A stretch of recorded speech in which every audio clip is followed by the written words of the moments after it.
Aero praise.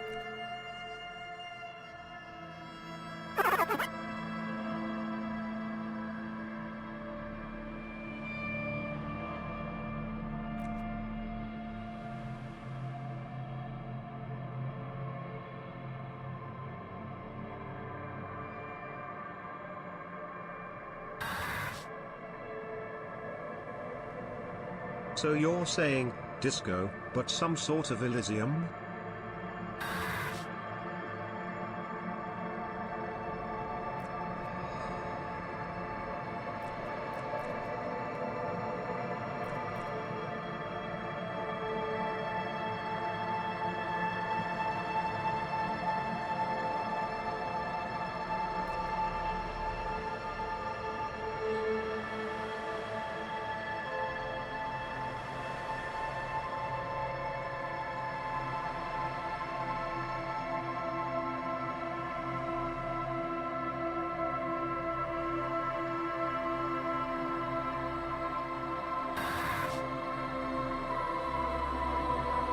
Aerodancier.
Hello. 3 months off 4 years total, let's go.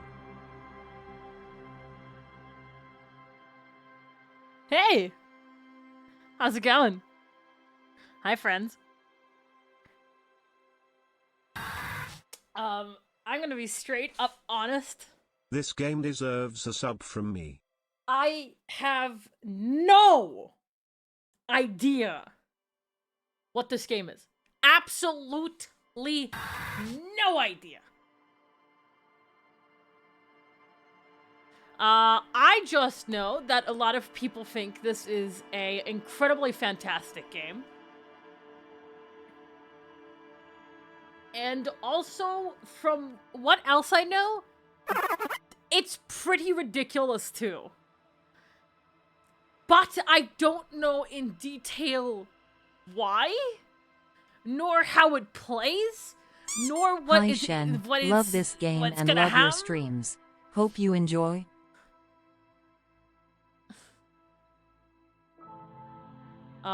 But it is revered by almost everybody I talk to and asked about this game. I have not heard a singular negative thing about this game. Oh, this will be cool, Aero praise. And looking at the fucking title screen, holy shit!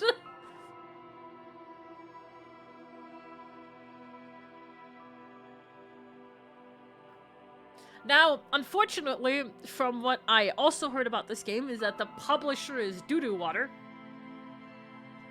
Because they apparently fired everybody who worked on this game.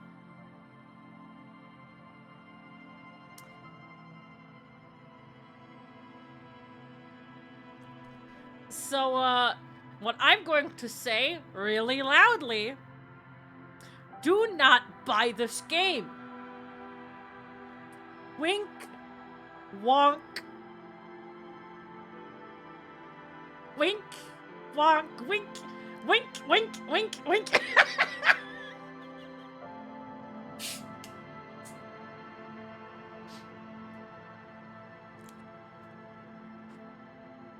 Now, I personally fucked up, and I didn't realize that this game was in a bundle with Alan This is Wake. out to you, chat.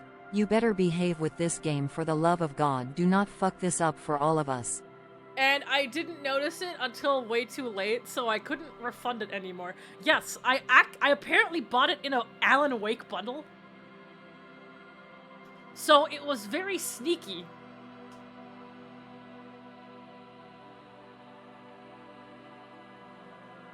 But I noticed it till the 2 weeks were already up. I could not refund the game.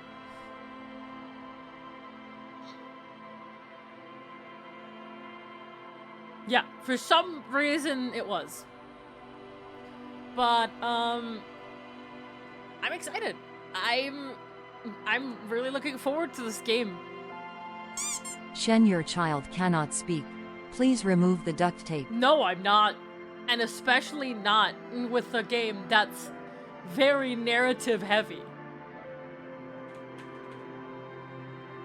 I'm not in the mood for some motherfucker to accidentally go like, oh my god, this and that, and I'm like, no, don't, no, obviously not.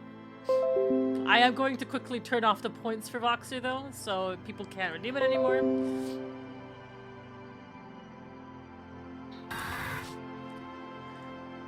But I thought after finishing Alan Wake, why not? Why not?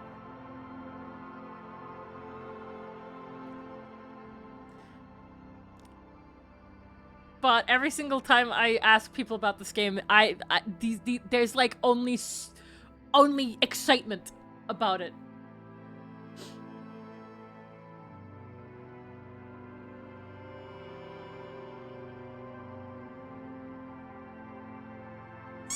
I wasn't able to make it for much of Alan Wake.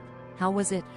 Narratively, awesome. For the game that came out, what was it? When did Alan Wake come out? Alan Wake release dates in 2010. It's a gorgeous game. It's super fucking funny. For it being slight horror, I assume it's like slight horror, survival, but also really funny, and very enticing. It's very brain breaking. I enjoyed it.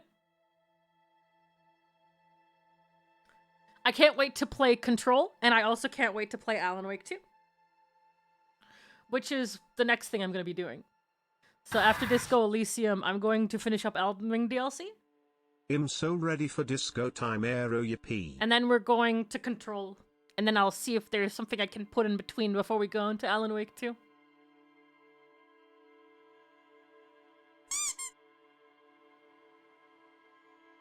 Maybe some Tunic?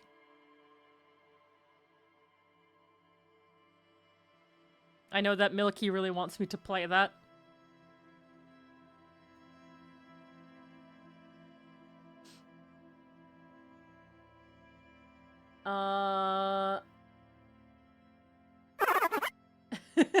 Can't wait to see how long it takes for this to be compelling enough to completely rip me away from my schoolwork, because it's going to be. And now I'm going to make the one joke that I saw about this game. Where someone apparently was like making fun of someone. This is a joke, by the way. I'm not saying this. I sure hope this game doesn't become political.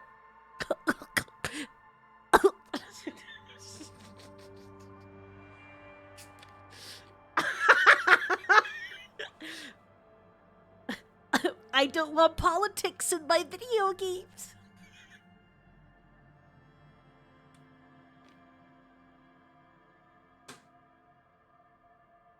What the fuck was that?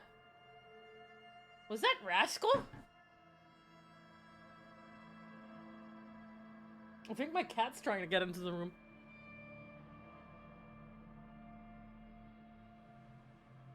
He's being really annoying because he apparently wants food. But otherwise, I hope you guys were having a wonderful start of your week. If not, I hope it gets better. If you need a distraction, let me be that distraction. But first of all, let me figure out what the options are. I don't think I need a controller for this, do I?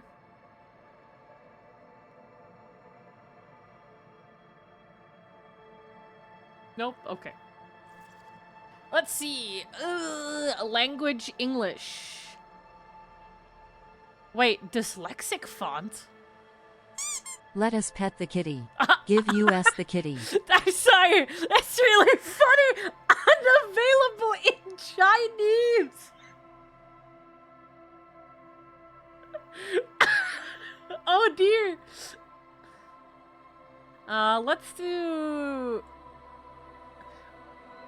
Let's make the dialogue. Oh. Do you think this is fine, or do you guys want it big?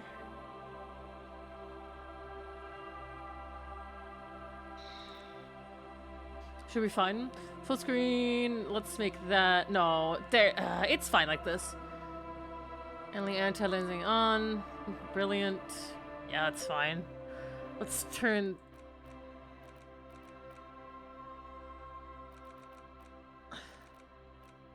Let's put that down here. I'm gonna make the voiceover a little bit louder. I don't know if this game... I mean, I assume this game is good at balancing audio. Sorry, I'm just messing around with the controls before we go in. Gonna have the normal volume settings on this side in case it should get too loud. Keyboard mapping, QWERTY.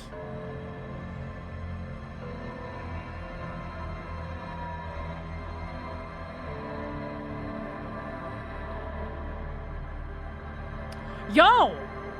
Pog, thank you. No. I'm not gonna do that. Not for the first. I assume I assume this is a one-time playthrough. I don't know. I wouldn't know. Alright. Let's fucking go.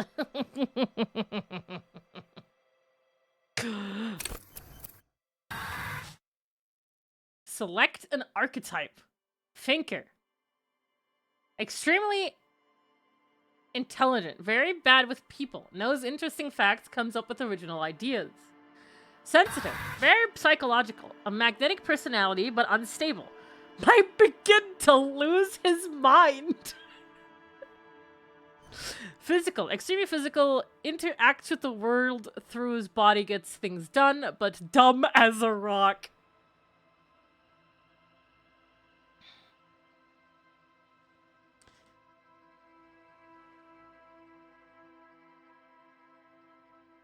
Okay, hold on. I'm gonna see what happens if you create your own.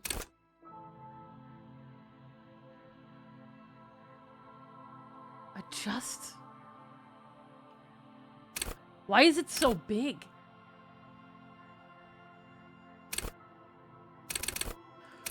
Oh, you have ability points. Oh. Sensitive, how emotional, intelligent are. Let's go with 2 here. Actually, let's go with 3. Let's put some in 2.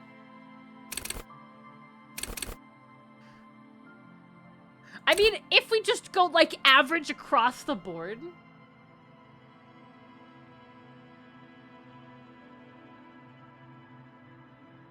We could just start with the average Andy.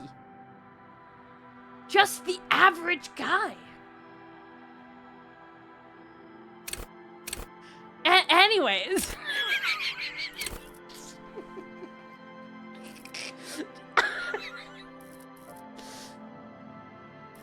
Oh shit, what the fuck is this?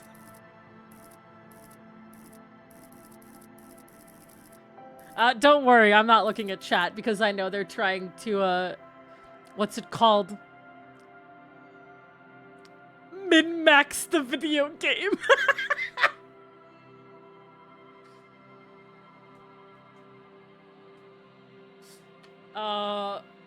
The art for this is fucking insane.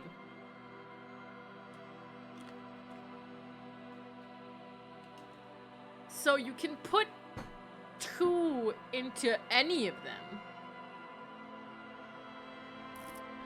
Wield raw intellectual power to deduce the worlds. Call upon all your knowledge, produce fascinating trivia. Practice the arts of persuasion. Enjoy rigorous intellectual discourse. Drama. Play the actor. Lie and detect lies. Oh, there's also an info thing. Cool for... cool! It's cool for analysts, pure rationalists, obviously logicians. Logic urges you to analyze the living daylights out of the case. It enables you to piece evidence together, detect inconsistencies in statements, and impress everyone with your astonishing conclusions. It's the bread and butter of many detectives. Of many a detective. At high levels, logic will be able to solve even the most complicated puzzles. You'll be very proud and thus susceptible to intellectual flattery. For those blinded by their own brilliance, often miss important clues. With low levels of logic, you're going to have a hard time solving even the simplest puzzles. Even if you find the pieces, good luck putting them together. Ooh. If Shen reads all of them, we're going to be here a while. Do you not want me to? Does that inconvenience you?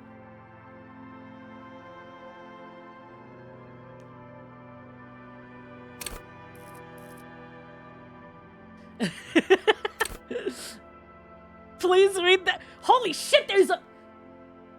I'm looking at how fast chat is going. Holy fuck, there's a lot of you here. Hello, friends. I didn't think that would be that many people who want to watch Disco Elysium.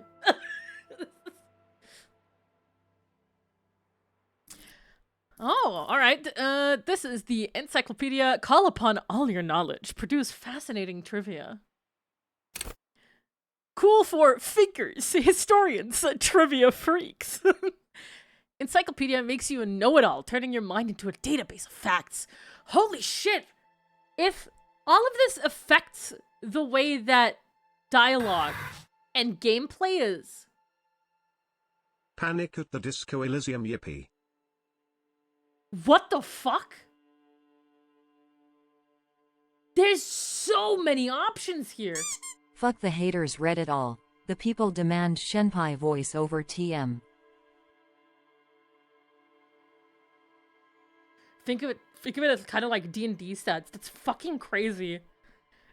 This game has over 1 million words. In the way that I'm looking at this, I'm not fucking shocked. Now, it's insanely replayable. Oh, well, holy fuck.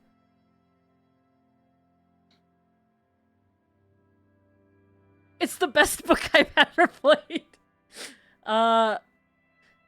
Encyclopedia makes you know-it-all, turning your mind into a database of facts. It enables you to draw on these facts innately, offering a wealth of background knowledge to all things related, unrelated to your case. Who knows when the history of cigarette brands will provide the breakthrough you need to arrest a murderer, or the knowledge of pre-revolutionary guns might save a life. At high levels, Encyclopedia shares the wealth of knowledge to an almost overwhelming degree. While it may give you crucial breakthroughs, it more often will clutter your mind with useless tidbits. Ah! The ADHD mind!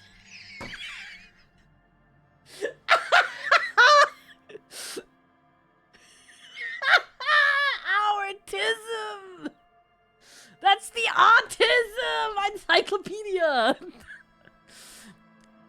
It more often will clear your mind with useless tidbits with low levels of anxiety, though you'll be forced to work with only the clues in front of you. Without any background knowledge, copying is going to be tough stuff. Rhetoric.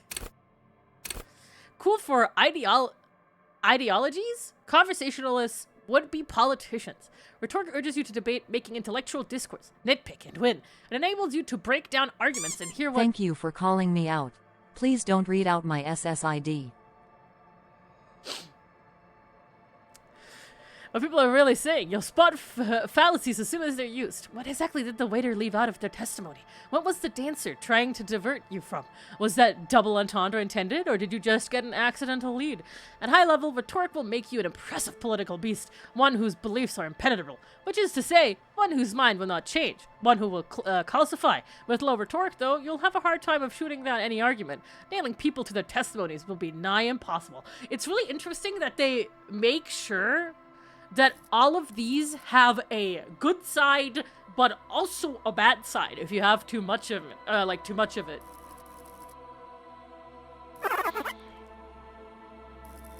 It's very interesting. Thank you for all of the subs, by the way. Cool for undercover cops, thespians of the stage, and psychopaths!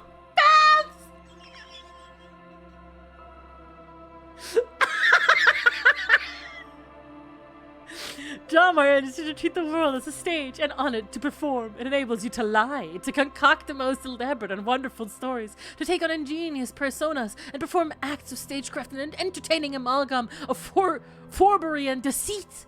As well, it enables you to see through would-be actors and their false antics. If they lie, you'll know immediately. At high level, drama may render you an insufferable thespian, one prone to hysterics and bouts of paranoia. For to know the world as a stage is know the truth is a vanity. However, with low drama, you cannot lie or discern what others lie. And a cop who can't do either is a cop who's going to be lying 6 feet under. I actually like this one. I think I already have one decided. No, wait. No, wait. How do I... Wait. No. How does this work?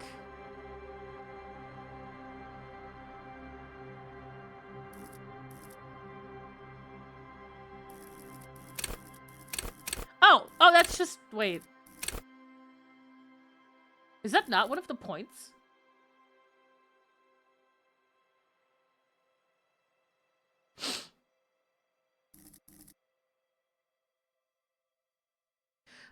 You get one skill only for all of these? What does...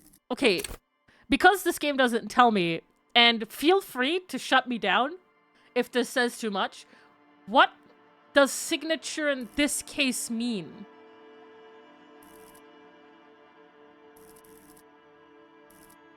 It's your +1. Okay. So does that count for all 4 of these, or only 1 in total?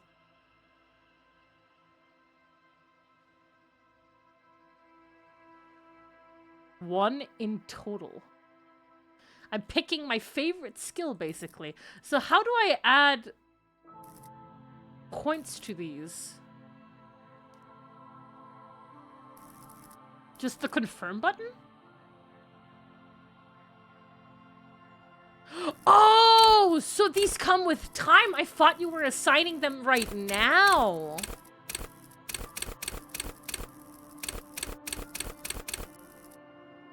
Ah, you said...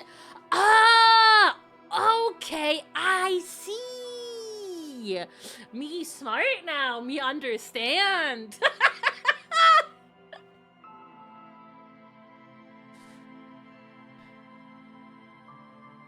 Wow, I just gave 1 intellect point. Alright, well I guess we'll continue reading. Let's see what my favorite is. Cool for creatives, psychedelic fanciers, and critics. I hope you guys don't mind that I'm reading all of these. I am gonna quickly be right back because it's already getting too warm in my office. I'm getting my fan. Holy fuck.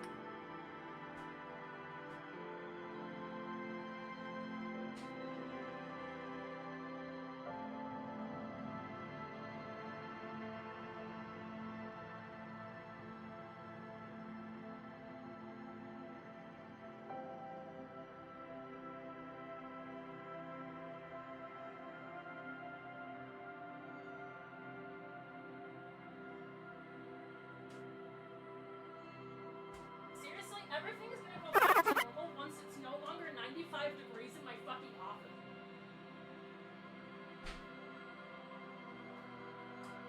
Oh.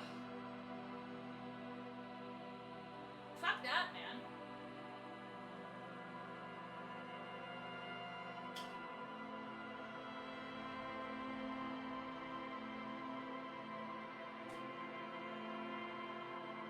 Who let Germany get this hot?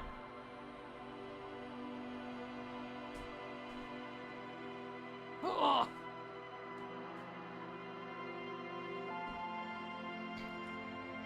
Alright. Global warming? Blech!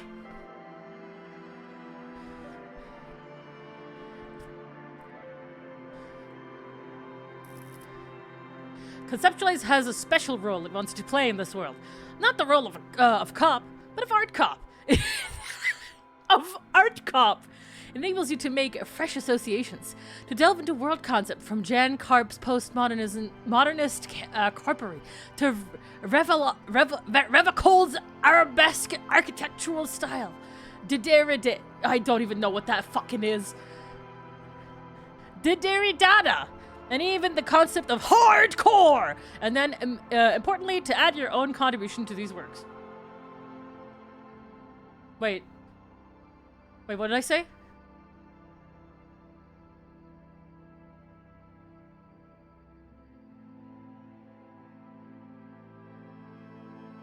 Hardcore. Wait, hardcore! At high levels, conceptualization makes you go big. Perhaps too big. It is ostentatious, demanding grand displays. Why live life when you can throw yourself into a live volcano? At low levels, however, you will be unable to see the world in a creative light. You will be unable to contribute to conversations in an art gallery. Only boring people will invite you to their dust parties. Cool for forensic. Forensic scientists, tactical fighters, math-minded people, visual calculus versus you not only in the lab.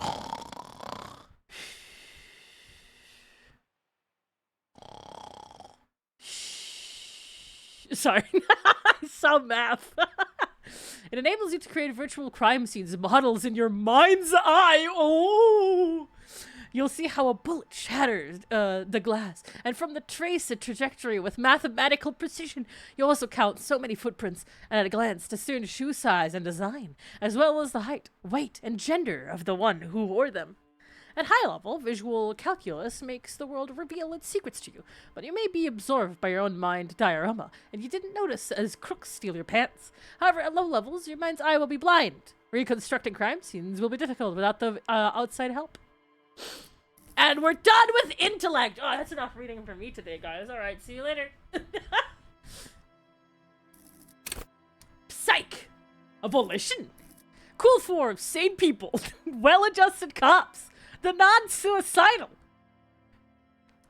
These do not... None of this describes me.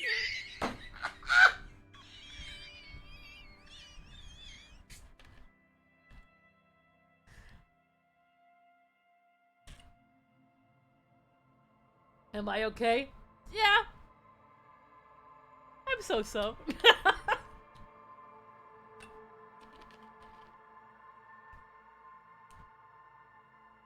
Should God move some levels of that? Yeah, maybe. Volition urges you to be a good guy. The others, to others and yourself. Enables you to resist temptation. Be it in a bottle, between a pair of legs, or at the end of an iron barrel, which promises oblivion. Volition gives you the will to finish the investigation, proving your morale, one of the two health pools in the game. At high levels, Volition makes you hyper-sane. Hyper-sane? When you're about to get funky, it keeps you... When you're about to get funky...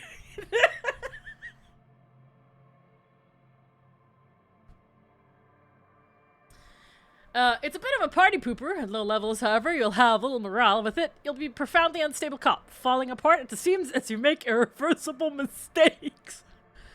Oh god. Cool for dreamers, paranatural investigators, and mental creators. Mental creators? The Island Empire. Inland Empire is the unfiltered... Oh... Did I just say that? Did I just say Island Empire? Inland Empire! Ireland Empire! It's the Ireland Empire. Finland!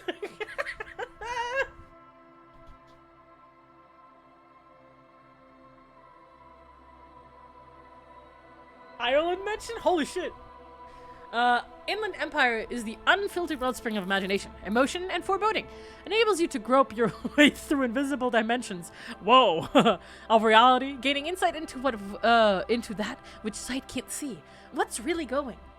What do these enigmatic riddles mean for the world fate? At high levels, Inland Empire animates the inanimate. You'll have conversations with your clothing, conversations that may change the course of the investigation if you're not thrown into the loony bin first. With Inland Empire, however, you'll be void of imagination and character. And then how will you shape the cosmos? Empathy. Cool for judges of character, interviewers, and interrogators. Empathy breaks into the souls of others and forces you to feel what's inside, enables you to notice social cues others may miss, perhaps a hidden sadness you could coax out a little more, a strange joy from someone who should be bereaved, or a hidden resentment that could return to harm you later. At high levels, empathy really puts you in other people's shoes. They'll cry for their sorrows, punch walls to relieve their angers, and be an even more unstable god. With low empathy, however, you'll be an ungainly beast, unable to talk to anyone without upsetting them. Oh shit. Authority. Cool for leaders, experts of psychological warfare, respect junkies. Authority urges you to assert and reassert your dominance over those around you. It enables you to understand the power dynamics of groups of thugs, know how far you can push a perpetrator, and how to establish control of situations. At high levels, authority demands respect. Why am I reading this like I'm trying to sell you something? I can just read this normally.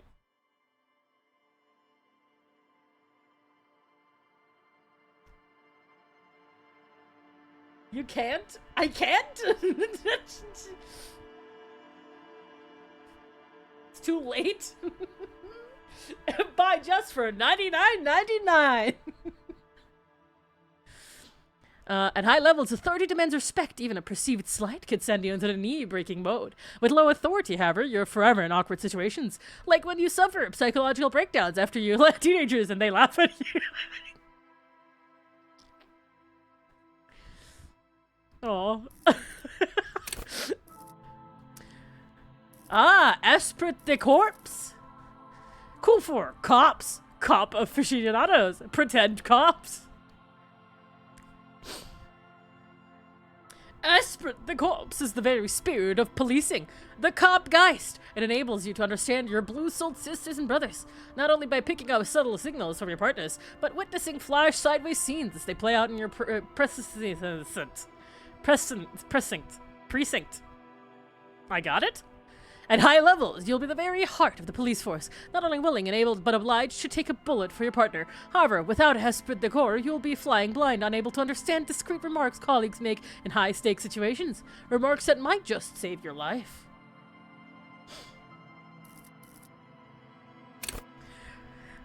Suggestion! Cool for diplomats, charmers, and sociopaths. I think that's the second time we saw. Wait, where was it? No, we have psychopaths and sociopaths. Suggestions urges a soft power approach. If people think they want what you want, you already won. This skill enables you to implant ideas into the minds of others. You can make the citizens like you more. You can make gangsters turn on each other too. Many crime rings have been broken by just a little doubt, after all. At high level, suggestion makes you a fable to everyone and more resistant to their charms in turn. But all that schmoozing and oozing charm will make you slimy. And you'll know it, even if no one else does. With low levels of suggestion, though, you'll have difficulty getting any kind of rapport with others. You'll be alone, both during the day and at night. Dude, we've made it to physique. Once again, this art is fucking crazy. Oh.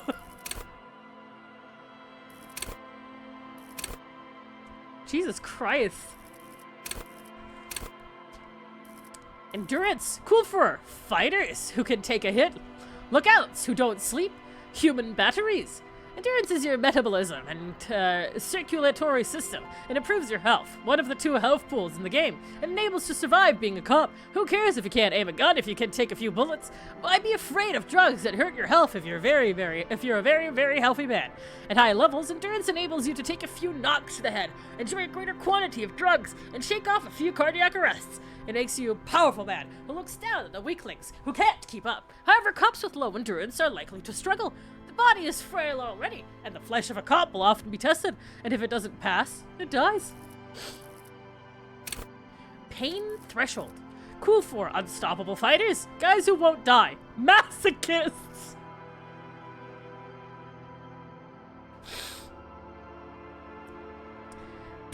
The pain threshold ignores damage so you can push on, bloodied and crawling to the bitterest end.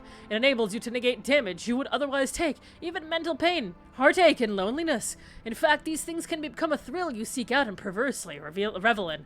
An high-level pain threshold turns in on itself in seriously unhealthy way, with full-on self-destructive behavior. With a low pain threshold, however, you will suffer too easily. Even a slap from a teenager will make you whine and complain. Jesus Christ. Hi, when does the disco start? When I'm done reading! These dang kids won't let me read my book. Am I a guy? No. But I really can tell that you're a loser. By your first chat message. Sorry, that was really mean.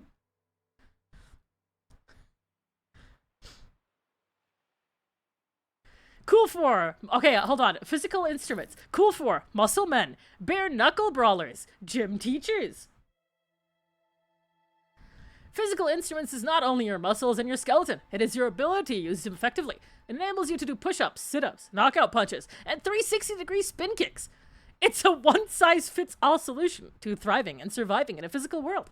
At high levels, physical instrument breaks doors, chains, and bones. Hold on. Yes, the hardest choice is right up front, character creation. Already loving the energy?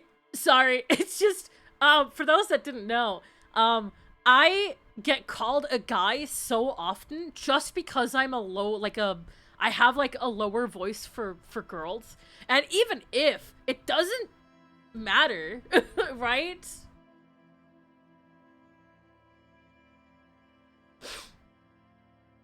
That's like super low-key transphobic, like, undertones when someone acts that way.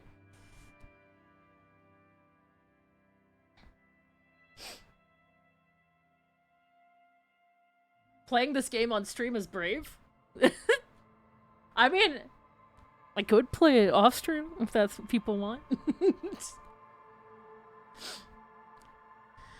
At high levels, physical instruments... I'd already read this. Oh god, where was I? You'll be manned up, encouraging others to curl iron until they're manned up too. At low levels, however, you'll have a hard time arresting anyone who isn't infirm or already dead. Indeed, engaging in physical confrontation could leave you in either state. I'm just saying, if this game expects you to be smart... That's not me. This is gonna be the worst playthrough for anybody to watch ever.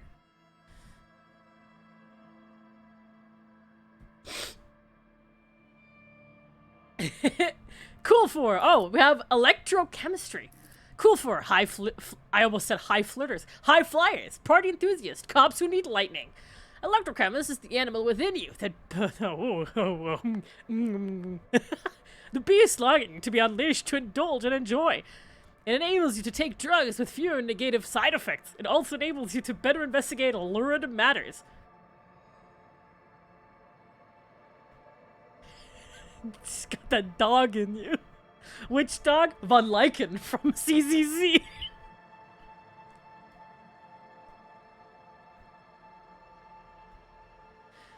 Shut the fuck up. Shut up, Shen, you dumbass. If you need to understand a chemical breakdown and talk to someone blasted out of their mind or understand sexual dynamics, electrochemistry is there to guide you. At high levels, electrochemistry makes you a man of unrestrained pleasure. Whoa, man, hold on. And Unrepentant Lothario who leers at people with a bottle of speed and a plastic bendy straw in either hand. But with a low electrochemistry, you'll be too innocent to be effective. Without a working knowledge of drugs and sex, the city will be difficult to understand.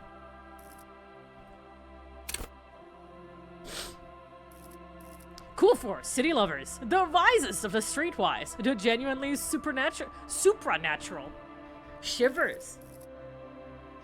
Shivers comes with the temperature drops and you become more keenly aware of your surroundings. It enables you to hear the city itself, to truly belong to the streets. It is a supernatural ability. All wrongs play out in the present time. Scenes across the city happen in front of you, but who is speaking to you? At high levels, shivers may make you seem mad on the to the outside world. As you listen to the city, you don't listen to others. Your superiors may begin to worry with the low shivers, though you will seldom hear the city speaking to you. And if you cannot hear it, how can you ever save it? Another voices. Half-Light 3! What a bad joke.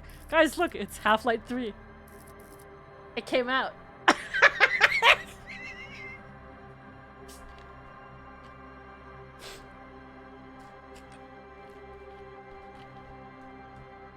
What a bad fucking joke. Cool for high-strung investigators. Shoot now, ask questions later, cops. Surprise haters.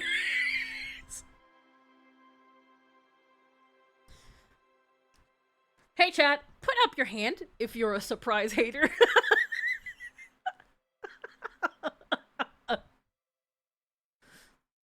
Holy shit, that's me. We have surprise haters in the chat. Half-Light is your fight-or-flight response. It enables you to sense the way situations are about to turn, and injects palpable fear into your heart. Fear that urges you to act before it's too late to act ever again. Fear that makes you frighten. That makes you frighten others. It is the aggression that lets you squeeze every last drop of information out of a witness. At high levels, Half-Light makes you ultra-attuned to the world. It is perpetual fear of your own shadow, someone else's name or scent. You'll be ready, always, to pounce and physically interrogate passerby. At low levels, however, you'll find your survival instincts is lacking, and your methods limp-wristed. Those who respect violence will not respect you. Holy shit, we're almost done with the character creator, guys. This one's sending Baldur's Gate 3 for a run. Hand-to-eye coordination. Cool for trick shooters, snipers, and jugglers. Hand-eye coordination loves the interactions between you and things that fly in the air, and enables you to catch coins from mob bosses, shoot straight, and understand firearms intimately. Want to know the precise make and mark of a pistol? HE coordination's got you. Want to shoot someone with it? Ditto. At high level, hand-eye coordination makes you deadly. Suppose you have a weapon in your hand, but once you do, hand-eye coordination will compel you to take the shot, even if it's not the best approach. At low levels, however, you'll be even more of a disaster in waiting, because when the guns go off, and they always do, you'll probably hit the wrong target. Perception. Cool for fine details. Fine detail detectiveness, sensualists, urban scavengers. Perception wants you to be open to the world, with eyes, ears, and nose working at full capacity. It enables you to take in what others didn't notice, or don't notice. The little wad of bills hid away in the sugar bowl, the odor of a perp hiding beneath the floorboards, the gulp of a suspect after claiming they've nothing to hide. At high levels, perception takes in every fine detail of the physical world, enough to overwhelm all but the strongest mind. However, with the low levels, you are going to miss out on everything. After all, you can't arrest what you can't see, hear, or smell. Reaction speed. Oh shit, look at those fucking drawings, dude. This is fucking crazy.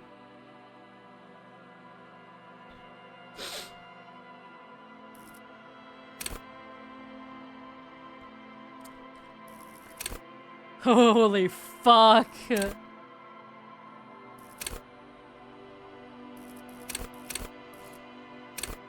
Cool for shot dodgers, thinkers on their feet, pinball heads. Extra speed is the agility of your body and mind. It is instinct. It enables you to dodge punches, knives, bullets, Also, sucker punches of the verbal kind. You'll be more streetwise, never lost for words or lacking a witty comeback. Your mental alacrity lets you connect little details on the fly, working in tandem with your intellect skills. At high levels, reaction speed makes your twitch reflex freakishly good. However, when your body acts before your mind, innocent situations can turn bad fast. You're high-strung, overly alert. At low levels, though, you won't be the one shooting first, which probably means you won't be shooting at all. I really like the way that these are written.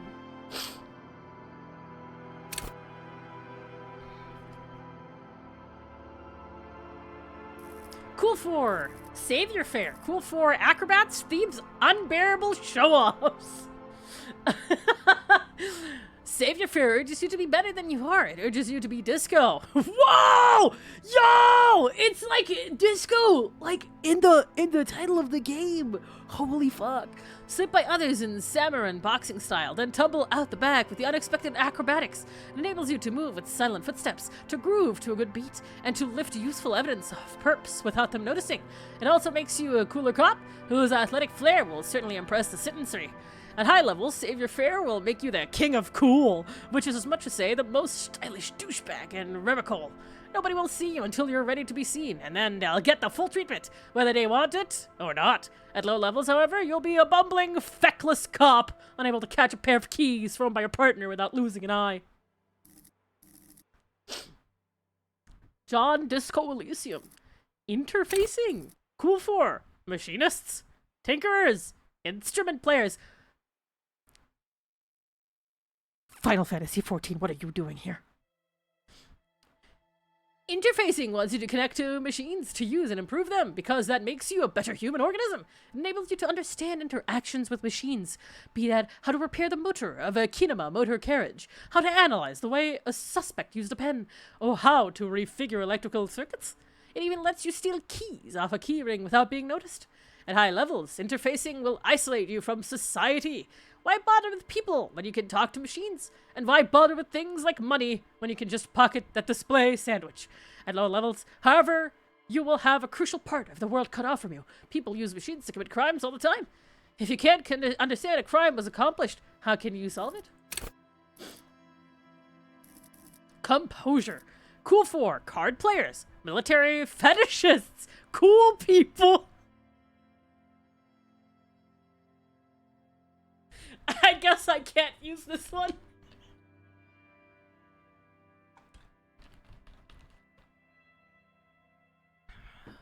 Composure wants you to not crack, or at least it wants you to not crack in front of other people. It enables you to put up a strong front, keeps your emotions hidden from the world, and helps you to read the body language of others, to sense the cracks in their own composure. As well, it keeps you looking good while you do it. You'll rock a disco outfit a lot more if you don't slouch. At high levels, composure makes you tuck your gut in and maintain a stern expression. Even lying in bed, late night when no one else can see you, you'll have to keep it up. You'll never be able to stop. With low composure, though, you'll always be the first to crack. Every cop's got a point when all that fear and rage comes spilling out, and the ones who unleash it don't stay on the force much longer. Perhaps worse still, you won't even make the ranks of fashion police.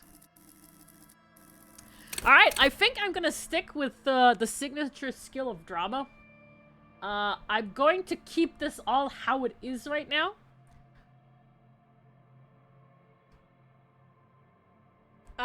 We'll just become psychopaths, I don't mind.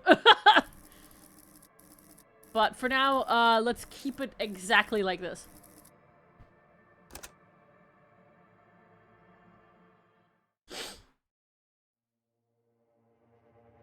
The Furies are at home in the mirror. It is their address. Even the clearest water, if deep enough, can drown. That's ominous. Begin. There is nothing. Only warm primordial blackness. Your conscious ferments in it. No larger than a single grain of malt. You don't have to do anything anymore. Ancient reptilian brain. Okay. Ever. Oh. Okay. Never, ever. Never, ever, ever? Never, ever, ever, baby. Alright, I guess we're just gonna simply keep on non-existing. And in order inordinate amount of time passes. It is utterly void of struggle. No ex-wives are contained within it. Wait. What was that about X something? An awareness creeps up on you. A mass lies hidden in your dead angle, soaking in some lurid acidic sauce. It's bloated and shameful, a ball of meat surrounding you. This is a terrible line of questioning, and it will only lead to more awareness of the meat thing. Limbic system? Can you like cough like 3 times? It's very kind of scratchy. No, I want to know about the ex something. I want to know about the ex-wives. Ex-love, ex-tenderness. It is foolish of you to resurface to the loss. Not after all the damage you suffered to get here. Some of it irreversible. Stay.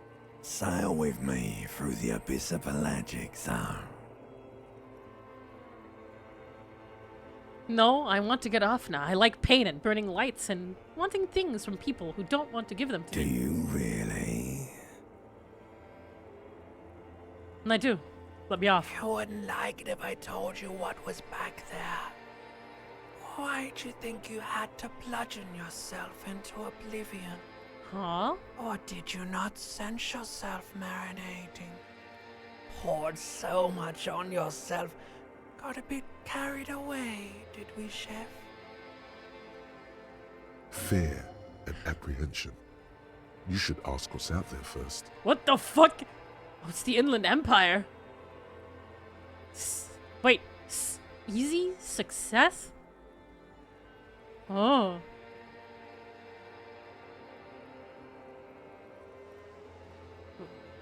Tell me, what's waiting for me? There's this giant ball there. And evil apes. And the evil apes are juking it out on the ball. Oh. You're one of them. It's basically all just evil apes juking it out on a giant ball. Yo, how small are the apes? Infinitesimally small. Oh. Cool.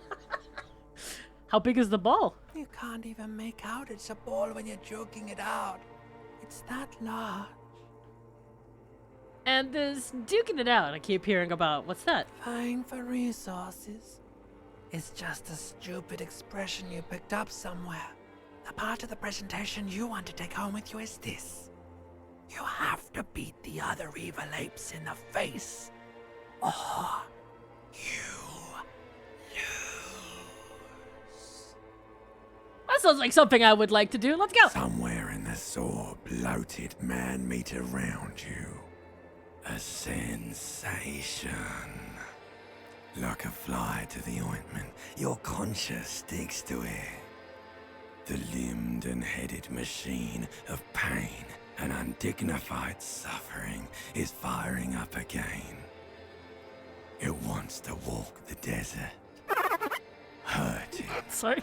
longing, dancing to disco music. I'm gonna be honest, guys. I have no fucking clue what's happening right now. You can take it. You're Oh. a champion. Oh. Okay. There's a head attached to my neck, and I'm in it. Please, no, I changed my mind. Take me back to the formless disembodied, disembodied nothing. No, I am not scared. I am a champion. The stench of liquor rises from your mouth, and with it, an ungodly headache. Who am I? What sort of creature does this to their own mouth? A fiery streak penetrates your skull, trying to force your eyes open. It's a sound, a clarion call from hell. What the fuck is happening?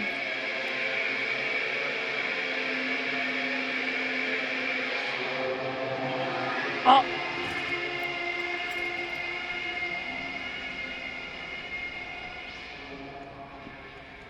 Oh.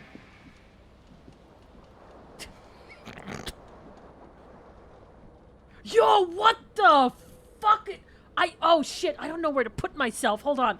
Oh, this is bad. Wait, hold on. Wait.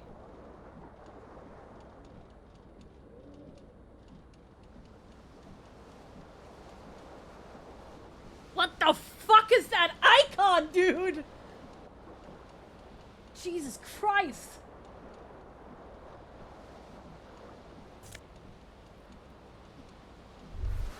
Oh. You hear a jingle. Keys are clinking in the pocket of your flare-cut pants.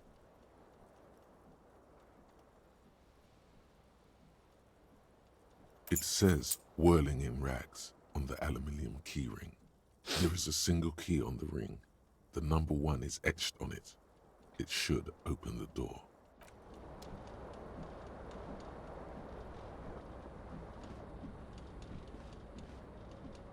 We are not doing okay. Hey, but at least disco what? Disco ass place. Oh shit, dude. Close. Oh.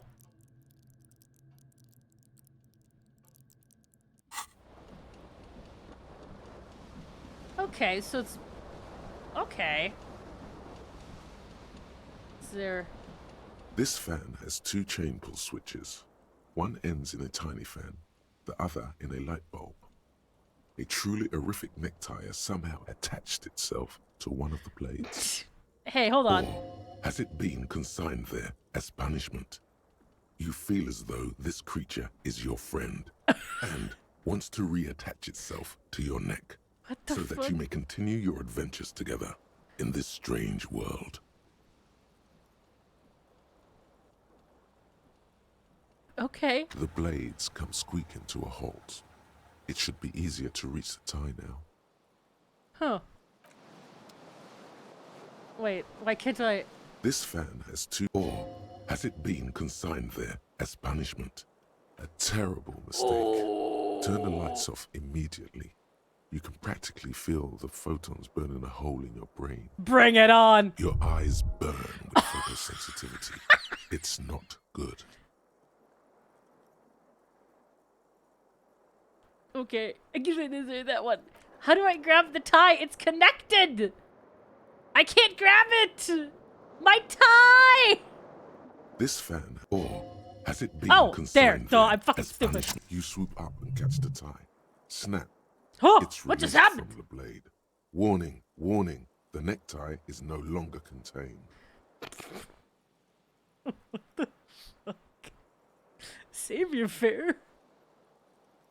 What you have in your hand is a fantastically colorful tie with 4 or 5 different patterns.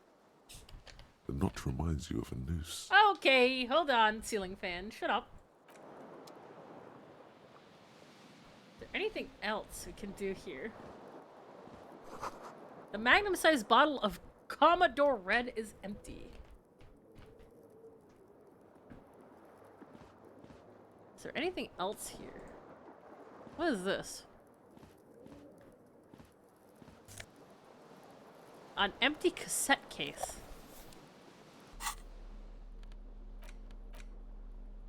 There used to be tape in this case, but it was destroyed in a fit of rage. Something about the Atenier's single smallest church in St. Sons must have rubbed someone the wrong way. The notice says the song was recorded in 43. Okay. Looks like someone tore out the tape while the song was playing. The reel-to-reel tape player is still on, rolling empty. Oh, so you can't... I mean, it's pulled out, so we can't put it in there. I don't even know how to use items that we get, but we'll see. Wait, what's this? Shoes! Wait, I've only found 1 shoe! There's another shoe somewhere!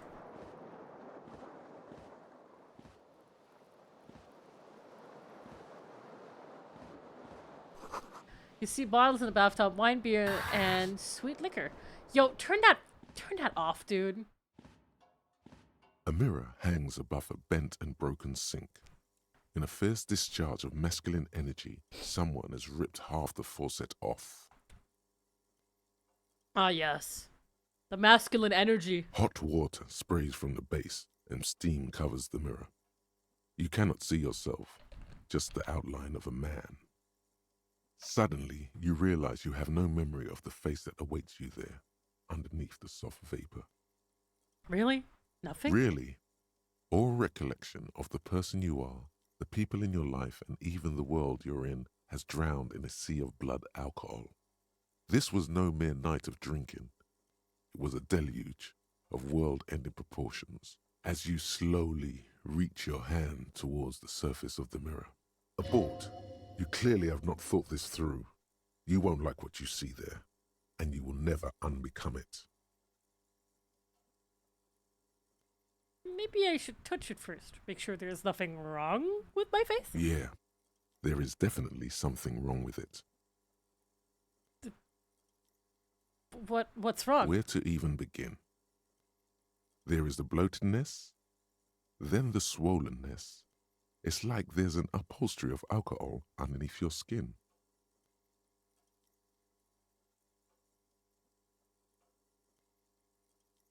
I'm sorry. Bet you are. Your nose feels like a small balloon in the middle of your face. It hurts when you honk it. It doesn't appear to be a particularly tiny nose either. Not with all the drinks it's absorbed for you. Oh. At least my tongue is okay. It's not. It's swollen and snail-like, wriggling between your fingers. Well, that's what a tongue does. It's... now I'm thinking about my tongue. Oh, come on, man. Wipe the mirror. Behold. Oh, no! The image of a man! Oh, God! You have no idea who this thing is, do you? This is the face of a late-stage alcoholic. Too late. You clearly have rigor mortis on your face. Or wait, is that an expression? Are you trying to make an expression with that face? Why? I'm not making it. The face is making it Please itself. stop. It's horrible. You're scaring yourself. No! Keep making the You face. can't, can you? It's like it's not even voluntary anymore. You have worn that grin into your face, and now it won't come off. What does it even mean? What is the emotion you're trying to convey? I think it's supposed to look suggestive. I'm afraid it's meant for the ladies. I'm insinuating that I'm vaguely sympathetic. I think I'm sort of pulling it off too, in a sad has-been kind of way. There's some charm to it. It's an expression of pain. You are correct.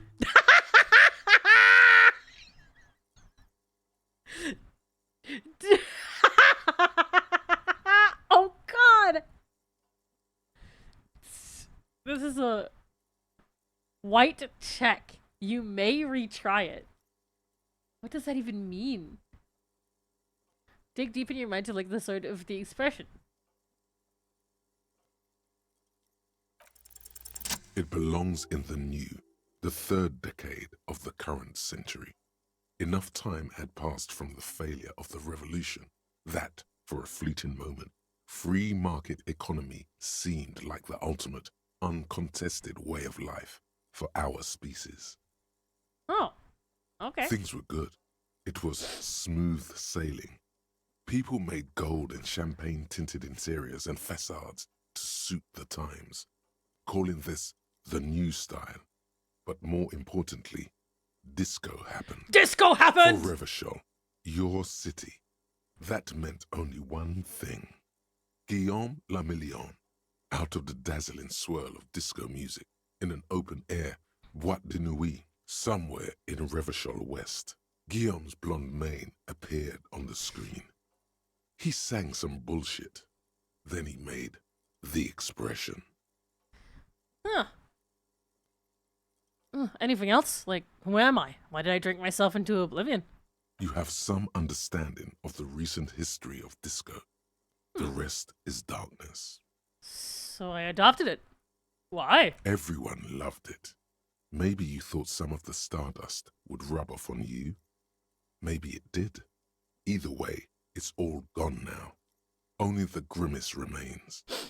How long ago was the news? Some 20-odd years. There is a vast ocean of time between right now and the expression. Looking good on you, or anyone. Humanity has run aground in that time. It's a different world now. The expression is a relic. I'm gonna be honest, chat. I don't know why everybody was freaking out. What just happened? I feel the need to add a clicking sound when I make it click, click. The click is used to spur on a horse. It also features heavily in Guillaume Lemillion's regional mega hit, Don't Worry, Your Pretty Little Head. It was an 8% chance to... You basically got a nat 20. What a beautiful start to the stream, then, I guess, right? It doesn't have to be. You can swoon over Guillaume and his champagne-corked smile whenever you want to. Maybe some of the stardust will return. Well, it's very low. I don't think I can get this one. It's too late. Yeah. Like an image on film. The expression belongs to your primary motor cortex. Yeah. It would take a minor neurological miracle for you to cease producing it. Huh.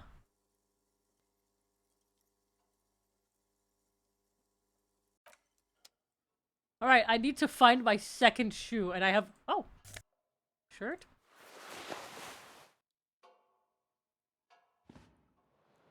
I'm starting to look put together, guys. Now, where is this other fucking shoe?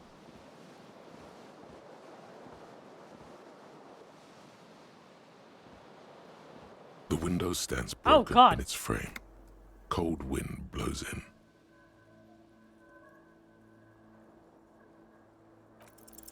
What do you mean, assess the damage? How would you do that? What are you even trying to do? Oh, God! The morning light hurts your eyes. It's hazy, but you see the ocean and some war-torn buildings. Now, where the fuck is that shoe? I think I'm just missing a second shoe here. Internalize? Wishes and remain and sparkling TV, yeah. Dude, in a cloud of cocaine dust. Wait, what does that what?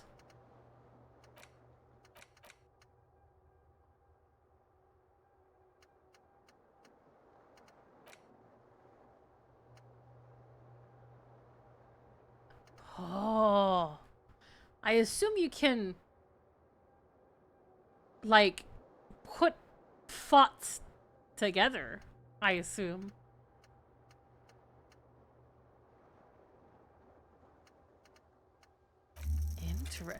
This thing is fucking insane, dude.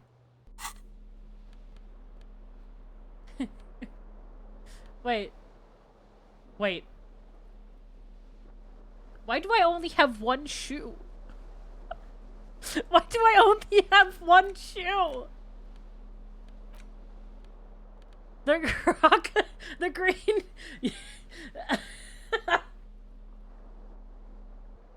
The green crocodile leather shoe has a high heel and chrome embellishment. It fits your left foot perfectly. Now all that remains is to find the other shoe. The necktie is adorned with a garnish pattern. It's disturbingly vivid. Somehow you feel as if it would be wrong to ever take it off. It's your friend now. You will betray it if you change it for some boring scarf. Hey now! Very rude. These gold brown trousers are flare cut.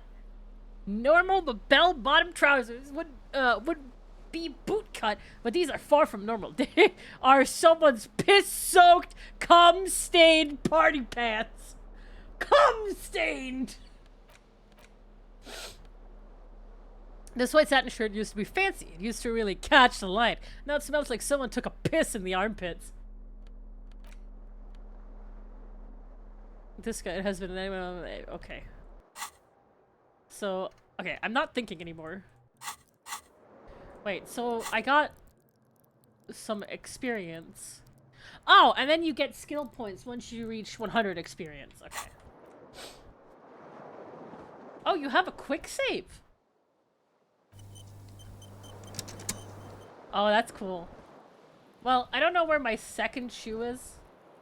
I'm just going to leave. Hold tab.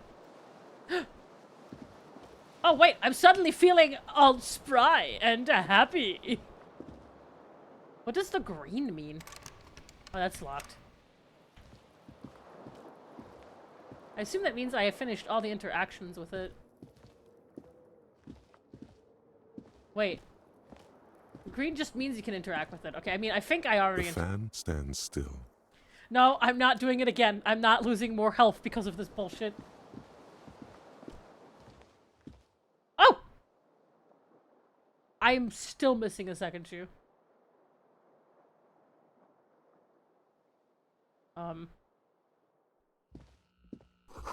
The calendar says it's March. The year is 51. Oh. Hello. Hello, officer. The young woman raises a cigarette to her lips. Her eyes are brown and her face is speckled with birthmarks. She can't be more than 28. That is such a fucking... Am I a military personnel? No. There's only one solution to this. You're a businessman. Well, then why did you call me an officer? Because you're a police officer, sir. She pulls on her cigarette. You're shitting me! I'm not. Unless you've been shitting us all this time. All this time? You've been here for 3 days.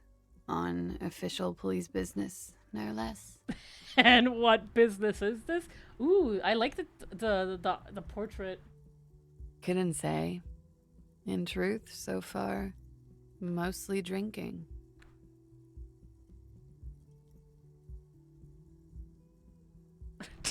Try the expression of her. Let her know you want her physically. That's so fucking bad. I don't even want to do it, but it's funny. Try the expression. Holy shit! Come on, why are you still doing this? I'm at dev store, bloated, a goner, and still, does the longing ever stop? Alcohol raises testosterone levels, especially in men. The levels remain elevated after inebriation ends and the pain begins. You seek comfort. It's only natural. She puts out her cigarette. Oh. Bye. Something stirs in you as she's about to go. Call it an instinct, a need. The need to ask questions. It's like you've said the words 1,000,000 times before. She looks back at you, a light glinting off her eyes. I sure have some questions for you. Yes.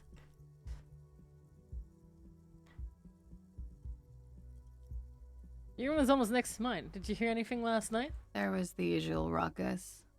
Loud disco music. Huh. Did I have any visitors? I couldn't say. It's impossible to hear people speaking from over here. A lot of disco music? Oh, yes. Various artists. Ostentatious orchestration prime among them. Oh, were huge where I come from. I was very young then, of course. Like 7. Life gets hard, but we go on. It mostly just gets hard, doesn't it? It would appear so. At around 2 o'clock, the disco stopped and there was a change of pace. What happened? A slow, sad song started playing, like organ music on repeat. That went on for quite a while. Some of the time, you were yelling along to it. Was I singing this? Yes, there was a church in there, a really small church. like the smallest, saddest church in the whole world. It was about that. And also, And what else? Air that away. it doesn't matter anymore and that we're alone now. It was difficult to tell. The song itself was very quiet and soft, but you sounded like a winded boar, sir. It was hard to understand what you were singing on top of it. I'm sorry. Don't be. I was going out later anyway. It didn't bother me. Then what happened? Then you started screaming and trashed the place. That's so me. What did I The do? window was smashed. The tape player, probably. The song stopped. And furniture, too. A real destructathon. There was screaming. Then I think you passed out. Please tell me there wasn't anything else. There was. I Ah! think you screamed that you didn't want to be this type of animal anymore. I may have misheard, but it was sort of memorable. No. I went out afterwards. Everything was quiet by then, around 4 or 5. And that was it. What is this place? Where am You're I? in a hostel, sir. No, where are we? Where in the world? We are in Revachol. Should that mean something to me? You sure look like you're from Revachol. Revachol parties. Okay. Tell me, is it 51 now? It's 51. Huh. Okay, what century? The current century. And that's what? What number? Centuries don't have numbers. They have names. And this is the current one. How many centuries have there been then? Civilization has existed for 8,000 years, sir. What's so funny? You're right. There is nothing funny about civilization. Okay. Okay, you can go now. Glad to have been of assistance. Okay. Looks like she left a nice long stub in the ashtray. It's still smoking. Okay. I swear I heard music. There's something on the table.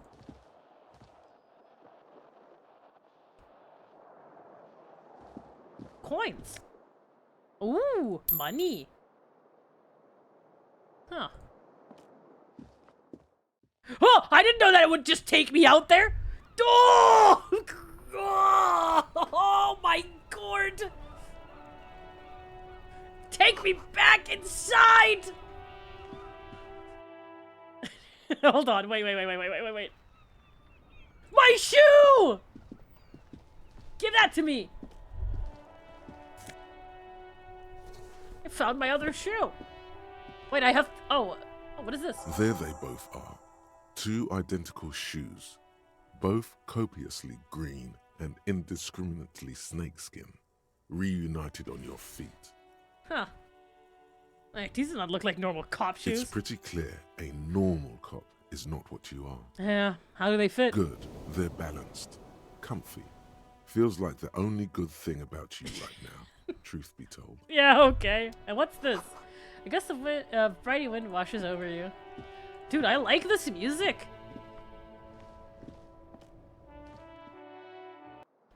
Oh, it's gone. Oh, so if you double tap, you run. Oh, shit. You should pick that fat, juicy cigarette butt from the tray, light it up, and smoke the living shit out of it. No, why?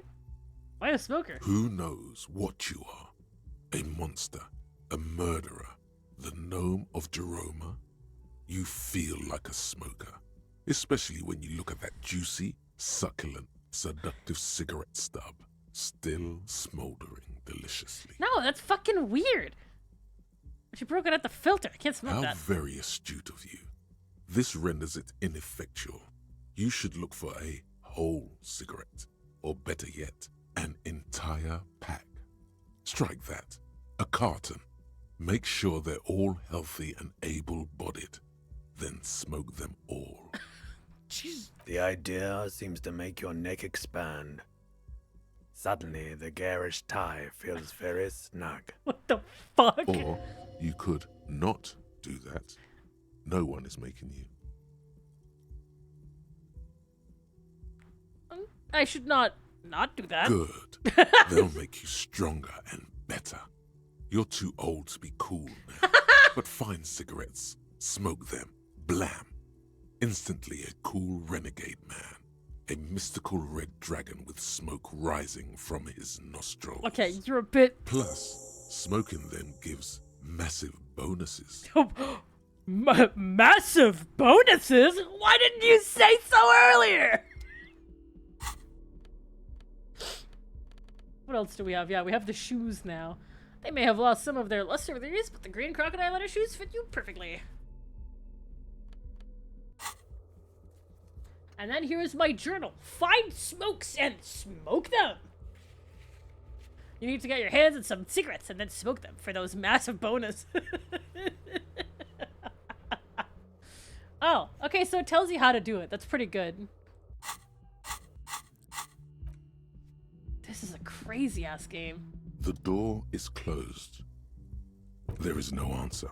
You hear the shower being turned on. Somewhere inside. No. A tremendous loneliness comes over you. Everybody in the world is doing something without you. Swallow the emotion. The door is closed. I'm leaving. I am not doing that.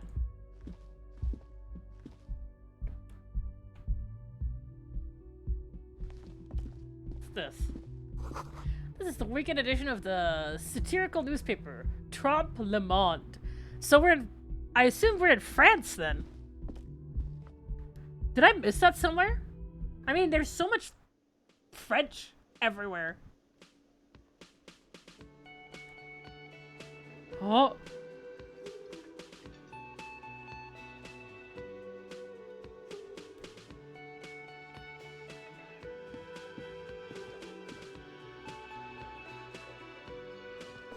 This is where the lyrics would be. A big old karaoke mic just waiting for someone to sing into it. The speaker is connected to the radio. The music is seasoned with static. You should totally sing karaoke here. The first chance you get. Your emotions need to be expressed. People need to know your vast, oceanic soul. Yeah. My soul is modest. It's normal size. Exactly. It's measured, level-headed, and it needs to be heard through a PA system. Okay. By other people. No, yeah, I mean... What should I sing when it comes to it? You should sing the sad small church song from that tape you found. Thought it was obvious. I was thinking maybe I could sing something happy, like from those ostentatious orchestrions folk. No. Don't sing the happy song. It's stupid. Sing the sad song. It's profound. You would need another copy of the tape first, though. The one upstairs is destroyed. Yeah. The song goes well with the theory I'm developing, that I'm a down on my luck superstar person. Who is mistakenly identified as a cop for his prominent jawline? Yes, sounds likely. You should probably go on stage and pose for a moment when you're done with this thought. See if it works. Okay, I will! This feels right. You belong here. Wow, okay. Okay. So, oh my god, okay. Interesting. I belong here. Hello, sir. A man in his late 20s stands behind the counter, inspecting a stuffed seabird. As you approach, he gives you a sideways glance, then looks down again. That was disdain in his eyes. Even now he is purposely ignoring you. Looks like he's not a fan.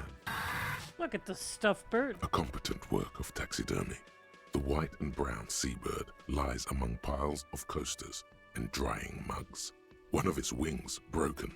The man is trying to mend it. Looks like the bird was ripped off the shield that was used to mount it. Most likely on a wall. Something about it makes you feel bitter. Can I help you with that? Look, your buddy is over there.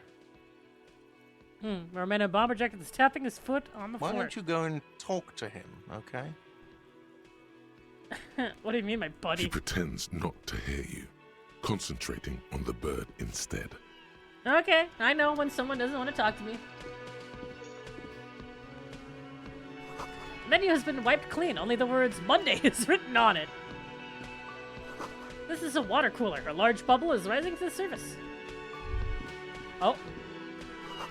The door is bolted. A sign reads, kitchen reserved for personal until 13. The soft purr of an electric juicer comes from the kitchen. Someone is working.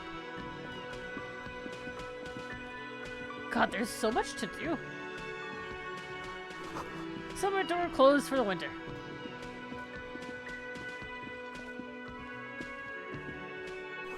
The sign reads, mess hall reserved for union members. Doors open at 4. The royal pinball machine is unplugged. Hello, sweetie. Oh, hello. You shouldn't keep your colleague waiting. Oh, okay. I don't know who you are. A bespectacled man in an orange bomber jacket is tapping his foot on the floor. Looks like he's waiting for someone. As you approach, he narrows his eyes and extends his hand in greeting. If an assault were launched on this building right now, if the windows came crashing down and the whole world descended upon you, this man would hurl himself in death's way to save you. You are sure of this, but why? Oh, that's kind of cute. Yeah. Hello, I'm Kim Kitsuragi, Lieutenant, Precinct 57. You must be from the 41st. Hello. Kim Kitsuragi. You realize he's waiting for your name. This is your chance to come up with a really good name for yourself. Get creative. Conceptualize. Oh, God. Oh, dear. Raphael Ambrosius Cousteau. Huh. It's so cool. It's very, very cool, but maybe just a bit too ostentatious. You instinctively run your hand over the multi-patterned silk of your tie. Its slickness gives you comfort and reassurance. Now we look like even more of a douchebag. Don't worry. Raphael Ambrosius Cousteau is one classy name for one classy cop. Thank you, necktie. My name is Raphael Ambrosius Cousteau. Yes, well. Okay. It looks like we had a little scheduling error on Sunday. Saturday too, actually. Have you had time to talk to the manager here? You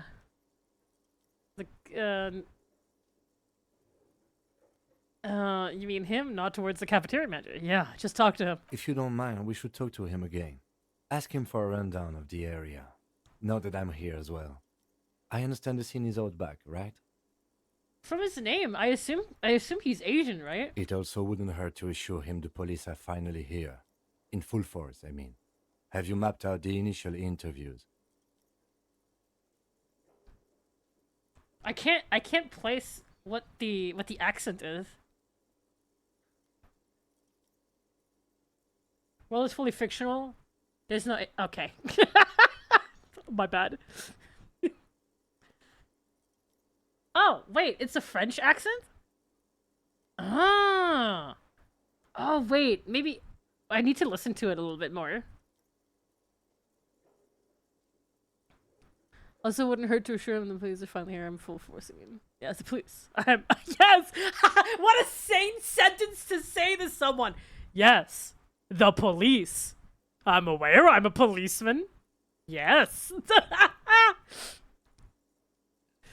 I haven't. Okay, we'll have time for that after we take a look at the coroner's case. Have you removed the dead body from the tree? Look, man, you know, yeah, dead body? Mm-hmm. No. So, the body is still in the tree. This is the first time you detect a weariness in the lieutenant's voice. It is obvious he would have preferred for the body to no longer be in the tree. Well, gee, really? Empathy! Where it has been hanging for 7 days straight. We should go there as soon as we are done talking to the owner. But I can't remember anything. I can see you drank last night and the night before, and that you are still drunk now. But I have seen officers go through worse. Much worse. Okay. If you need something for your headache, there is a general store nearby. But as I said, the dead body should be our #1 concern. Okay. Let's get going then. After you, officer. Oh! Oh, shit! Hold on. If you're about to embark on an investigation, shouldn't you have a badge? Hold on. That make myself smaller. Boxer. Boxer? Boxer. Down there. Swallow yourself. There you go.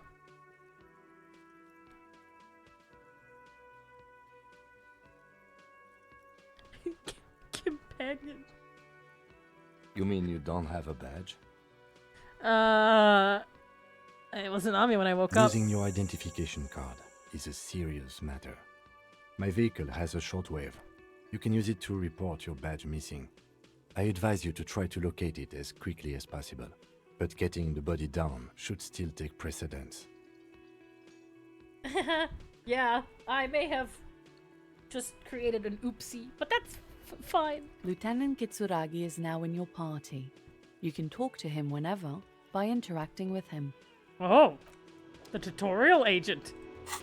Interesting. I have so much I can do now. Yes? Tell me about the case. What do you want to know?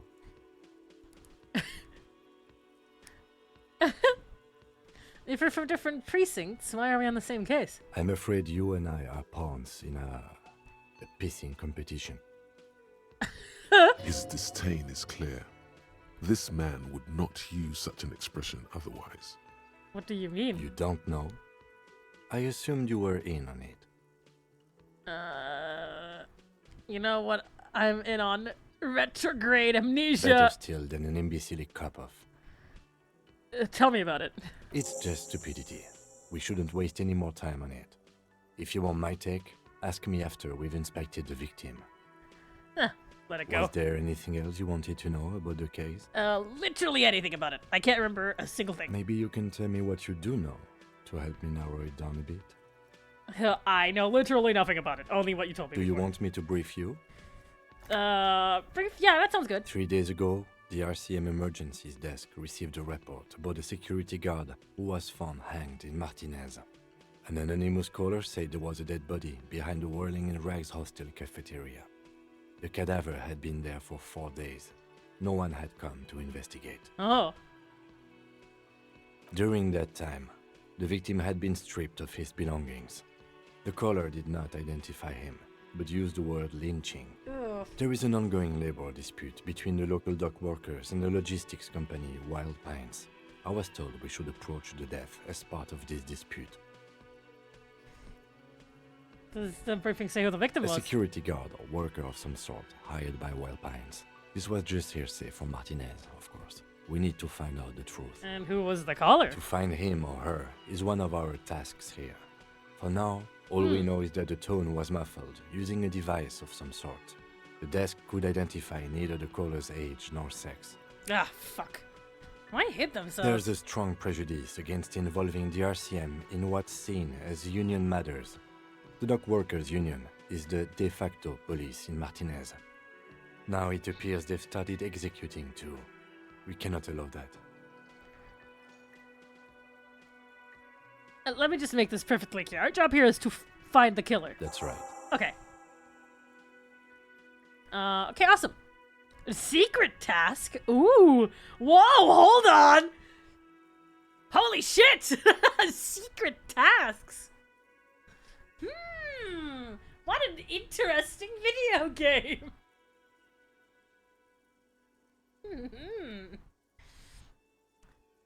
Would you say this is a mysterious case? No, it's not a particularly mysterious case.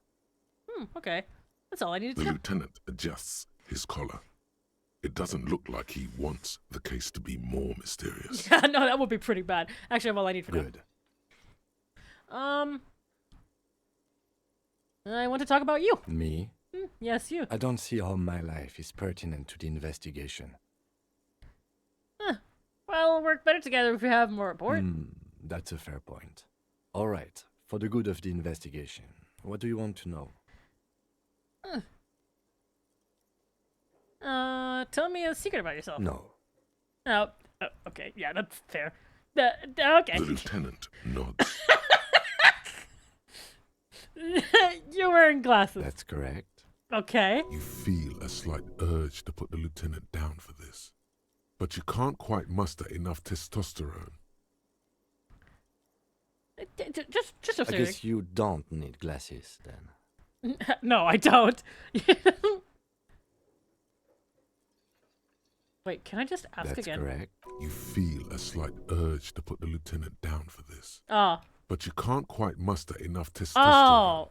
Oh, it needs to be 14. Okay. I guess you don't need glasses, then. You don't look like the other people around here. It's because I'm half Seolite, or Oh. quarter. My father's father was from Seoul. So was my grandmother, but from my mother's side. It's not an interesting topic. What is Seoul? It's a part of the world, officer. A geopolitical entity and a geographic division. I told you it wouldn't be interesting.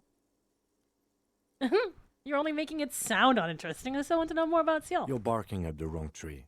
I don't speak a word of Seolite. I've never met either one of my grandparents, and I've never been to Seoul. I'm a regular Revacholière. Do you ever talk with yourself? What do you mean? You know, when you're thinking, do you ever have conversations with, like, your I brain? have no idea what you're talking about. So you're saying your brain never chimes in with advice or warnings or anything? I can't say that it does, no. When I need to think, I just use my notebook. Okay. The lieutenant produces his small blue notebook and idly thumbs through a few pages. That's where his conversations with himself take place. You're super lucid, yet psychedelic. You don't need office supplies to connect to your nervous system. You're special. Special. Good. Let's change the subject. Okay. I'm not gonna bother him right now while we're just getting acquainted, and we have a body to deal with. The man with the unimpressive beard notices you approaching. He drops the ledger he was holding and turns to the lieutenant. Mr. Gart, right? You run this place. Yes. Okay. I am Kim Kitsuragi from Precinct 57. This is an inter-district investigation, so joining me from Precinct 41... He doesn't know him. As I said, Detective Raphael Ambrosius Costa. Right. Now, I know it took us a while to arrive at the scene. It also took you a while to call us and report the dead body. It was you who placed the call, yes? No, I only just got here. It was probably Sylvie who called you. She usually works the bar here. I'm only temporarily taking over her duties. Oh, okay. Do you have her number? As a matter of fact, I do. Okay. You said you just got here. From where? Are you a local? What, of Martinez? No, I live in Jamrock. I only sometimes come here to keep an eye on the place. This is just one of the many, many cafeterias I manage. But you still know your way around, yes? In case we need directions. Yes, I know where some things are, but as I said, I don't live here. I just used to work here. And I'm not going to start working here again, if that's what you think. I didn't imply that. Detective, Yes. I have everything. You? You mean, do I have questions? Yes, yes. He means, do you have questions for me, like a police officer would? Okay. Why did Sylvie go away? She went away because none of your business. Okay, fine. Extra fine. Oh god! Fuck you! Oh, what's your problem with me? Why would I have a problem with you? You're a hero cop. You're being sarcastic. Am I? Or did you ride in, take the body down, solve the murder, and not trash my hostel room? Oh my god, I did all of those things. No, you see, actually, you didn't. You haven't done anything even remotely useful since you got here. Shit! Yeah, I mean, what have I been doing then? Have you seen me around? No, I haven't seen you around. Well, I just got here, remember? Was there anything else? Where exactly is the body? Behind this building, there's a courtyard. They hoisted him up on a tree there. And how do we get there then? That's easy. See that door there? First you exit through that. Then to your right, you should see a big hole in the fence. A really big one. You can get to the courtyard through there. No need for the keys. The hole is big enough for the Franco-Nigerian cavalry to fit through. Okay. Does he want you to feel guilty of making that hole? It's implied in his voice. Killed him. I don't know who killed him. I'm not the police. That's your job. Okay, did you kill him? What are you, crazy? Of course I didn't kill him. Okay, getting really defensive really fast. Are you the bartender? No, I'm not the bartender. I'm the cafeteria manager. He's very animated all of a sudden. This is clearly a touchy subject for him. What's the difference? I have 3 cafeterias I manage. 3. Get over it. Let's go. Not so fast. You owe me 130 real. No one is saying the multi-pattern necktie you found tied to the ceiling fan can talk. No one. It must be merely imagination. But let's bail! Time to push the eject button! Sounds like a responsibility! You don't like those!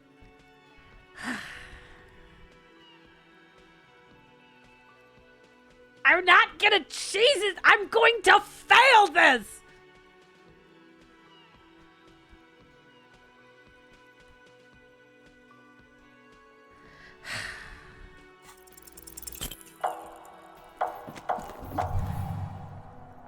one moment you're running like the wind, then you've suddenly turned around and are giving him the finger, furiously, with both hands. Why? The lady in the wheelchair is right behind me, isn't she? That's true. Yes. And it's worrying. But let's not fixate on it. Look at that stupid bartender instead. He has no idea what's going on. You and your fuck you fingers floating in the air. Barkeep's got his mouth agape like an idiot. You showed him. Why did I do this? Why did I have to use both my hands to flip him off? Why both? Watch out!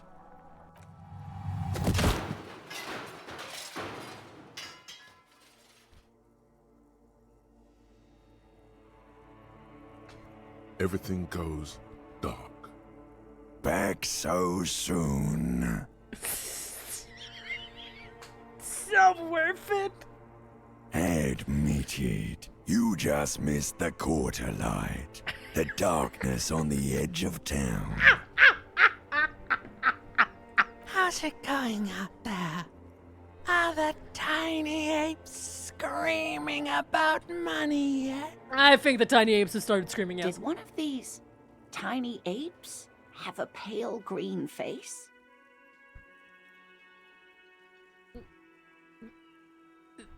No, I don't think so. It's a joke, sweetie. I didn't actually think you saw the kind green ape of South Safra in a hostel in Martinez. That would be ridiculous. Are you okay? So we're just going to completely ignore that I was like the biggest fucking jackass just now. No, you have sustained a trauma to your lower neck. In addition, you have strained your left trapezius muscle. Pain surges down your back when you move. No, are you okay? The chair took the brunt of it. Don't worry. Are you sure, ma'am? Yes, yes. Check on him. Sir, I didn't mean for this to happen. I'm sorry. This has always been a cop-friendly place. Okay, I guess he changed the tune of his horn. The drinks are on the house, okay? There were a lot of drinks on the tab. I still have to charge you for 3 nights and the broken window, though. That's 100 square. Cool. Not entirely cool. You still owe me 100 real. If you don't have it by tonight, I can't let you back up there. Yeah, that's fair. And for God's sake, watch out for yourself. I mean, okay. Well, that was entirely unnecessary. Wait, what is that? Never mind. By the way, where is home? The address is coming up blank, and this place sure isn't it. I have no idea. But you've been at this hostel cafeteria for only 3 nights. Where were you before? You had to be somewhere. I don't know. Far away? In time or space? In space. That doesn't sound like somewhere you can stay if you run out of money.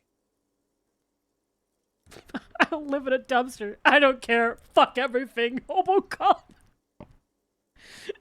Can I trace the way back somehow to the exact street, the exact number of a building? You can try. Run some addresses in your head when you get the time. Maybe a street or an apartment will appear.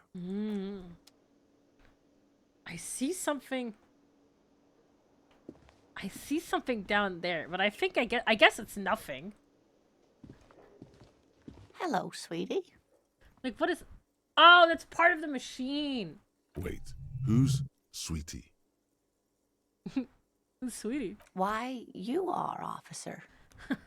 I'm no sweetie. Look at me. You're a handsome man, officer, with your mustache and your chiseled jaw and that silly dimple on your chin.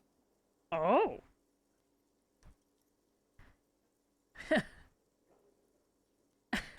Dimple or not, I'm a bitter man. Years have taken the Take toll. heart, officer. You're still a man in your prime.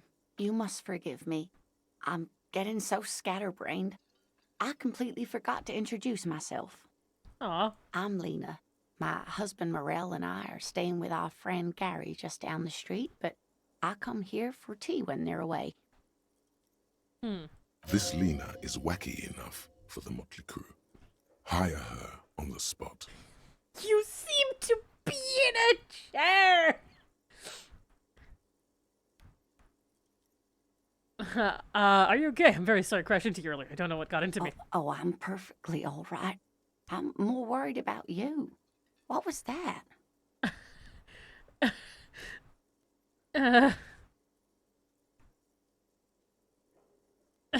It was like my body had a will of its own. I was running, my torso turned, my hands made this new gesture. I'm sorry you had to witness Don't it. beat yourself up over it too much, dear. People do strange things when the old fight or flight kicks in. What, dude? I'm just glad you weren't injured. What is going on right now? What, are we like some newborn concept who overtook this guy's mind? Because what the fuck do you mean Sweetie needs money? Do Sweetie gets money? What the fuck?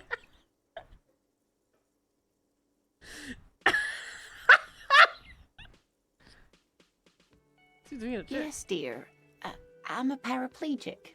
A paraplegic is someone with limited or no ability to use the lower half of their body. Paraplegia is caused by spinal cord injuries, like falling from a great height, or a grenade explosion. I'm sorry, it was rude of me to mention the wheelchair. Let's move on. That's quite all right. I'm used to people asking questions. I know they're thinking about it anyway. There is no bitterness in her voice. She accepted the curiosity her condition inspires a long time ago. I don't know if you've noticed, but I don't know where I am, or what I'm doing, or anything. Yes, officer. You look rather dazed. Like a stunned fox. But surely things can't be that bad. I drank so hard I forgot literally everything. Oh my. You know where we are, right? We're in Revocol. That's right. In a hostel called the Whirling in Rags, to be precise. All I know is that Revocol used to be really cool in the 30s. But new. Disco dancing. It seems like a lifetime ago. Huh. Much has changed, but it is still the most beautiful city in the world. a rare jewel set in the sand between the pines. Everyone says so, even foreigners. Speaking of history, you know what year it is, yes? It's the spring of 57. That's 51. right, dear. Oh, how splendid. 57, I Here, said. Take this pen. Knowledge should always be rewarded. Her relief is palpable. She was getting pretty worried about you there, but now she relaxes her shoulders. I can tell that this is taxing for you, so I'll just ask one more question. What regime are we living under? What mode of government? Cop.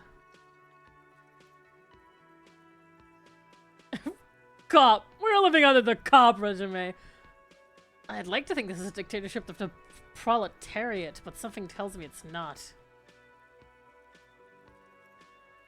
Oh, God. Nope. Sadly not. Revachol is what's called a zone of control. Oh. Under an alliance of foreign powers called the Coalition. We have no government of our own, and what democracy we have is market-driven. Okay. I don't even know what to say! I'm so disappointed!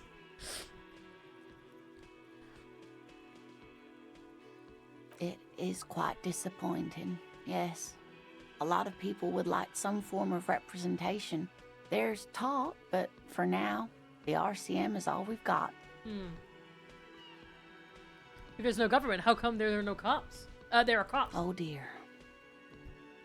And you were doing so well. There aren't any cops in Revachol, not in the traditional sense. The status of law enforcement has been a complicated matter since the revolution. But we should stop for today, sweetie. You look like you need a break. Besides, I'm not the best person to explain the big things to anyone. Yeah.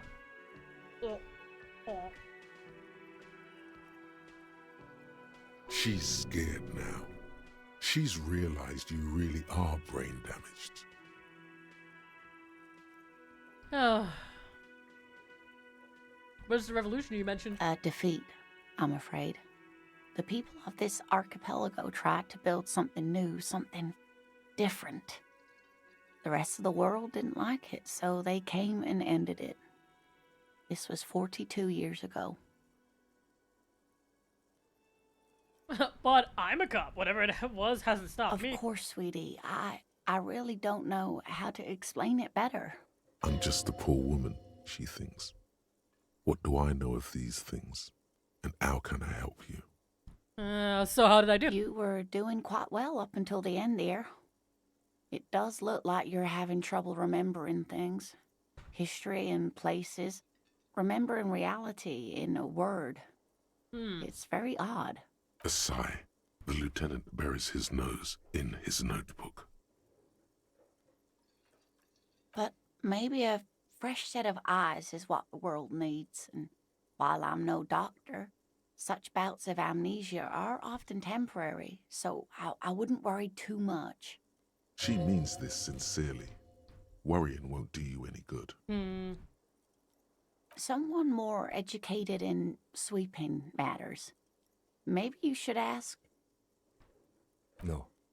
I'm not an encyclopedia. I won't be a guide either. I'm a detective. Oh, okay. Of course. Then I don't know. Someone rich, maybe? Wealthy people are educated. Though I don't know where you would find a wealthy person in Martinez. I really like this. How'd you like to roll with me? Whatever do you mean?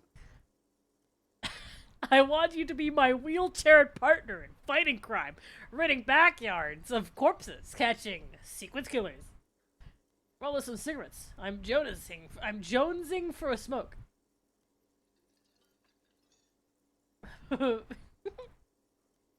Oh, no. I haven't smoked in years.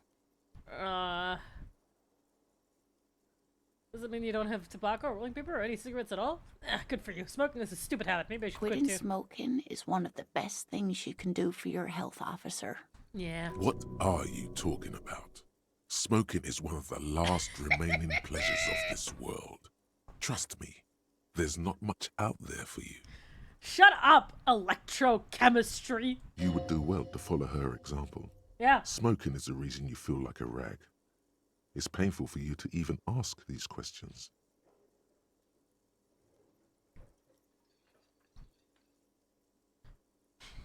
You're my witness. I pledge to never pick up anything, another cigarette as long as I live. Yeah, but I'm not going to quit today. I know it's not easy, sweetie, but keep thinking about it. I'm gonna try it. Sweetie needs money. Do sweeties get money? Oh, sweetie, I heard your conversation with the manager about your financial troubles. When do you get your next paycheck? If she could, this woman would feed and clothe you and every other sad, lost person on this earth. Oh, come on. That's fucked up. Your deportment remains dignified as you shed a single manly tear.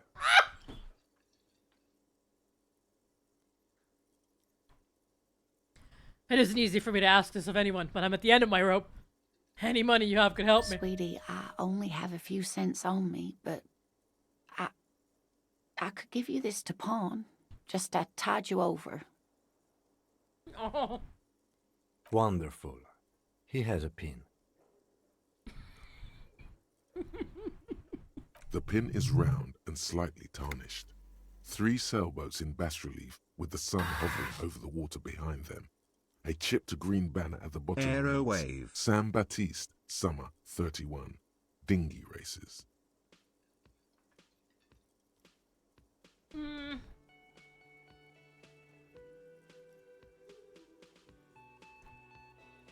I promise I'll buy it back for you once I have more money. It's not an ancient family heirloom or anything, but I suppose it would be nice to get it back.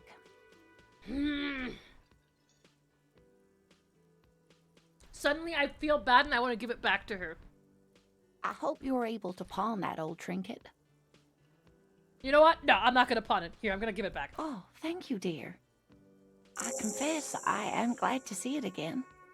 Even the lieutenant seems happy with this turn of events. Yeah! Yeah! Now, what else, sweetie? Of course, dear. Good luck with your case. I'm a good person. Wait, we need to leave for here.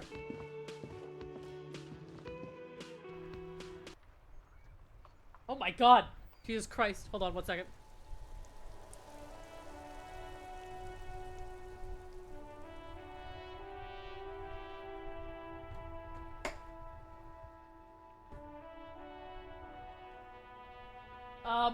Well, I was thinking that she would give me like 1 or 2 cents, not a fucking family heirloom.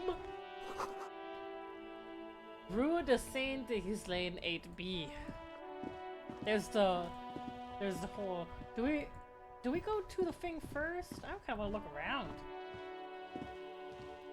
An old call box with a matrix of push buttons lists all the companies in the East Delta Commerce Center.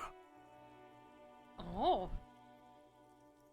Main Hall Building A, Andrew Orlando Harris Ska. Artemy Tep's Boxing for Young Athletes in Gym. 24-hour window. MS Fashion Atelier. Fabron's Taxi. Slipstream CA, Fortress CA, Refill Ice City. Main Hall Building B, Whirling in Grags. So these are all... Wait, is this like all the floors of the building? Is that what a call box is? Wait, I don't know what this means.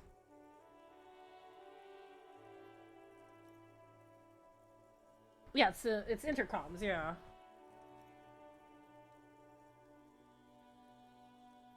What's with the empty card? This button looks new, but someone has removed the name card. Nothing happens when you try to ring it. Huh. This button looks new. It's probably not connected yet. Ah. An off-key melody starts playing after you ring the doorbell. Then a woman picks up the receiver. Kuno, please stop calling here. Grown-ups don't have time for your stupid games.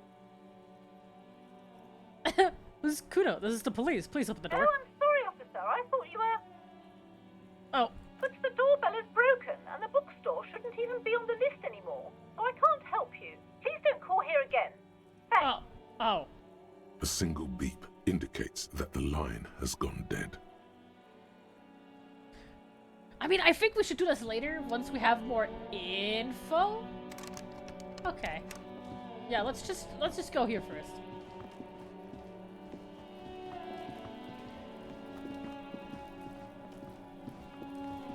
Oh. Oh. Oh dear.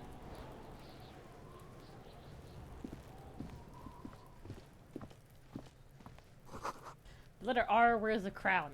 On the ribbon below, a light above descending. Who the... Kuno's got this! Oh, you're the kid, Kuno. Oh yeah! Nappa Gumpy, Kuno! What?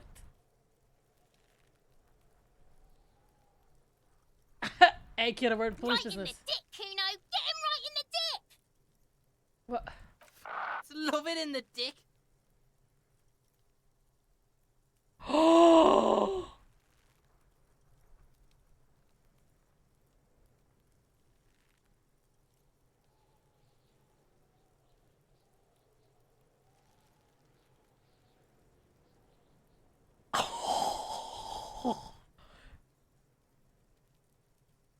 The boy is sweating profusely.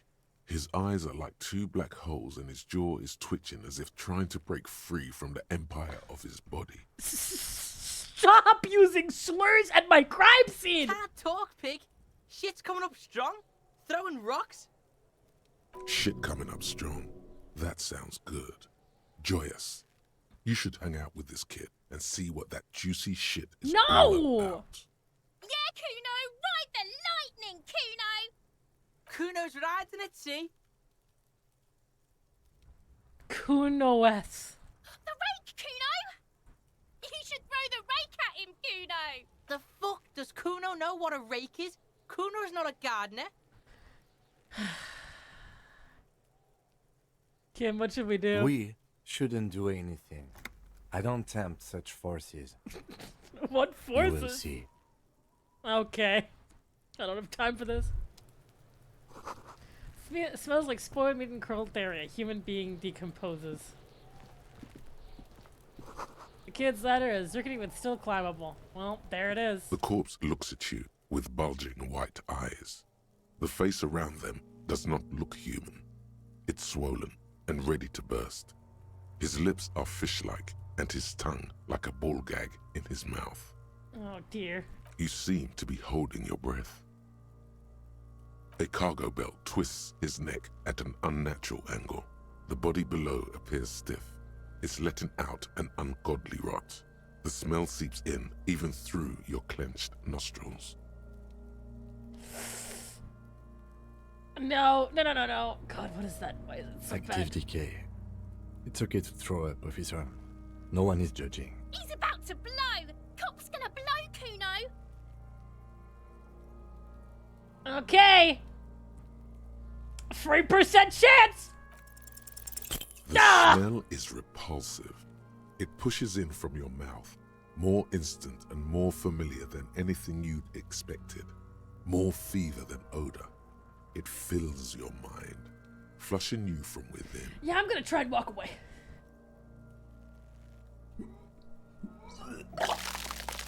Oh, yeah, that's bad. That's gross. Too late. It's impossible to keep in. Your body curls and pushes it out, burst by burst, until a pool of vomit lies under your feet, and your throat stings from the stomach acid. God. It's okay. Happens to everyone. Keep it. Thanks. The hangover is clearly making this worse for you. You could use some ammonia to clear your head. Okay, where do we get ammonia from? There is freight nearby, east of the hostel. They usually have a small apothecary. If they don't, there's a greenhouse here, and a gardener with a wheelbarrow on the corner of the whirling in rags. If she works here, she might have something for the smell. Acquiring ammonia will provide a modifier to the white check. Modifiers make checks easier and allow you to retry them. Huh. Okay.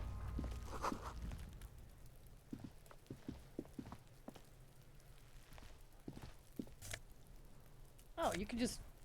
Cool, I got some money. Oh, what is that? Oh, shit. There are several footprints in the mud, left by work boots.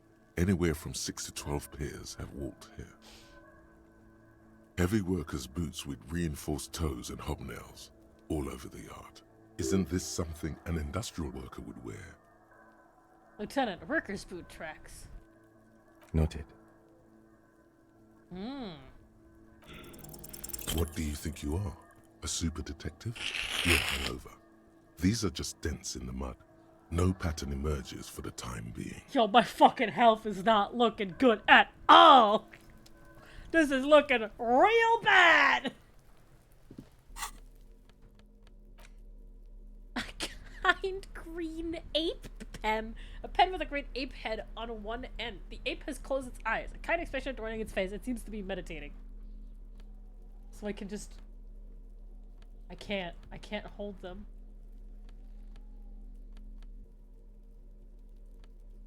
Equipped. The handkerchief given to you by Lieutenant Kitsuragi. One corner is adorned with lace and a tiny embroidered portiere. I'm going to save the game. All of my apes gone.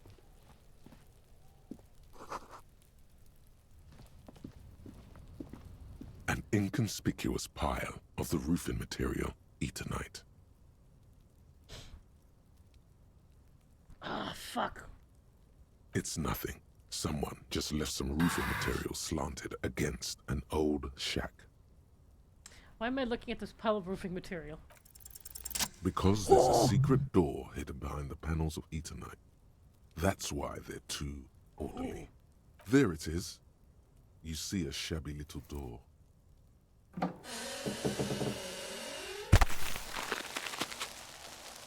Interesting. Cool. What is this then? A tool shed? Let's investigate. Yes, detective. Okay. Yes, detective. Oh dear.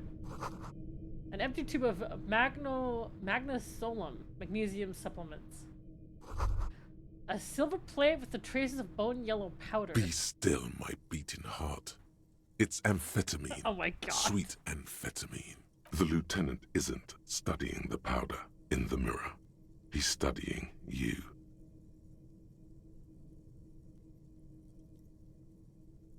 Someone has taken narcotics here.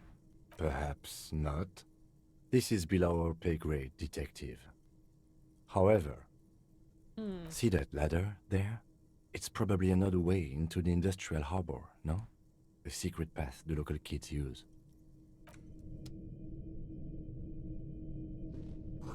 The post says, get out of the way or get fucked up! Cured pig's head, it looks mummified. What is this? Ooh! Oh my god, we're going- Oh shit! These barrels are full of rainwater. I can't reach that. That's over there. Where the fuck am I? I feel like, oh. Wait, oh my god, we're just going up there. Okay, I mean, wait, hold on. Where the fuck are we? Hello? Nosafed. +1 health.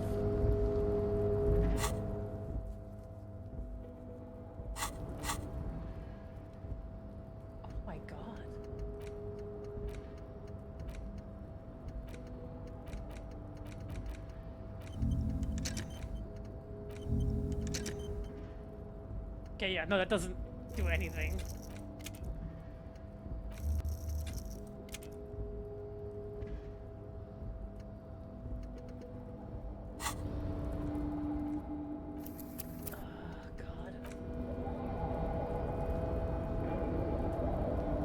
It will if you let it complete it. I don't know.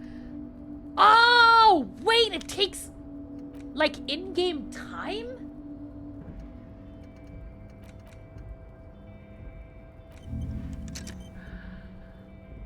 Oh, but it gives you -1 to logic. Okay.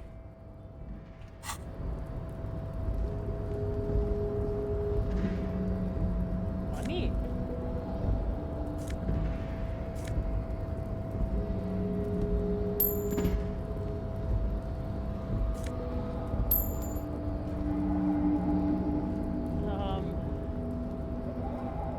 I'm so scared. I have no fucking clue where we are.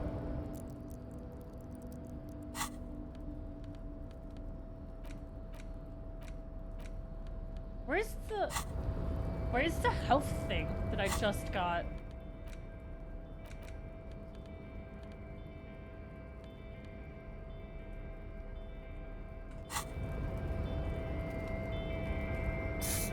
Oh, okay. Okay, I see. That's what that means. This doorway is going to collapse soon. Okay, restoration pillars keep the ruins together. Money. Postcard Grand Couron.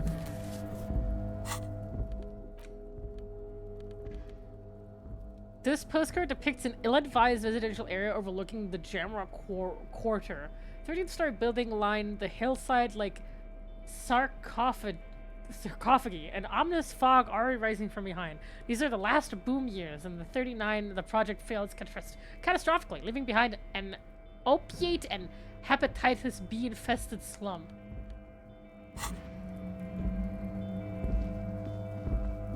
Dude, we are just... Okay, there's nothing else you can do here. Dude, I have no fucking clue where I am!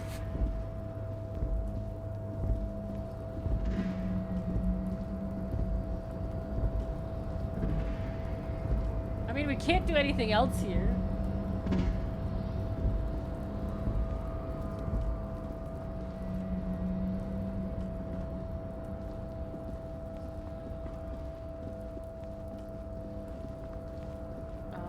Hold on. It wants me to go over there. But I can't get there. Looks like someone left his tarpaulin cloak hanging on the railing here. Yes, it's probably yours. It bears the RCM insignia, and you have a habit of being careless with your equipment. Oh. You could probably make the jump. You look like you've done some track and field in your day. Oh no! The wind is aggressive up here. The lieutenant looks at the enormous crane towering in the distance over the container yard. Oh, this is gonna The fucking look in his hit me. eyes is a mix of the engineer-like interest and the wonder of a 6-year-old seeing a horse for the first time. Motherfucker! Now that's a huge crane! Yes, that's one way of putting it. It's certainly an impressive achievement of engineering. But I digress. We were focusing on your cloak here.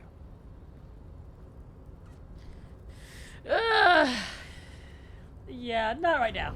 I feel like I'd explode. Kim Kitsura guy, if you are free later I am also free to hang out if you want to hang out later if you are free to hang out Kim Kitsura guy. I'm starting to think people might like this guy. I don't know, I have a feeling. Just a small feeling. Yes? I didn't know that I can't remember No anything. response. He just arches his brow. I really don't remember anything. There was drinking involved. Have you tried concentrating on something other than your personal affairs? Okay. There is a sudden, harsh edge to his voice, like he's tired of hearing about your personal affairs. Ooh, I'm sorry, Kim. Sorry. But I'm completely lacking basic information about even this organization we're in. Can you help me? Fine. We should get through this day first. Off hours begin at 9 p.m. If you're still having trouble then, I can give you an orientation. Okay, fine. Focus on other people's troubles, not your own. Okay, That is... A moment passes. The lieutenant glances at the sports watch on his wrist. Okay.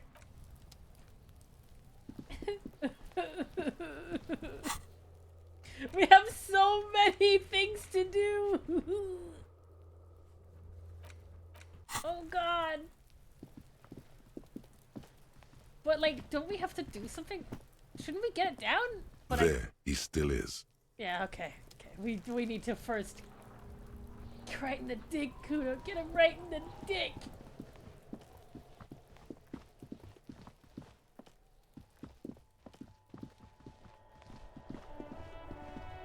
Alright, let's look around. There are bottles inside. You could pick them up if you had a bag. I want to do this now. Old call box with you ring the doorbell, but no one answers. Fine. Let's go for boxing for young athletes in All gym. you hear is static, but no one answers the call. What about the 24-hour window? You ring the doorbell, but nothing happens. The fuck do you mean 24-hour window then, you fucking liars? Emma's fashion atelier. You wait for a minute or two, but all you get from the call box is silence. No one answers the call. Oh, whoa, we. Fabron's taxi. Looks like someone has melted half the plastic off with a lighter. The doorbell doesn't work anymore. Fine. Slipstream CA. You hear static from the intercom speaker. It sounds as if someone has picked up the receiver, but isn't saying anything. Hello, is anyone there? Yes, hello. This is Tricentennial Electric. Ooh, that's not good. Have you come to place an order?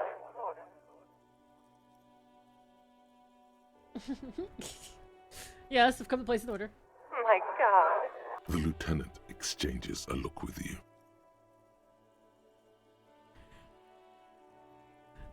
Yes? It's you. My God. I didn't think I would hear your voice. Well, It's a woman, and she knows you. Oh, God Your damn heart it! beats faster. Shut up, electrochemistry! No, something's wrong here. Are you sure she's talking to you?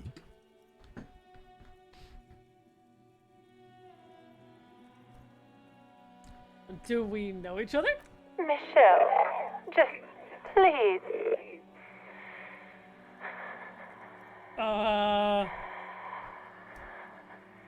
Okay. Why did you even call? I don't understand. You've been gone for months. I thought you didn't care. That's not me! Hold on. Tell me what's going on. What did I do? Ever since I came to work here, it's been different. As if my mind's been wiped clean. A spot of static overrides her words. When she speaks again, it sounds like she's submerged. It's so nice. Oh. It's so nice to be able to finally forget. Listen, I'm going to hang up now. She sounds like she's about to cry.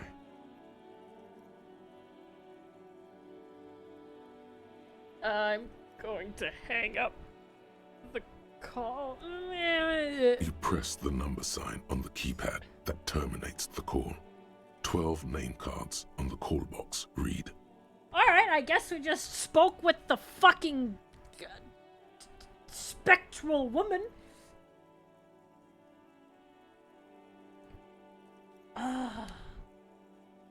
A white check?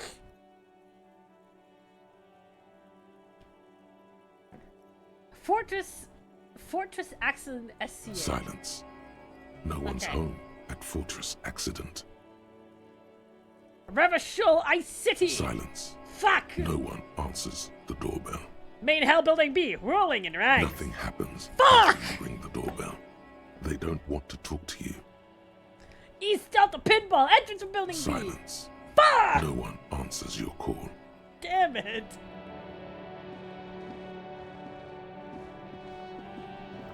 Ooh. This Post Lavantorie mail collection box has been heavily vandalized with graffito. A closer inspection reveals 2 bullet holes in the front. Good mail delivery box.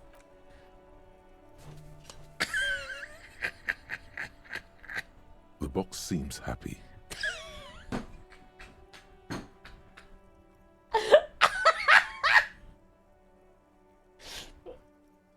Eat shit, pig, fucked by the coon, and St. G with a crown have been scribbled on it. Jenny is a whore, and best set mailbox also. Been there, Post Lemon Junior mail collection box. Been there. Mail collection box, you should man the fuck up. Holy shit. The mail collection box seems cathartic, thankful even. So do you. You shudder. Then you swallow. Oh, so if you get a heal and you're full health, it just goes towards your bonus? So you can just use it later? Or did I miss something there? No, it's just wasted? Oh, okay.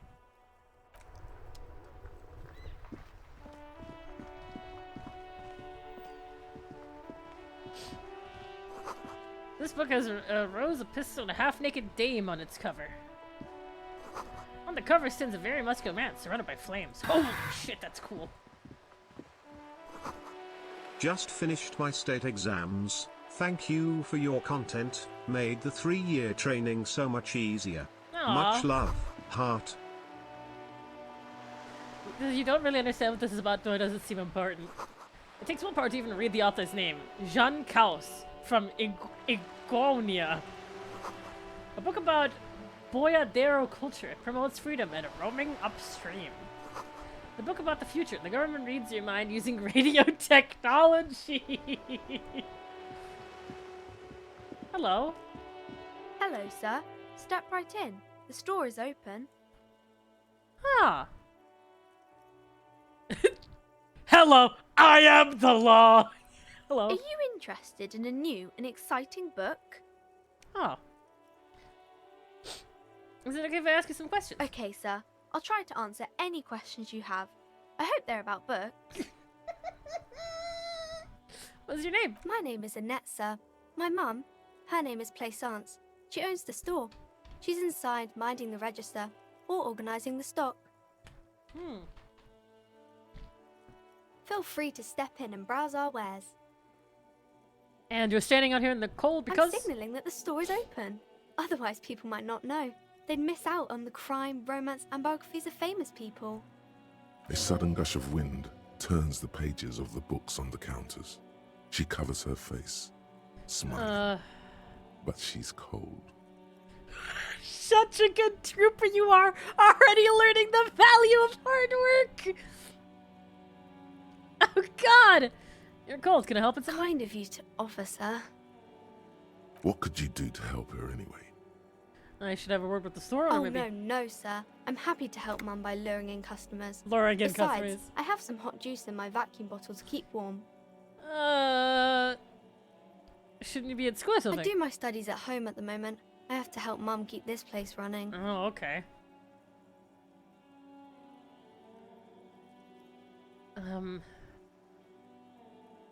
Isn't school more important than Mum this? says it's necessary to do both because it builds character. Mum says a proper worker is dutiful.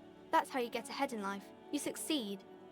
There is stress and unease behind these words. She's reciting etiquette. Oh, God. Mum says it's peachy. She was a little afraid at first, There's talk about this house being cursed. Behind her, the window has been boarded up. You sense the boards creaking, twisting for a second, and some kind of doubt in her tense shoulders. Cursed? In what way? Cursed in the way that makes them say that no business has ever really thrived here, sir. That they all go... bankrupt. Exactly. But we've been doing fine so far. That sounds rather serious. I should probably look into this. We can go into the bookstore and ask about the case. But I don't see much more to look into here. Oh! Yes. Please do also look at our wares inside.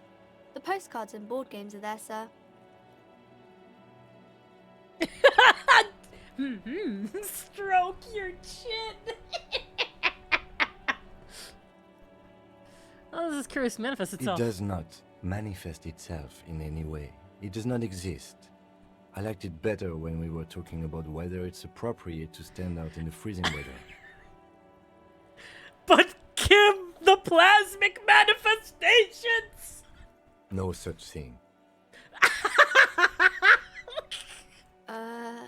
Anything else you wanted to talk about, sir? What do you know about the other film businesses? Nothing really, sir. Mum doesn't allow me to sneak around in the back rooms or the cellar. I don't really know what's there. Okay, enough about the curse for Maybe now. I can tell you about some of our books instead. What is this crime business? Crime fiction is about murders or burglaries or things like that, and the work of a policeman or a private detective who's trying to solve a crime and catch the criminals. Anyone want to... Okay, get it. Crime murder gets the people going. And it's kind of like a puzzle too. You can guess who the criminal is or how the good guys are going to catch him. I'm a policeman myself, by the way. I don't look much like a policeman.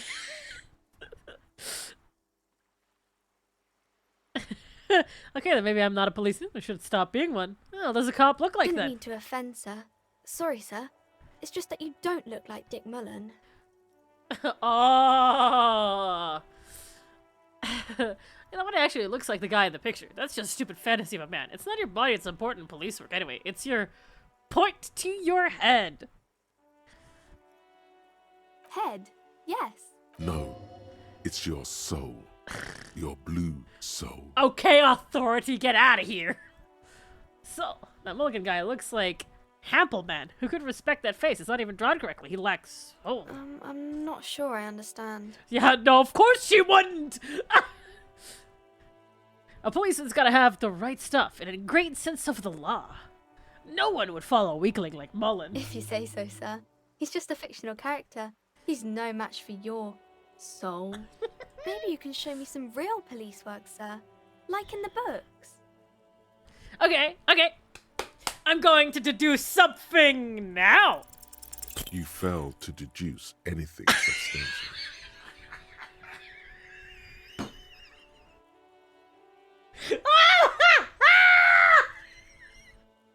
She waits intently.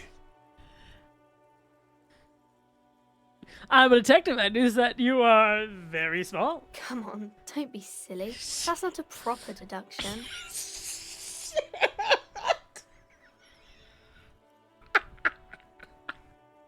Thanks, game. That was... I guess I deserve that one. It's the type of book where there's a rich lady and she has to choose between the good man and the bad man. Yeah. Or there could be a story about a poor lady getting a rich man. It's about man and lady business, sir. What about a book where the man and lady business doesn't work out at all? I haven't read many of those. Maybe you should ask Mum. Yeah, you think she has one about an excruciatingly painful breakup? I don't think it's a romance story if the main characters break up, though. No, think about it. One where they plunge into a torrid spiral of pain and resignation. Only it's really long and drawn out. Scarred for life. Phantom Limb. Absolutely not! Sometimes they break up for a little while, but then they always get back together. What about, when both of the men are bad? These are not very common.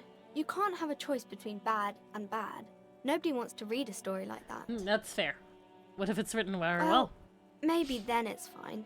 Maybe if the lady then decides not to pick either, because she doesn't need a bad man.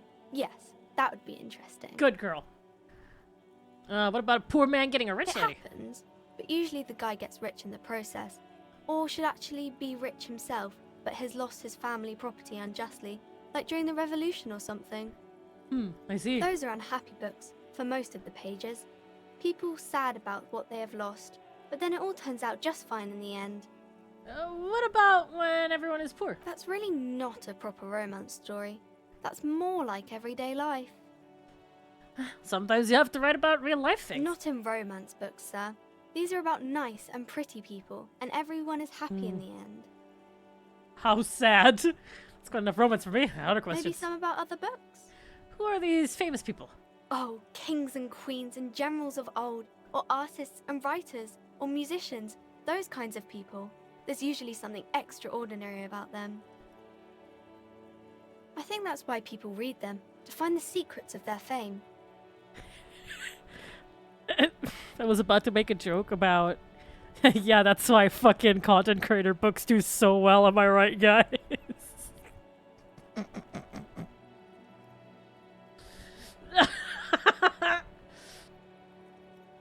I had a different question in mind. Alright.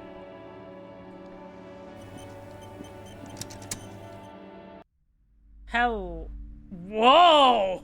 Oh my lord! Gifts, books, and molten candy. The display rack is brimming with worn paperbacks featuring an extremely muscular, sword-wielding barbarian on the cover. Nearly all the titles contain the word Hyundai somewhere. Rows and rows of Hyundai men blur your vision. You make out some titles. Man from Hyundai and the Mammoth Riders. Man from Hyundai, Return to Hyundai. And the solipsistic Man from Hyundai and the Hyundai Man. Why are God, good God, how many are there? Maybe 100. Man from Hyundai and the sages at the end of the world. Man from Hyundai and the false god. Man from Hyundai and the scorched earth. Man from Hyundai, the Hyundai colonies. I'm about to kill this Man word. from Hyundai and the swamp beast. Man from Hyundai and the snow crabs. Is that all? Not even close. Man from Hyundai in hell. Man from Hyundai and the forest of slaves. God! Man from Hyundai under the lake. Man from Hyundai, Hyundai burning. There's even the Trial of Death. What? A pastoral combat game book set in the world of Hyundai Man, and so much more. Speed threshold! I can do it! Nothing of interest. Only silence and the cosmic background pain radiation. Okay, Starkey, tell me about the Musselman books. Oh, Man from Hyundai. Oh, you! A very popular series of adventure novels. They're awfully immoral and violent books. Then why are they so popular? Blood and violence, scantily clad women, epic narratives, all those mystical things he encounters. They're bound to grab those with little imagination and nothing to do. Sounds good. Which one should I start with? What does it matter? They're all the same. However, the customer is always right, they say. If you're a novice of the series, I'd recommend Hyundai Man, the Man from Hyundai. It's supposed to be a good introduction to the series. All right.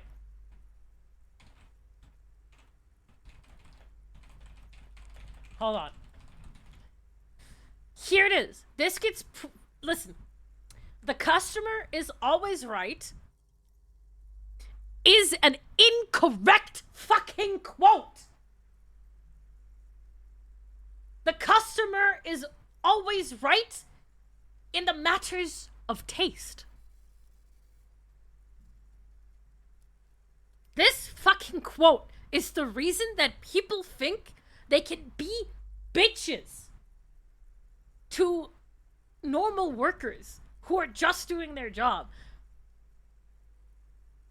You only are right in your own taste. Ah! Sorry, I'm okay. I'm not wasting my money. I also don't have enough money. In this instance, I mean, she is using it, but it just reminded... She is using it correctly, that's true.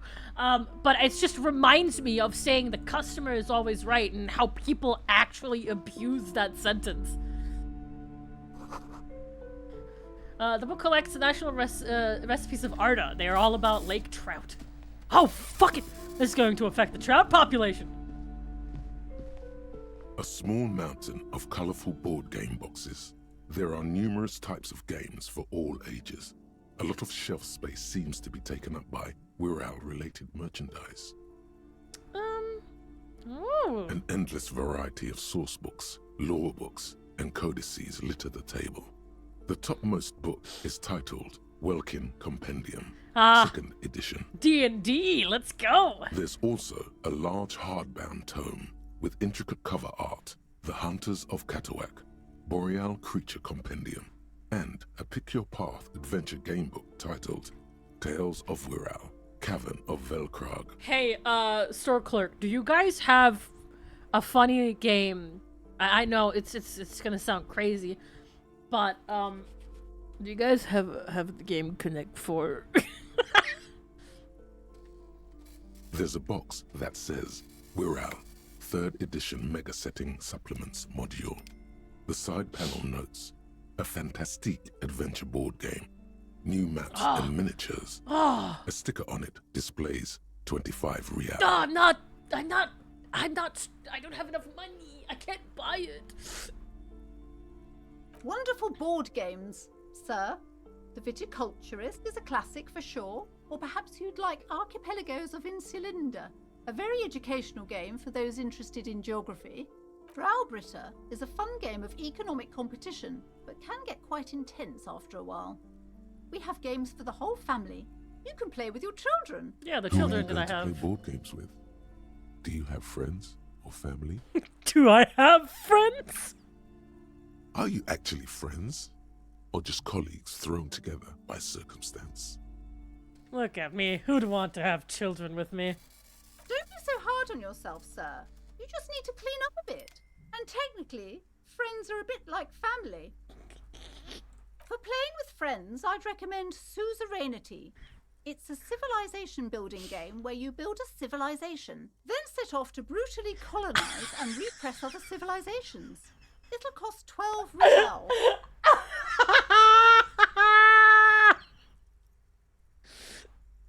Oh, God.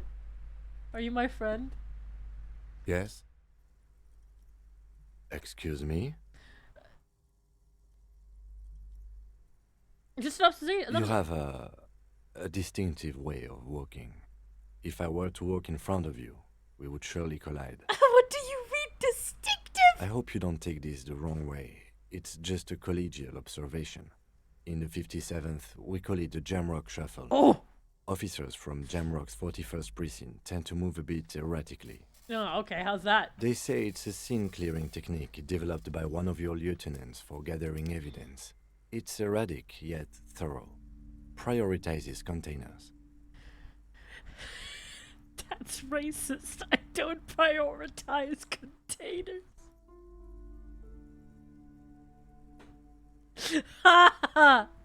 Why containers? I don't know. Containers contain, I guess. I'm making assumptions. We should move on. Passing along frivolous interdepartmental stereotypes is not usually his oeuvre. He regrets bringing it up. Oh, it's okay, Kim. I don't mind. Welcome to Crime, Romance, and Biographies of Famous People. My name is Plaisance. Plaisance, I don't want to sound mean, but you gotta get a catchier name. That's a slogan. You need to get a name. Be welcome, and please take responsibility for the energy you bring into this space. So you're the owner of the store? I am. The proudest owner of our little shop of culture. Your daughter's the one standing outside the door, right? Annette, yes, my daughter. I hope she wasn't slacking off again with her nose in science fiction. Tell me, was she at her post doing her job like a proper girl? Yes, of course. Wonderful. Did you talk to her? Yes. Great. On a scale of 1 to 10, how compelled were you to buy books after talking with her? Her opinion of her daughter depends on how well she lured you into the store. She's very polite and helpful. My precious, her dedication brings joy to my heart. If you have children, I hope they turn out as great as Mayonette. I'm here to dismantle the free market and abolish child labor! The way your headline strikes me as wrong. Mind your own business, sir. In our society, people don't get to tell each other how to raise their children. It's none of your or anyone's business. Well, I'm here to dismantle the free market and abolish child labor. You must be kidding. There's nothing like that happening. Depends how much you pay the kid. Good, sir. What does a young child do with money anyway? No, I save it for her as a fund. She's securing her financial future out there. I fucking hate this woman. Indeed. Are we done with the jokes now? Yes, we've had quite enough fun here. Right. The woman before you scans the store, her shoulders rigid and tense. Every now and then, she nudges her glasses. The girl outside mentioned that this place is cursed. Cursed? Who said that? Annette? I will have a word with her. Ah, fuck. This place is not cursed. It has a robustly magnetic energy. Good for commercial activity. My business is thriving, sir. What if I want to buy books? You were already doing good, browsing the shelves. Why'd you stop? Don't you feel compelled? Go, go. Get back there. The books await you. Okay, so what types of books do you have? Everything is on the shelves. Take a look yourself. The shelves compel you, don't they? What is wrong with you? She's attempting to mentally direct you towards the shelves. She only wants you to buy the goods. She doesn't care about the books. Do you know what books you have for sale? Truth be told, not really. My sister brings in most of the goods. I'm sure it's all very literary stuff with well-written prose. But you don't learn about the important things in life from fabricated stories. Shouldn't a storekeep know about her wares? I provide a valuable service. As long as people buy books, I'm fine. Where do you learn about the important things Truth then? is available if you just know where to look. And you have to open and free your mind to understand. You're horrendously bad at this. She smiles and nods, seemingly relieved. Jesus Christ, you're bad at this. What is this? You see a set of tattered curtains blocking the way to another room. A strange cage-like trinket dangles from the curtains. Excuse me, officer. The back room is strictly for employees only. Shopkeeper, what's behind the curtains? Nothing. Now please go back to browsing the books.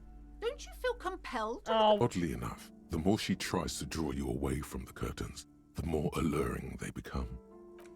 You see some kind of charm, an irregular polyhedron assembled from bones, sticks, and straw. Inside, a disturbing fish head with empty eye sockets stares at you. Aside from poking at it suspiciously, there is nothing else to do with the fish head charm at this time. The curtains remain shut before you. I'm going to I'm going to ignore the curtains for now. I just want to make sure that I saw everything up here. These shelves are overburdened with books from the same series. You see the name Dick Mullen over and over. Great. Crime fiction is a disgrace. An asinine misrepresentation of the physical attributes of the arduous everyday work of actual police officers. Yeah. I came here expecting to hear a song about the 21st of September and I got a curtain that's giving me fuck me eyes. Yeah. Yeah. These books greatly overstate the excitement of police work, glossing over how long it takes to actually follow up on leads and eliminate dead ends. What's more, they completely ignore the psychological hardships of year after year coming into contact with people during the worst days of their lives. Not a single mention of all the stress this work creates upon the officer's family. Oh, hi. Detective fiction just doesn't tell the truth at all. Now, would you like a list of all the books found on the shelf? Sure thing. You see Dick Mullen on the job. Get me Mullen. The Stalwart Adventures of Richard P. Mullen. Dick Mullen and the Murder in the Orchard. The Sordid Affair of Dick Mullen. A killing is declared. Dick Mullen in the murder house. Okay. The final case of Dick Mullen. Obviously. Dick Mullen in the clock tower. The ordeals of Dick Mullen. Dauntless Dick. Dick Mullen's funeral pyre. The murder of Dick Mullen. The dauntless Dick. Dick Mullen dies? Oh no. Turns out he faked it to solve the case. Are there any more? Yes. There's also the dame who did it. Farewell, my Mullen. Faking death seems to be a common trope in the Mullen series. God. The morbid tales of Dick Mullen. A dark tide turns. Tragedy calls for Dick Mullen. Another one with fake death. Jesus Christ. And, of course, Dick Mullen, the murderer. In order to catch a murderer, Dick Mullen must become the murderer. Jesus fucking God. What the fucking shit, dude? Oh, God. After all this, you still haven't found the answer to the one question that matters. Who is Dick Mullen? Reaction speed? Who is Dick Mullen? Your quick eye notices a small caterpillar crawling across the spine of a book. The title reads, Dick Mullen and the Mistaken Identity. Ooh. A worn paperback from Dick Mullen's classic Hard-Boiled Phase. The premise seems to be that Dick Mullen is framed for the murder of his best friend and has just a few days to prove his innocence. Huh, why does this speak to me? Could it be the motifs of unstable identities and shocking betrayals? That's probably right. I'm a complicated guy full of contradictions. No, it's gotta be something else. Perhaps you're drawn to the dark and noirish atmosphere. That's not it either. Is it because the smoking dame in the slinky red dress on the cover is giving you a hard-on?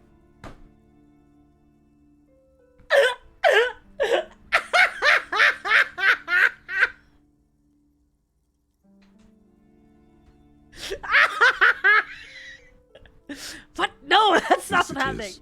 The bulge in your pants is embarrassingly obvious. No, it's Relax. It's not that bad. Also, this means your blood flow is returning to normal. Good news, really. Terrible. Something the matter, detective?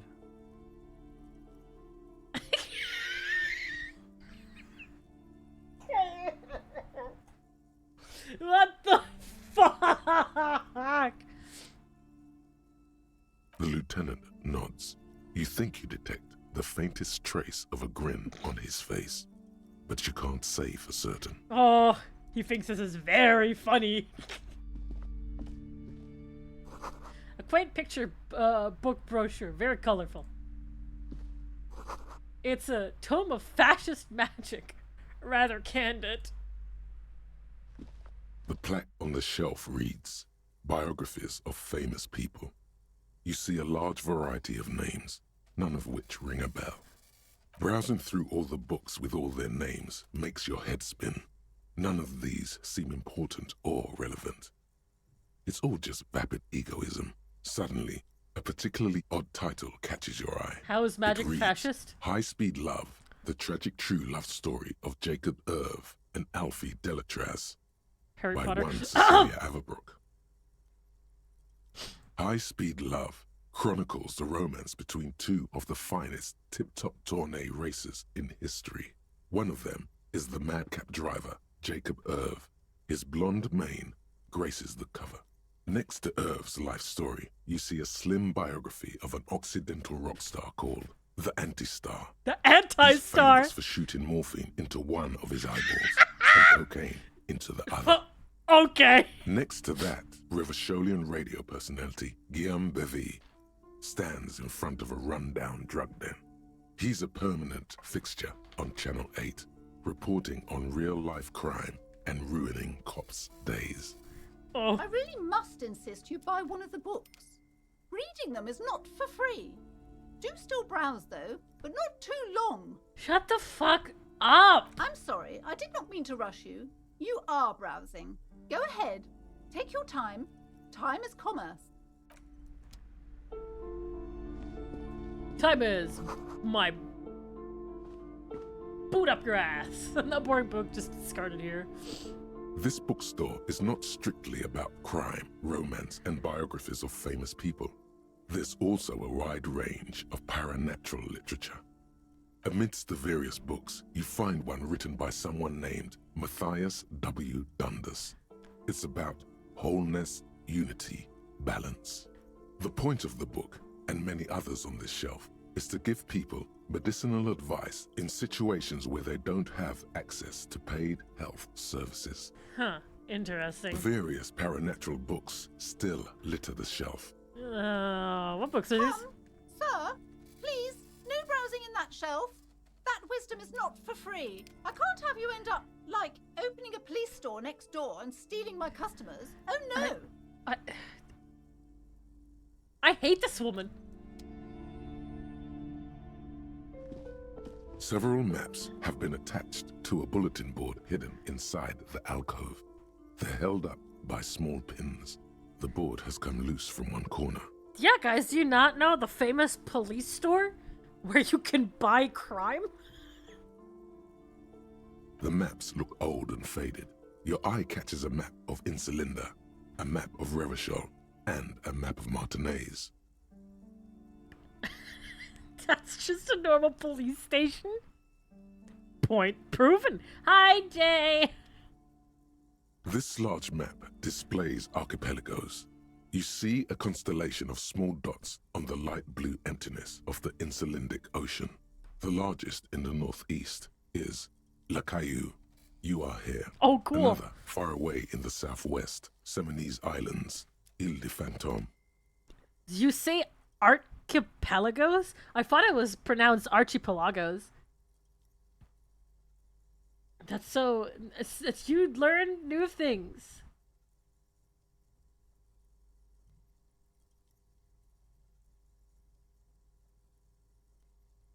Wait, what? Archipelago is another Oogie? What does... No, the fuck you did not?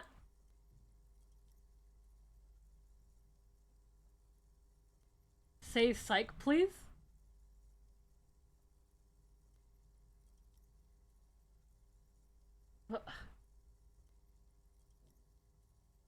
Chat is fucking with you, Shen? Wait, what? What do you mean?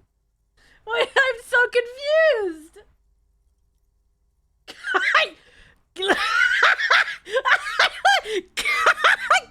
You the bald little bitch! What's wrong with you?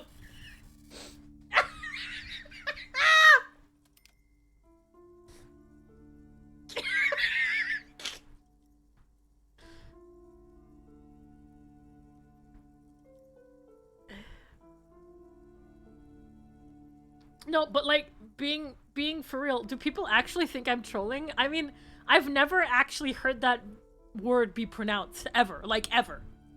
I know it exists, but I've never seen it used, and I've never heard it be, like, actually said up. We can't tell?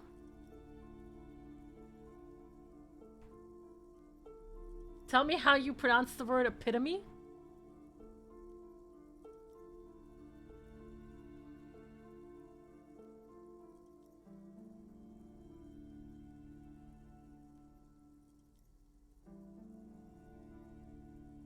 It's honest. Dude, I'm fucking German.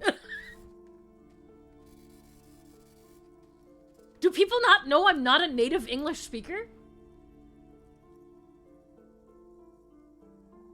Because that's incredibly fucking rude, if not.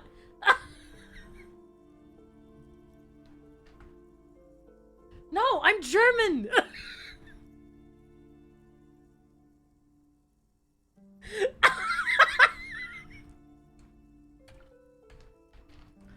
Alright. That means a lot of fucking... Wait, that means there's like a shit ton of people here who are currently new.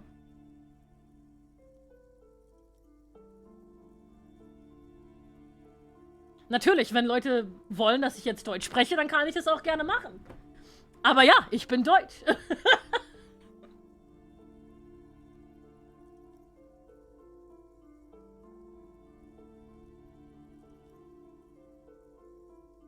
Genau. Eine Deutsche im Haus.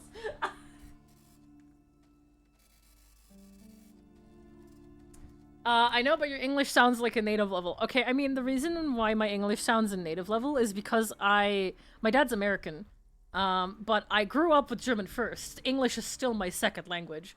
So there's, like, a lot of words that I've seen conceptually, but never heard being said out loud.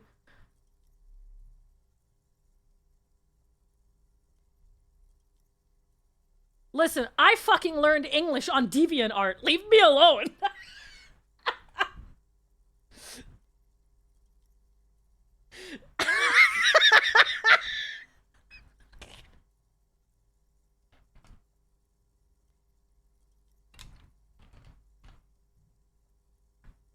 Have I ever been to Liechtenstein? Liechtenstein is not...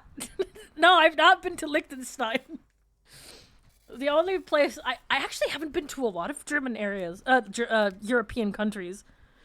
The only ones I've been to were, like, the south of Italy. I've been to the Netherlands. I've been to England. And that's where everything stops. I've been nowhere else. I really want to go to Spain. But mostly because Muyo is there. How do you say dandelion? No, I'm fucking with you, it's dandelion.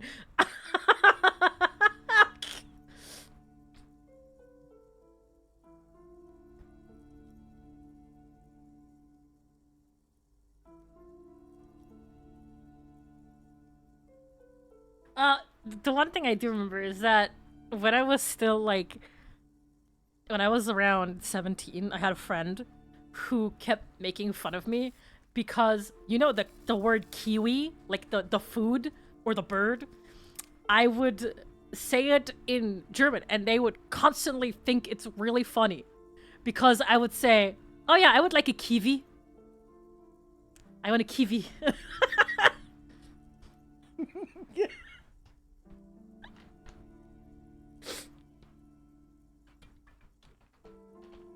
And they never told me how to actually say it. But they kept making fun of me for it and thinking it was funny.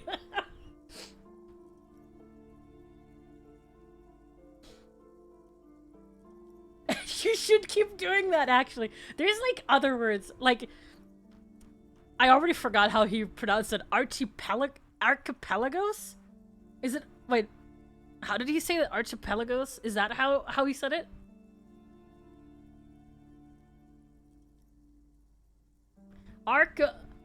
Archipelago. Okay, thank you.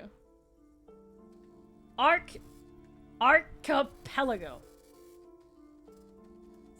Archipelago. Okay, thank you. See, when I look at it, I want to say archipelago, but people are saying that that's something else, and I have no idea what that is.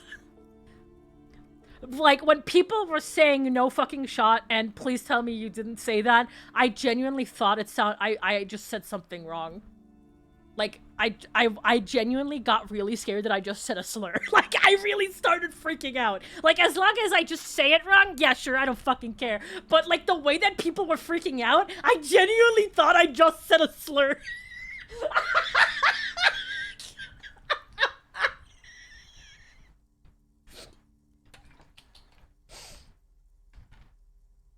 Okay, that's all I care about. If you want to make fun of me for that, that's fine. But I genuinely thought I did something really bad.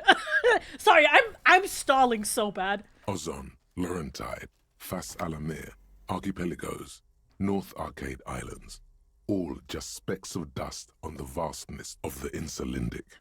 On the edges of the map, the color fades into a blur of dotted lines, black and white. No, you didn't say slur, you're not Kuno. Don't worry, you're cool. It's people not realizing you're not a native English speaker is all. Remember when during the Hawkeye Star Rail streams when it's when it said ESL?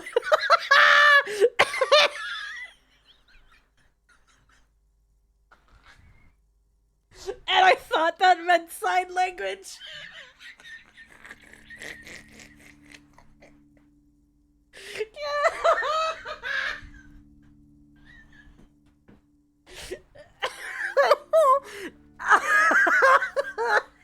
God. Fuck, sorry, I'm crying. Okay. In the northeast, a dust mite stands on the north coast of Caillou in a bookstore. It's you. Cases, I'm fucking guys. There are tear stains going down my face. You can on Caillou, Revachol, a single black star on Ozon, Fondelier, and Vimandu on archipelagos, Croyan Moran, Villiers, on Seminine, Olduvai, and on Laurentide, Deora of the Seven Seas. Every single time it says archipelagos, I feel like it's mocking me on purpose. Lost little pearls of light, tiny fires in the dark. The ocean breaks apart into a tangle of cosines and azimuths, all pointing into pale nothingness. Windy is the north azimuth. Grad is the northeast azimuth. Samara is the east azimuth. Seo is the west azimuth. Isolas, they're called. Yeah, I have the same question as Ryder. What the fuck is an azimuth?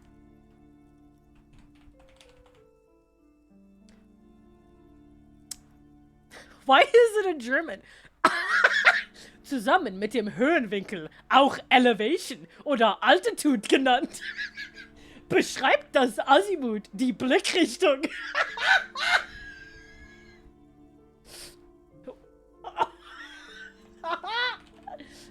Give me the English explanation. The azimuth is the angle between the north vector and the star's vector on the horizontal plane. Azimuth is usually measured in degrees. Okay. The concept uses navigation, astronomy, engineering, mapping, mining, and ballistics. Unfortunately, nothing that I'm good at.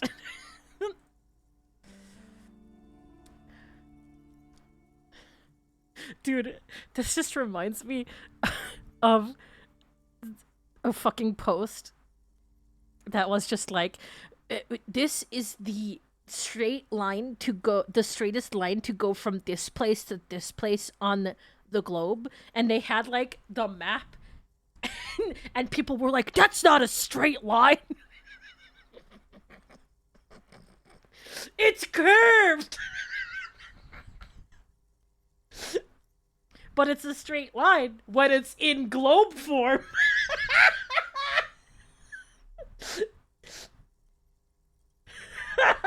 The Earth is not flat, guys.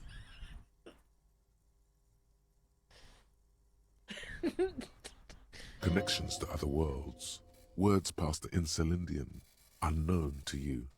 You only know you've never been there. You have little idea what they are.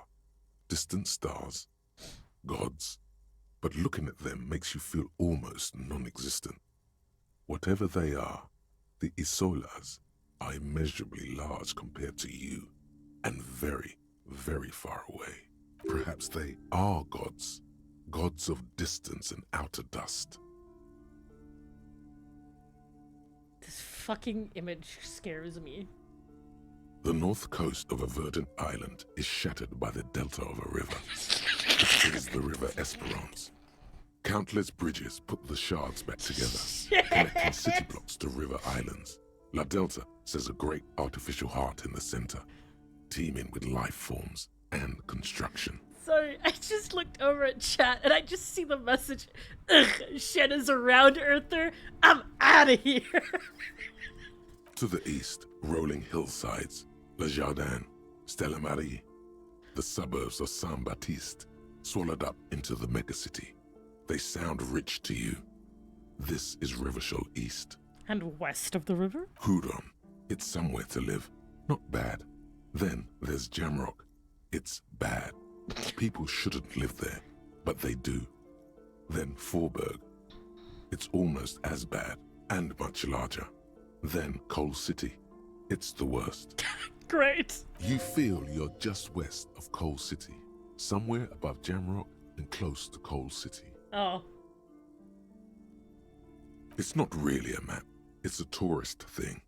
A picture postcard with buildings on it, drawn from an isometric perspective. A date in the upper right corner says Cool. 48. Still, it's detailed. Could be pretty useful for scouting ahead. You see the jagged boxes of an industrial harbor, even the whirling in rags there. I'm sorry, officer. The map of Martinez is the only one available. The other two are not for sale anymore. And besides, you could scarcely afford them. Bro. They're quite valuable, though they might not look it. The map of Martinez is 90 cents, though. You seem to underestimate my research, which are okay. Yes, yes. Are you interested or not?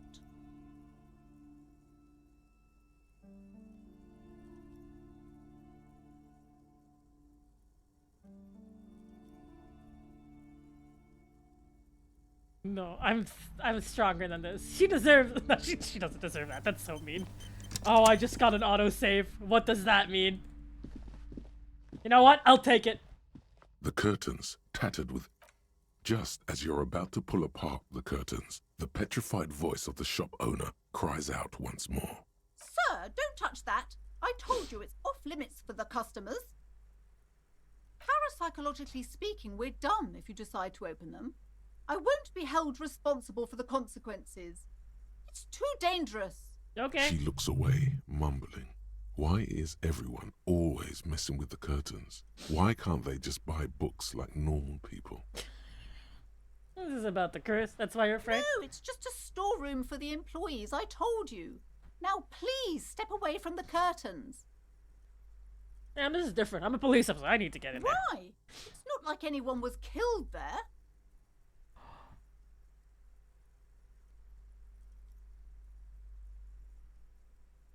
I am sorry. I don't mean to be so impolite. Just please don't go there. I can't allow that. You'll only make things worse and unleash the powers. No, I don't care. I'll open them. No! Please just talk to me, officer. Come here and let's talk this through before you decide to do anything extreme. There is something mysterious about the curtains. Be careful. The curtains, tattered with age and covered in dust, hang before you, as if taunting you. Alright, since you're so desperate. Hello again, esteemed officer, and welcome to Crime Rem. I don't already care. Told you, it's just a storage room for employees. I don't understand why it's so important to you. Just let it go, officer. Go buy some goddamn books. You're supposed to be drawn to the books. If it's just a storage room, then it wouldn't hurt if I just peeked inside. It's not like it's cursed, right? No! Okay, fine. It's because this place is cursed. Just like Annette said, they don't call it the doomed commercial area for nothing. Are you happy now, officer? Happy that you've ruined everything? Yeah? How does the curse manifest itself? The curse is so much worse than you could imagine. It's a disease, eating at the very foundation. Mm-hmm. It's the curse of financial distress, Oh of my ruin and bankruptcy. Woman, you're fucking stupid. Didn't that curtain just move? Wait.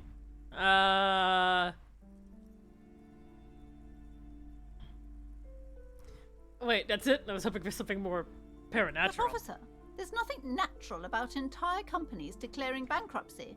I'm talking about cacodemons feeding off bad business practices and disappointing income statements. There's something wrong with this building, I can tell you.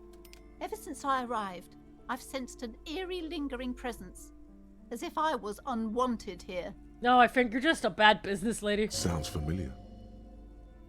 Hmm. She nudges her glasses, anxious and tense. Why didn't you just tell me right away what's the curse? It's not good to talk about the curse, not in detail. The negativism, it's dangerous. Talking about the void wraiths angers them. Have you sought help from anybody? Yes, I've contacted numerous parapsychologists, and even a pair of Simonese mediators. They provided me with the wards. The wards help to keep the doom at bay and protect us against the darkness that lies further in the building, even though now I fear it's not enough. Well, then it doesn't matter if I go in there. Is there a pendant part of the wards as well? Oh, this? No, it's a special Himian amulet, blessed by desert pygmy shamans, with a spell of compulsion. It's to compel people to buy books. It compels me to not buy books. I'm going to be honest. There are numerous spells cast throughout the store. I had the books anointed with a different inducement spell, for example. It's guaranteed to boost sales 15%. Would you like me to take the case? I could investigate, see if the case is real. Most certainly not. I don't want anyone who's not familiar with the psychic arts to get involved in this mess. Stay away. Leave the spirits be, so they can return to their slumber. Psychic arts? Sounds right down our alley.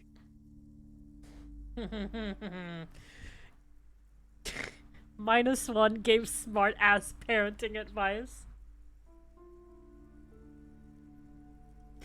Yeah, I guess I deserved that. Slither up Nice! to her, you silver-tongued fiend. Show her what world-class perfidy looks like. Ma'am, I came here to help. I've handled paranatural situations before. Are you sure? Don't think I haven't seen charlatans before. I sense the psychic emanations from afar. The sleeper beyond calls out. I'm not sure I can trust your claims. Honestly, you look like a bit of a drinker. I'm sorry for being so blunt, but... Hey now, hey. You need the booze to focus, alright? The lieutenant keeps his usual stony calm. He silently picks out his notebook. Go ahead then, rock her world, he thinks. I'll compose some notes. He says to drink the spirits, to drink the spirits in order to contact the void. How do you know all this? Here we go. I'm the Void Revenant. I have the power to debad all the bad entities. I should have realized. A pattern lies within the fabric. The hand of fate guides us. Our meeting couldn't have been mere chance. Thank you, Kim, for being so on top of this. Perhaps you truly are the one to deliver this woman from the doom. I don't really want to, but... But I am not the only one at risk. I have to think of my daughter. You are certain you can help us? Keep us safe? I can't allow any collateral damage to hit us. Just ask my partner, Kim. He'll vouch for me. Oh, Oh, oops. Certainly so, ma'am. I can assure you my partner is eminent in this particular field. Let's go, Kim! If you promise, good officer, then you might be our last hope. Do you swear it? Actually, I'm not really feeling the vibe anymore. Yeah, on my honor. Sir, there's one more thing I haven't told you about yet. The entity. The fuck do you mean, the entity? What is this, Dead by Daylight? Do not act surprised. You know of these things, sire. Of course, the entity. For I have sensed its presence. You have? The entity takes the form of a woman. A witch, probably. I've suspected that she must be connected to the curse ever since I first saw her. Did you know that she lives inside the chimney? The passage between heaven and hell, of course. Yes. That chimney is part of the building's central furnace, and it's enormous. She has barricaded herself behind some metal security curtains. God knows what she's doing there. Some unnatural magic, I assume. You should go find the entity and ask what happened to all the companies in the building. What is the source of this curse? Here's the key to the warded door behind the curtains. Take it. Oh, and please do return to me after you've looked round. I'm quite anxious to know what she has to say about the curse. What you discover in there. Unbelievable darkness and ruin. Okay, but please... The woman before you. Alright, time to go. Let's go. You see a set of tattered curtains. You see a dimly lit room full of dusty furniture and trash. A doorway stands in the back, covered in dozens of scary little cage-like trinkets, your shadow looming over it like an omen. Oh. Okay, ma'am. This is fine. There's nothing wrong here. Alright, goes to silhouettes of hair dryers. Okay. A vaguely androgynous portrait of a man? Okay. A heavy door with a missing handle stands before you, covered in dozens, if not hundreds, of little oddly shaped trinkets and charms. It appears to be locked. Alright. Unlock the door with After the key. exerting some force, you manage to turn the key. It's eerily silent. The door slides slightly open, letting a draft of cold air into the room. I'm not gonna make Kim go first. Oh. Oh, okay. Sand is dripping from the punch bag. Okay. Ooh. Ooh. Wait. What is this place? Huh. It looks like a gym to me. Yes, but no one's been here in ages. I doubt the electricity still works. We should find a flashlight if we want to go on. There should be one in my kinema. An eerie feeling rises in your chest. What if there's a reason that no one's been here for Yes, ages? because it's closed. Oh. No need to look for supernatural explanations where a banal one will do. Now, let's go to the flashlight, shall we? Thank you, Kim. Just shot that down immediately. The post says Citius Fortis. Okay. Wait, where did he say it was? Can I not throw it? Oh my god! 13? Epic! A ball used for playing shot put. Favorite passive of elderly gentlemen. You feel like you should hold on to this and make good use of it. To sell such beautiful old school sports equipment would be a sin. Okay, never mind. In his car.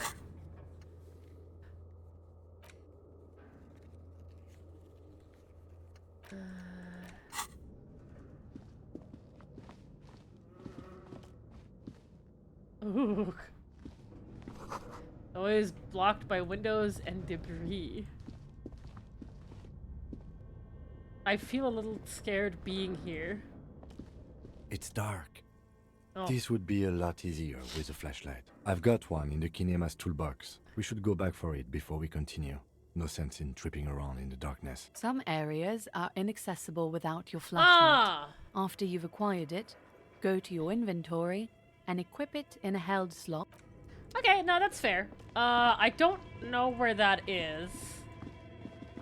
So, let's go and find that!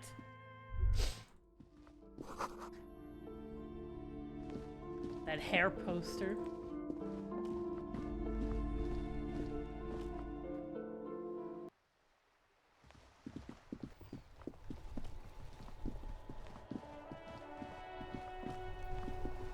Okay. A heap of snow melts in the wheelbarrow. The sign straight says, "Fuck the police!" Hey, cab!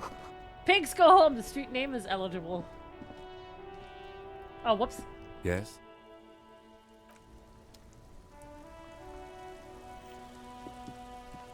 The RCM in Martinez. What can I help you with? Oh, what a cute portrait. You sound surprised. We don't see a lot of police around here. That's all. I have some questions for you. Of course. What can I help you with? Everyone told me you may have ammonia. Can I have some? Sure. I'm done with it.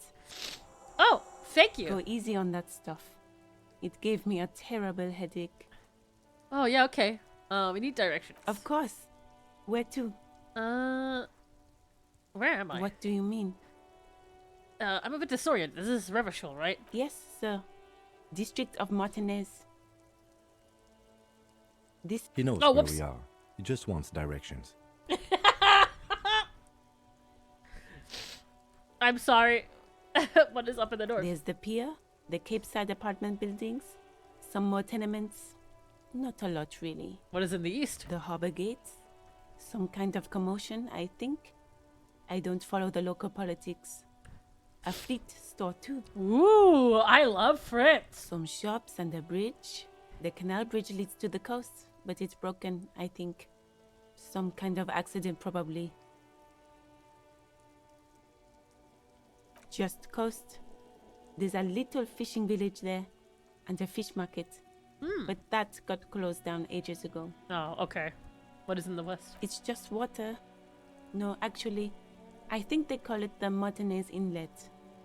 There are some islands in the bay, but they're hard to reach. Thanks, that's all for now. No problem. What is this fuck the police business? Excuse me? Oh! She's uncomfortable. Maybe you should drop this line of questioning. Yeah, never mind. She shifts in her seat awkwardly. Sorry, I have to Of run. course. I won't hold you back. Never Her mind, yeah. gloves. You get the feeling that you need them. You have a dead body to deal with after all. No, that's so... I mean... She's a gardener. That's not... What? No. No, this wasn't... What? No.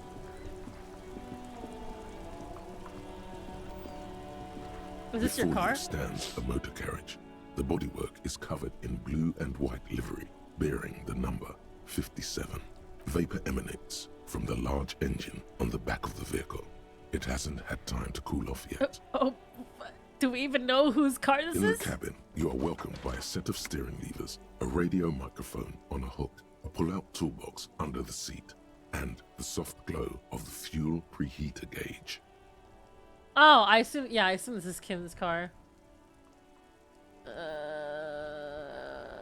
Pull out the pull-out A toolbox. metallic drawer slides out from under the seat and clicks into place. The tools inside are neatly organized. Take what you need, officer.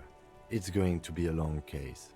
I'm not protective of my tools, like some men are. He's clearly a little protective of his tools. But what can you do? Work is work. It's robust, weatherproof, and well-made. Police issue, blue, lets you see things in the dark you would otherwise miss. Push in the pull-out The toolbox. pull-out toolbox slides back into its nest. Preheater gauge casts a warm glow on the steering levers and the radio on its hook. This is gonna be a stupid question. Kim, what are we looking at? What is this machine? This is the Caprice Kinema, my motor carriage. You can use the toolbox and the radio if you'd like. Motor carriage, motor carriage. Something bad with a motor carriage. A dark lump rises in your throat. Do all police in the Elysium have such cool motor The carriages? Caprice motorcar does provide most of our patrol vehicles, yes. Oh, okay. What is the sticky feeling I have with the words motor carriage? Nothing. It's probably nothing. Forget I brought it up. Please proceed with the carefree lollygagging. Okay, Inland Empire? What, Okay, dude. Yeah, what are you talking about, dude? No, I'm afraid not. We have a murder case on our hands, remember? Okay, but what is a motor carriage? A motorized vehicle, officer. I'm sure you are familiar with the concept. We've had these for nearly a century. Okay. In the cabin, you see a set of steering levers. The frequency tableau lights up, and the green button labeled Prime Line glows like a feline eye. And then you hear something. The soft purr of electrical kittens. Radio waves cast far and wide over the metropolis. A woman's voice greets you through the static. This is Precinct 57. Hello, Lieutenant. How may I assist you? Oh. Hello, Alice. Please assist our colleague from the 41st precinct here. I'm putting him on. Operating the radio is easy. Just be confident. You've probably done it 1,000 times. Hi, Alice. This is the officer from the 41st Precinct speaking. Nice to meet you. This is Officer Alice Demetri, Precinct 57. How may I assist you? Could you connect me to the 41st Precinct? I have something I need to report. Just a second, officer. Oh, nice. 10-2, 10-5. This is 41st. Come in. Over. A scrawny old man sits in a dusty cubicle, smoking, with a large white rectangle sewn on his vest. Oh. In front of him is a box-shaped apparatus with an array of wires and antennas. The radio switchboard. Hi, this is me here. I work at your station. 10-4, what's your status? Over. It says 10-18, 10-20, over. Can you repeat that? 10-18, 10-20, over. Please talk human to me. These numbers mean nothing to me. State your message, sir. Over. I need to report my badge missing. 10-9, repeat message. Over. My badge, I can't find it anywhere. Basically, it's gone. 10-4, message received. This is a very serious situation. I need to 1022 the captain. Over. Is it him? What does he want? Says he lost his badge and needs to report it. Oh, these. He what? He lost his badge? Who lost his badge? Uh-oh. Dick fucking Mullen. Who do you think? It's Officer Dick Mullen from the bestseller Dick Mullen and the Lost Identity. Great. Dick Mullen is not your name. It's the name of a fictional detective who would not lose. Great, we're getting bullied. Defend yourself. Immediately. They're laughing at you. Haha, officer has lost his badge. Haha, like I'm the first cop to ever misplace his He badge. says this has probably happened to other policemen before him and laughs sarcastically. Oh goddamn it. Is he fucking kidding? The whole station's gonna be dicked for this. Ah, shit. Satellite Officer Vikmar is wondering if you might be joking and adds that this tarnishes the reputation of the entire station. Over. Mullen dicked us. Can we just move on? I want to get a report and be done with it. 10-4, I hear you, officer. I'm just going to make a note here that you are in pursuit of your misplaced badge. Over. Oh. Fuck me. Mac, come here. You've got to hear this. Dick Mullen lost his badge. What's going on? Jesus Christ! Super cop here lost his badge. He lost his what now? Oh my god. His badge. He lost his goddamn fucking badge. Could you all please just stop saying lost his badge for a He moment? asks you to please stop saying he lost his badge. Why? Did he find it? Sergeant Orson was wondering if you found your badge yet. Over. So... You don't have a comeback. Sorry. It's hard to think like this. He's not replying. Looks like he's still looking for it. Okay, never mind. I'm out of here. 10-9, come again. I didn't get that. Over. New heights even for Captain Sober. This is so fucking stupid! Ask him. Ask him if he's lost his gun, too. Do not answer that! Sergeant Orson wants to know if you lost... Check your pockets. Check your... Holy fuck. You don't know where it is, do you? I don't have my gun! It's gone.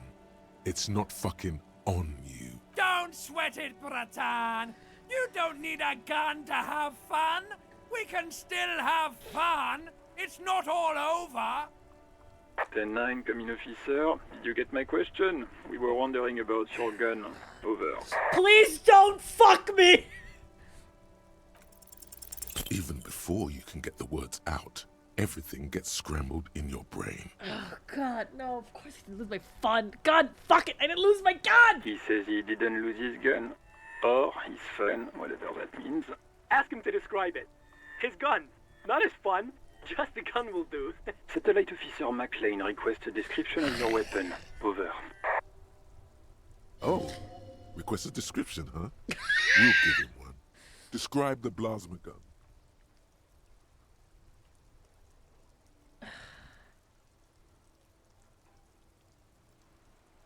Kim, what are you packing?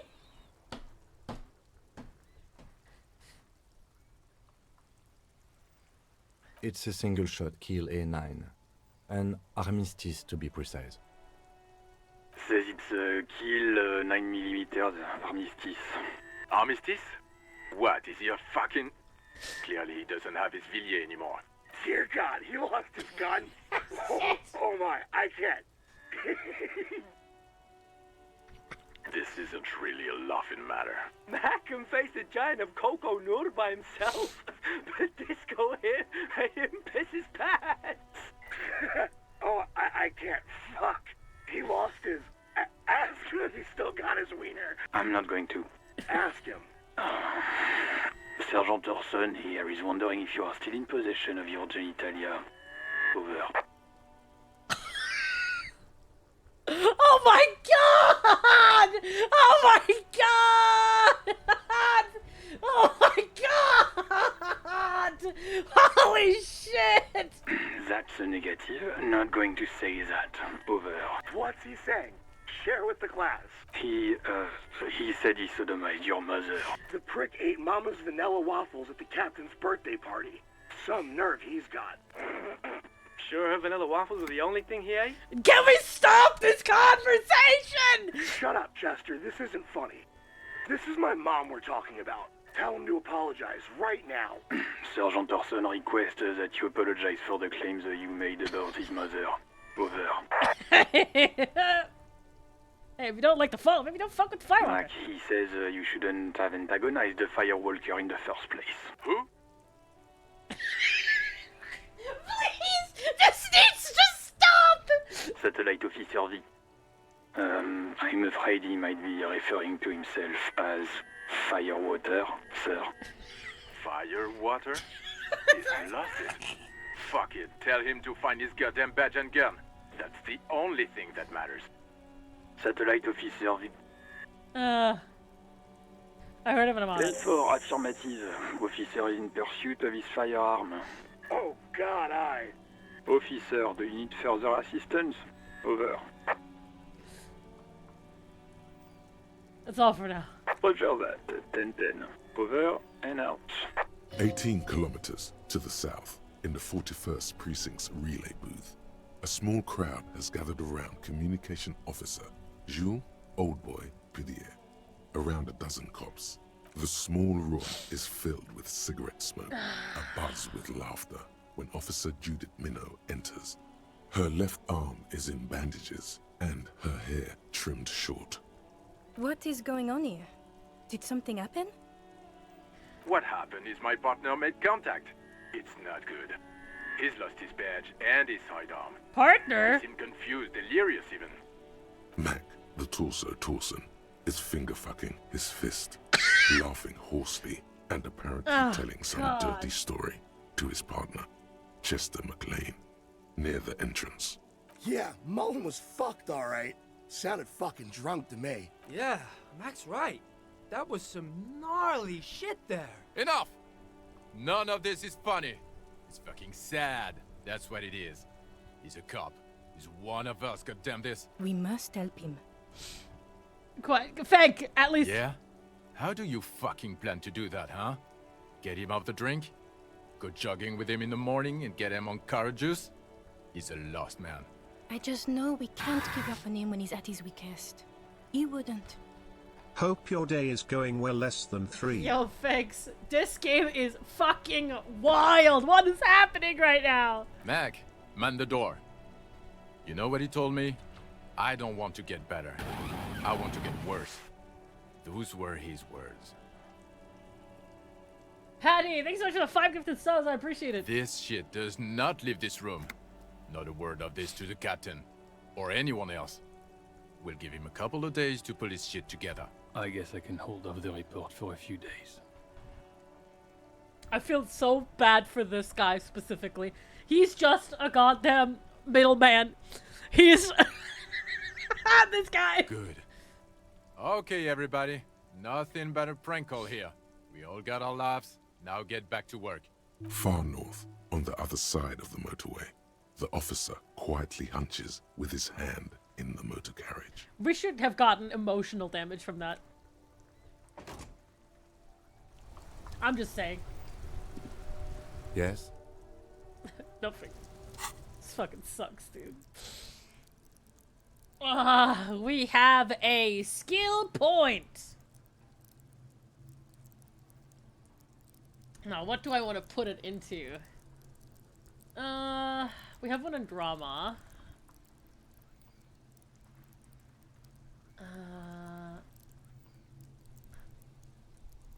Savior fair, composure.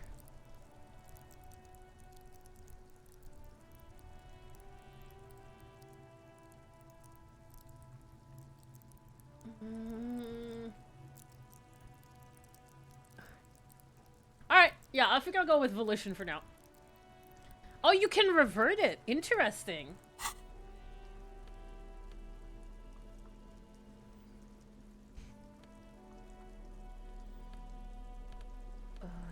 Tools. What is this? Oh, can we use this? Wait, how do I use this?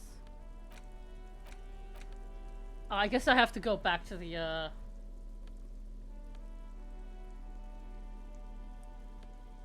not after you leave the screen? Okay, that makes sense.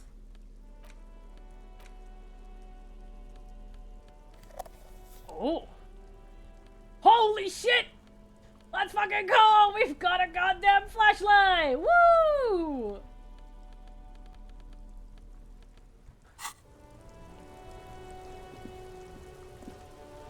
Time to have video games!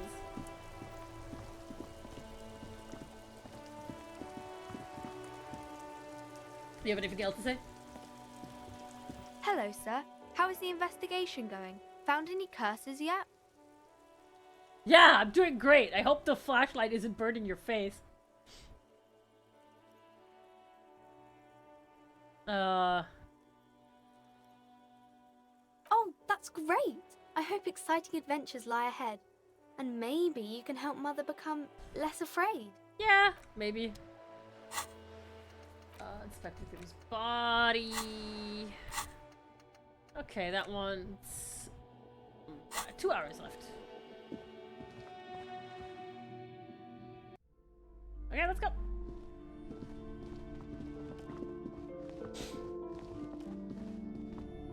But yeah, that fucking police call gave me emotional damage.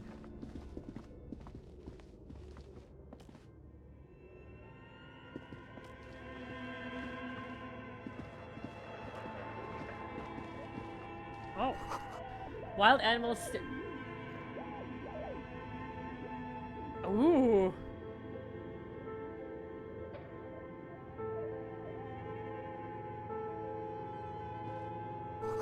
Large demijohn full of strange liquids. Music here is fucking terrifying.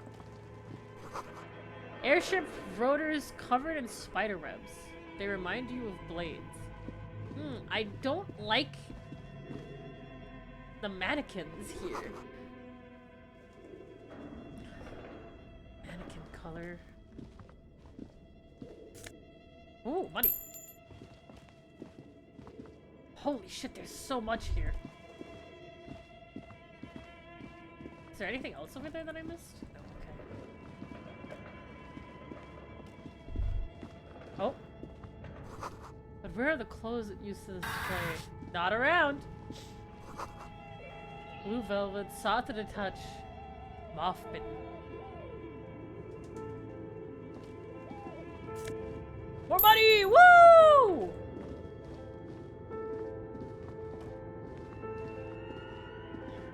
This appears to be some kind of machine with a cube-shaped heart and a wired framework. The keyboard has a rectangular on-off button. A piece of paper still hangs from the printer. A radio computer. Just sitting here without anyone inside. Do you think I should turn it on? We have one of these down at the station, but I never really learned how to use it. Oh.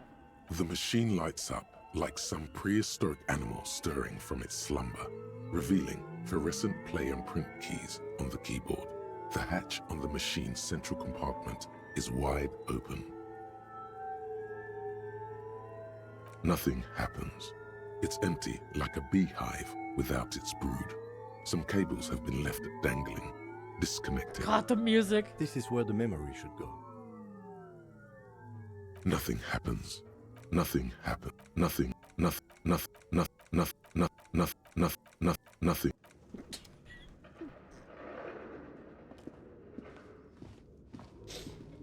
Your flashlight slides over an old green chalkboard covered in scribbles, sketches, and schemes like some ancient cave mural. The hell? Some of the writing has faded with age, but you can still make out sections here and there. Photos and drawings have been pinned to the board.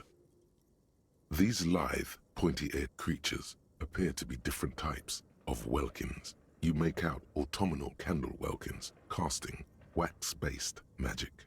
Translucent welkins, with organs shining under their skin. And even ether welkins, hailing from the vast emptiness of sidereal space. Who are all those creatures? Fantasies of a tortured, feverish mind? One of the Welkins, towering among the rest, appears to be different, however.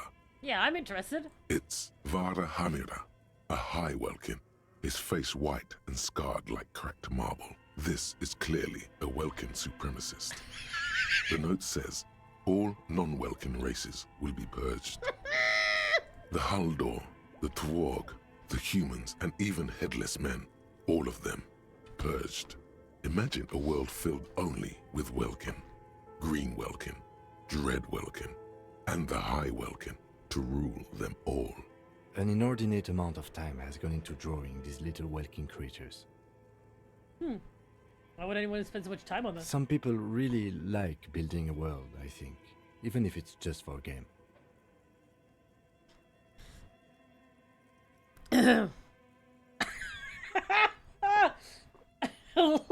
Looks at the camera.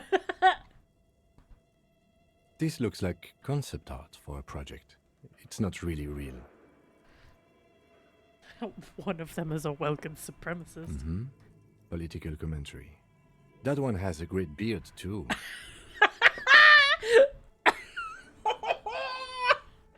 Just look at those details. So much effort. And for what?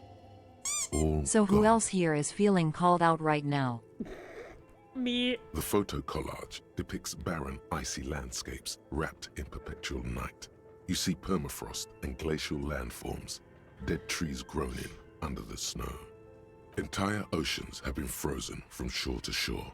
There are pictures of settlements on dried up riverbeds, abandoned in a storm. Animal corpses in the dark, carcasses and bones. Kim is so aggressively normal. It is so perfect to have just the most normal guy against whatever the fuck is going on with our main character. Albeit dark and cold, this vision also feels cozy in its own way, like eggnog or morphine, a much-needed respite from our own world. A pinned postcard reads, "The heat death scenario, Ooh. a desperate fight for geothermal energy engulfs the world as Wirral becomes untethered from its sun, drifting through the universe." This is a monthly calendar from the year 50. Cryptic words like sprint, daily minimi, and GPI span the marker-drawn grid, the grand scheme of production and money. Your eyes glide over this as time goes on. The numbers in the boxes grow rarer and rarer. This steam rocks. The board becomes an empty snowfield in the final days. Only Yo, thanks for the failure 100 and biddies. regret dwell in this region. Did you mean to write stream? Which Steam? Looks like they didn't make it. A note in the bottom left corner of the chalkboard says, "See the prod schedule filament for details." Yeah, I'm glad you guys are enjoying it. I'm sorry, I'm like, I don't know if I'm playing this game the way that people usually expect people to play this. I'm just kind of like, so this is the same way I played Baldur's Gate 3. I go and look at every little detail. When I played Baldur's Gate 3, people were literally like in my comments like, "What the fuck?" I didn't even know that was there. The handwriting is only partly legible, but you can still make out 3 slogans: "Call in, tune out," "Wirral untethered," and "Heat death of the universe." Cool. I don't exactly... Wait. Quick question. Holy shit, you can use WASD! I was clicking like a fucking idiot! This old fireplace is covered in lines drawn in blue and red marker, the mesh spreading over the stone like blood vessels on alabaster skin. It looks ghostly and strangely ancient. I was playing it like League of Legends.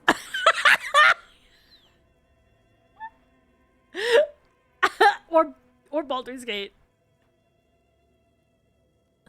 I don't think you could use WASD to walk in Baldur's Gate, though. I don't remember, actually, fully. Radio frequencies, it seems. UKV 123.6, UKV 123.7, UKV 123.9. Some written notes, too. Sparse and cryptic. Radio frequencies for what? Unclear.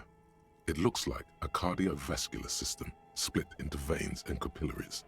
Very advanced.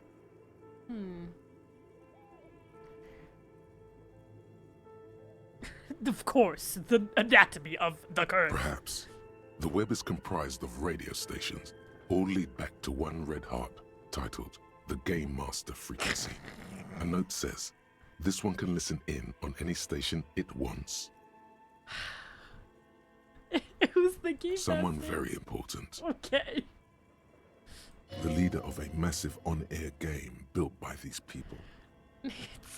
It's just... Ugh. Is this a fucking, like... It's just a fucking D&D network? Whoever decides to call in to a call-in station, it looks like. The nerd cave. All of this is gone, left unrealized. My God. It's as if the less money they had, the more ambitious their project became. Why do you say that? The schedule. I know doom when I see it. The company was running out of funding. Nothing. It's just lines on marble. An echo from times long gone. No one has used the fireplace God, in ages. these guys are idiots. Why don't they just use Discord?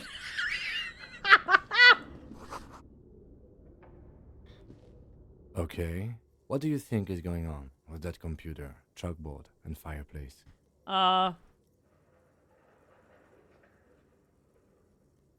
It's just a failed business. The only question is, what the hell were they making? Yes, that is the question. It looks like one of those popular pen and paper role-playing games. Only these people were trying to automate it, make it work on radio computers. Utter madness, he thinks, as a compliment. Yeah, who would try and make D&D online?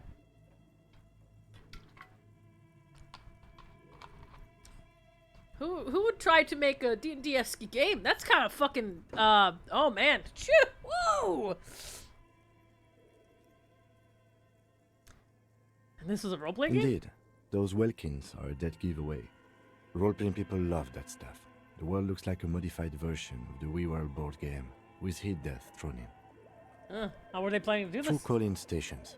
None of the players have to be physically present. Anyone in the world can participate in the game, as long as they have a two-way radio. Then there's the Game Master Frequency that listens in on the smaller call-in stations. I think that was supposed to coordinate the stories, functioning as a master of ceremonies of sorts. His fascination has swept aside other concerns for the moment. He's a little hooked. I mean, me too. I'm feeling this. Not to my knowledge. They make automated games in Graz, Messina, Königstein. You know, places with industry. But I don't think anyone has attempted to create an inter-isolary game before. We just don't have the technology. Yeah, it happened to the company. No idea. They stopped filling out the schedule on the chalkboard. Wow. Indeed, it's ambitious and untethered from reality, but... It was just a player cheat. No, the curse got them.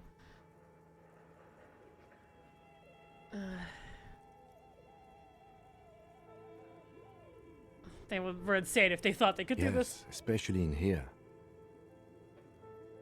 Yeah, it was just like a super over-ambitious Okay, project. let's keep moving.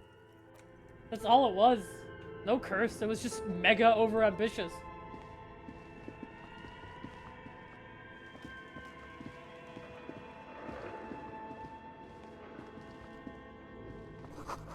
Skis with slipstream printed on the laminated top layer.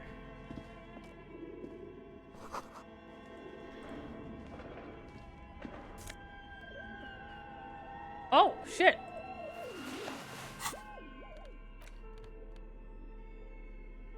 The cube-like crisscross of filaments feels oddly fragile in your hand. An intricate structure covered in dust.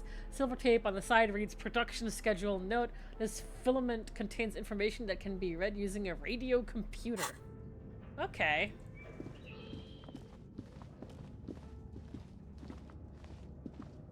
I'm doing it again. It's in my fucking thing now. Tiles on the cube like a smooth draw. The filament slides into place. On the keyboard, the play key starts blinking. bar of fabric right above the keyboard starts producing a soft hum. The sound of static seeps through the machine's planar magnetic driver. Have you stirred the ghost of the doomed commercial area from its rest? Could this be its dismembered heart beginning to flutter? No, it's just a machine. The static gets louder, slowly filling up the abandoned hall, until a voice speaks out, crackling and old, cutting into the air. Good afternoon. Fortress accident en rue de Saint-Ghislaine. This is East Insulindian Repeater Station 1. Please repeat. Is this the production schedule? What are you, a machine or are you alive? Yes, I am alive. I am 74 years old and my name is Yvonne. Now please repeat. Is this the production schedule? She repeats passwords. Programming people are all paranoid. How did you know where are you? How did you know where I am? I work as a repeater at the East Insulindian Repeater Station. It's my job to know where you are, Fortress Accident. As for me, well, I am sitting in my cubicle, surrounded by a wall of radios. Doesn't it get lonely, sitting there all by herself? Doesn't it get lonely doing this job? Lonely? Why would it get lonely? I get to talk to people all day. Ah, that makes sense. That's I mean, why she does this. Now please tell me the reason for your call, Fortress Accident. what's the production schedule? The filament you have inserted into the reader. You mean the glowing thing I put inside? Yes. Is that the production schedule? Yes. Good. Please repeat the password.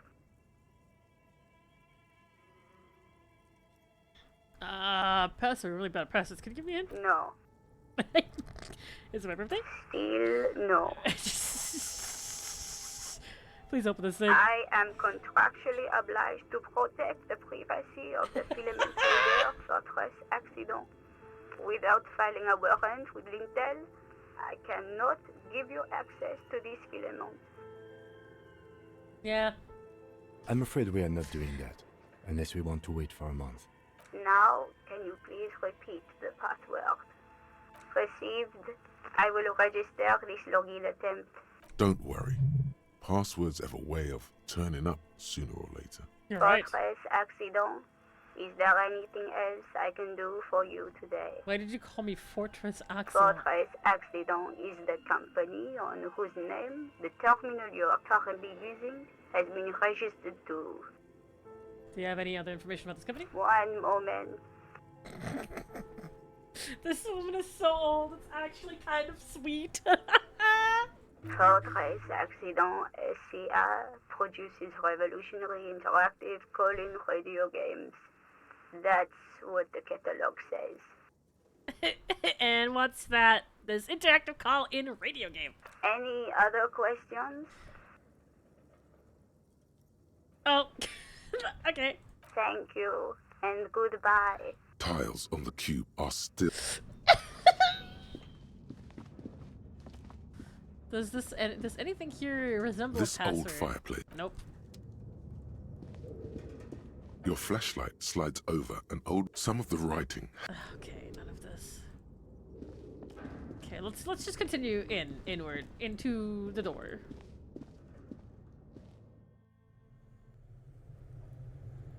Oh Lord. Okay. Okay. Why is there just... What the fuck is the glowing red eye bear doing? Is that a fridge? You see a terrifying ice bear with a strange compartment in its belly.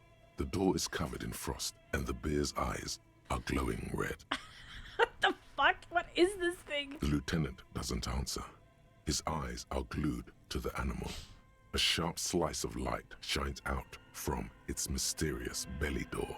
A gust of freezing cold air rushes to greet you. You hear a low grumble as the bear regulates itself. This is the inside of a refrigerator. The lieutenant takes a peek inside. His hand has found the holster of his gun. Kallax came with a fridge. Of course, just a giant ice bear-shaped fridge.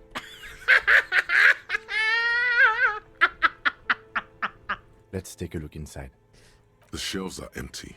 All you see are crumpled ice cream wrappers with the brand name, Revachol Ice City. A handwritten note has been attached to the door. The fridge is huge. Take the You pocket the note and the little fridge magnets keeping it on the door. You've acquired an interactable item. Investigate this item Ah. further by going to the Interact tab in your inventory. Yo, thank you, tutorial agent. A friendly cartoon bear smiles back at you from a glossy cellophane wrapper. It looks nothing like the fridge. What is a giant bear-shaped fridge doing in an abandoned cellar in the first place? Good question. It looks like an ice cream fridge. So they tried to sell ice cream from this hyper carnivore? I know. What an unfortunate marketing choice. What is even worse, the bear is still costing them money to this day. The fridge buzzes with energy. How absolutely unfortunate. The note is written with a blue pencil on a piece of lined office paper. The kitchen magnets have left spots on its surface. Does it say anything interesting? This is tangential at best, but the lieutenant's detective instinct is still active. Someone has scribbled, S. I can't believe the off-site copy is still here. The illiterate ginger kid keeps stealing stuff from the studio, so I had to hide it somewhere safe. Oh. You'll find the filament memory with the off-site copy in the frozen ice cream maker. Please take it home, ASAP. It's important. I'd do it myself if I lived in a civilized place with a freezer. Take care, Sully Soif.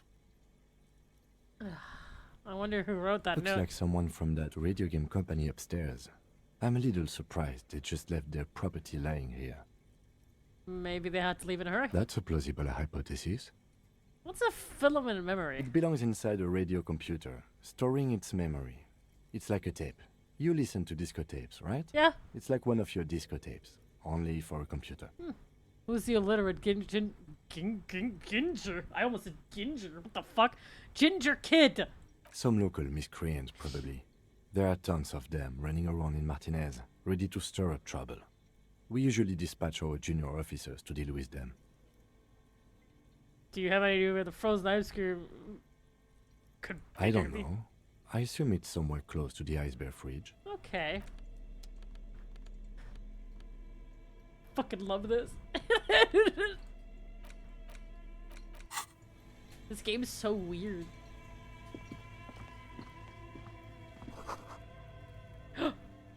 Ice cream maker defrosts it unplugged. The flashlight casts a shining shadow as a hidden doorway here.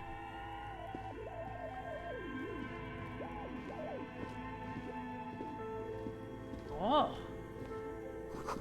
Two rows here are hidden above the piping. They look inoperable.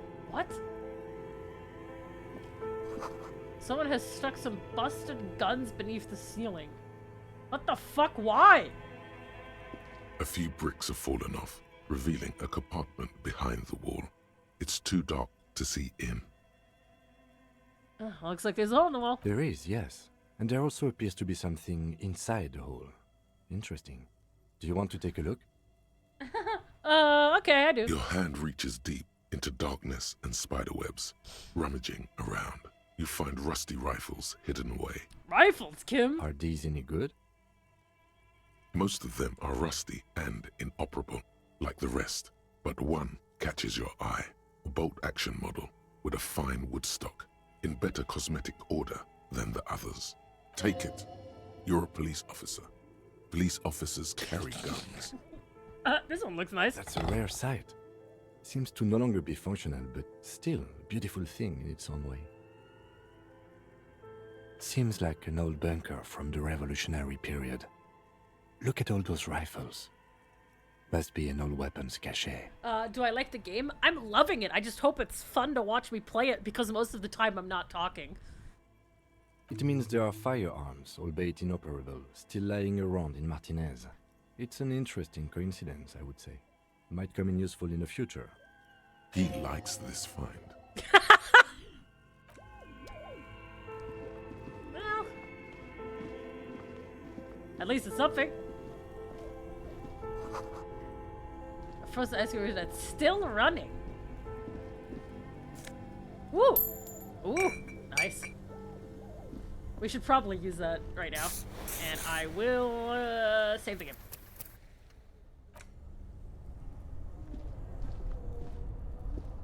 Two cables are plugged into the breaker box. The red one leads to the ice bear fridge, and the black one to the ice cream maker nearby.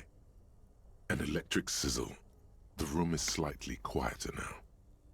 Something close to you dies with a soft electric purr. Why did you do that?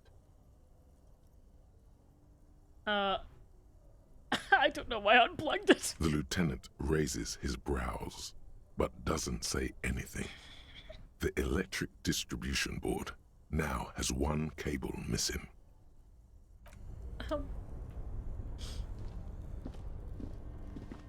This orange machine is dead still. It has a hand-cranked ice cream churner and an electric freezer. The ice around it slowly melting. You slip your fingers under the frozen lid, but the ice is too cold for you to get a good grip. A pry bar would come in handy here. I have a pry bar in my kinema, God damn in case it. you want to try again. Though it might be that my pry bar isn't strong enough for that lid.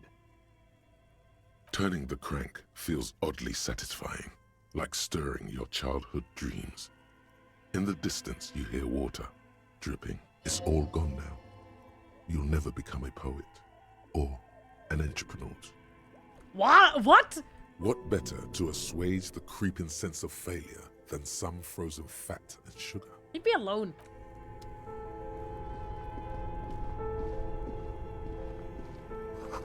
Intercom wires on into the breaker box. Insane. Wait, hold on. Wait. Oh my god, we can mix and match outfits! Let's fucking go! It gives one drama, but it gives one concept, but one minus one suggestion.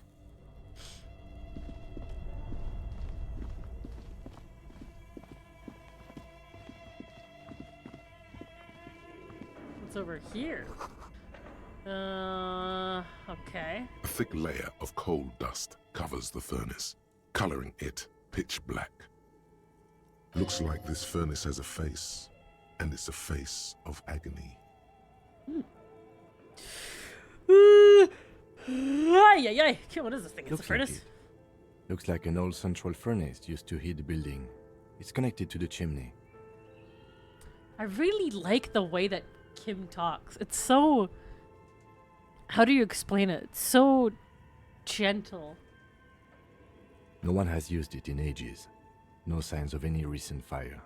Only dead rats. Soothing, yeah. It's very soothing and calming. It's dark and grimy here.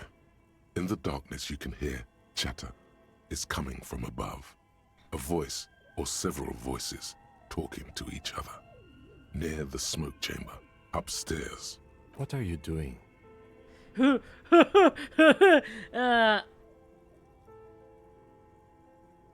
not sure, Kim, but I think I can hear someone talking upstairs. Wait, really? We should investigate. See if someone's upstairs. Oh. This voicer, maybe it's the malignant entity? Person said it lives in the You're chimney. right. The rooms do look like they're connected. But malignant entities don't exist. At least not the supernatural kind. You muster all your strength and yell. Your dehydrated, hungover throat can produce little more than a dry croak. A lifetime of smoking and drinking will do that to you. The chatter from the chimney continues on as before. You seem to have made no impression on whatever's up there. Then again, maybe it's worth actually trying something up there. Maybe you should let your voice rest, officer. Try again later. A lush layer of coal now covers your skin, sinking into the wrinkles. Your hands look ancient. You feel the spirit of Ramut Karzai, ancient hero of No! No! pulsing through you. All that's left is to cover your face in war paint. No! No! Let's not do that! Yes, how grown up. The furnace agrees. The lieutenant seems relieved as well.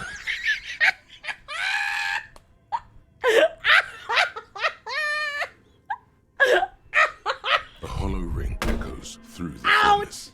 Your toe hurts. Did I just... Wait, what?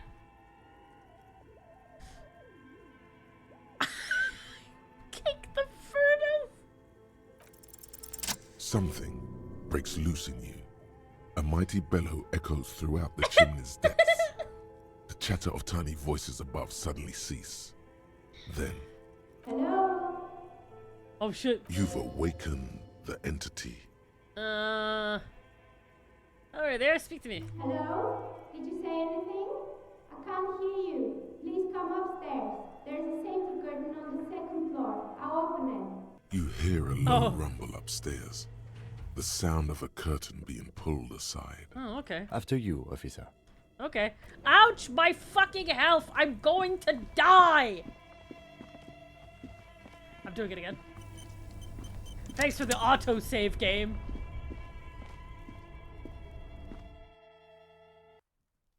What? Wait. Oh. Well, we need the crowbar anyways, so... Inside, you see a set of steering levers, a radio microphone, a pull-out toolbox, and the soft glow of the fuel. A metallic drawer slides out. The pry bar, useful for opening. The handles are long and sleek. The pull-out toolbox slides. Alright, let's go. Alright, let's go back in.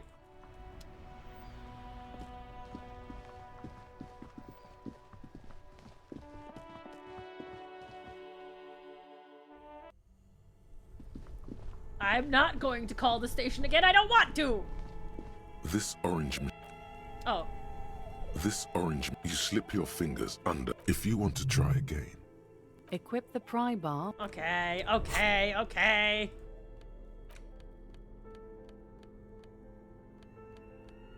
Wait, can I dual wield? Oh, I can. This orange machine is dead still. It has a hand-cranked ice cream churner and an electric freezer. The ice around it slowly melting.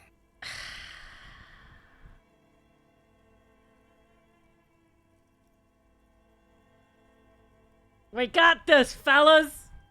Minus 20, it's fine, we got this! The ice squeaks beneath the pry bar. You think you've got the bar jammed in there pretty well, but the lid simply won't budge. What is this? You see the pry bar's metal handle bending right before your very eyes. Yeah, well, that's a good pry bar. I'm not criticizing it, but this ice cream maker is frozen shut. It takes an advanced tool to get it open. Where do we get one? I have no idea, officer. This ice cream maker isn't important enough to requisition a special tool. Sooner or later, you will stumble upon a tool mighty enough. Mighty enough. Then we will know what's in this mysterious ice cream maker. I still don't know where the curtains opened. You said upstairs, right?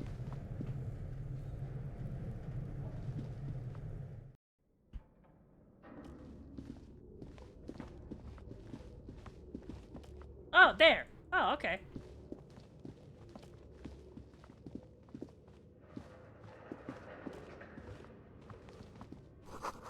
Shoes in a puddle of melting snow. La Delta 51.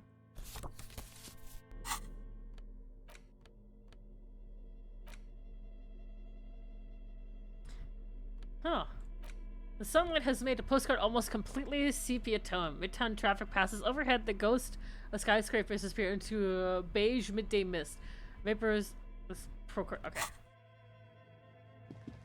Time to go upstairs. Oh! Hello? This tray is full of dice, colorful oh shit! Dice? Oh my god, this person loves their die. Hello, I'm Nia. Ah. A bird-like woman sits on the throne of tools, with emerald light shining through her hair. Did you try knocking on my window? I must have missed you. I've been listening to my Milius. Oh. So what kind of die are you looking for? I'm not looking for any dice. Could this be the malicious entity? Perhaps it's wise to go along with this masquerade Dude, for now. shut up, Inland Empire. She's got a direct view to the backyard. You should interrogate her about the lynching. I haven't knocked on your window. Then how did you get inside? By the south entrance? You know what? It doesn't even matter. What matters is that you're finally here. Let's talk dice. Did you have something specific in mind? Hold on. What do you mean by Milius? Yes, a Millie is like a call-in station. You need a two-way radio to access one. That's why I have these.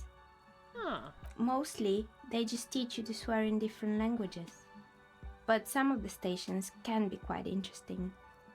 I was so absorbed, I must have missed you knocking. Why are you asking me about dice? I'm a novelty dice maker. Tell me the name of your role-playing system and I'll make the die you need. That's why you're here, yes? Role-playing games? You know the one made by Fortress Accident. Does that count?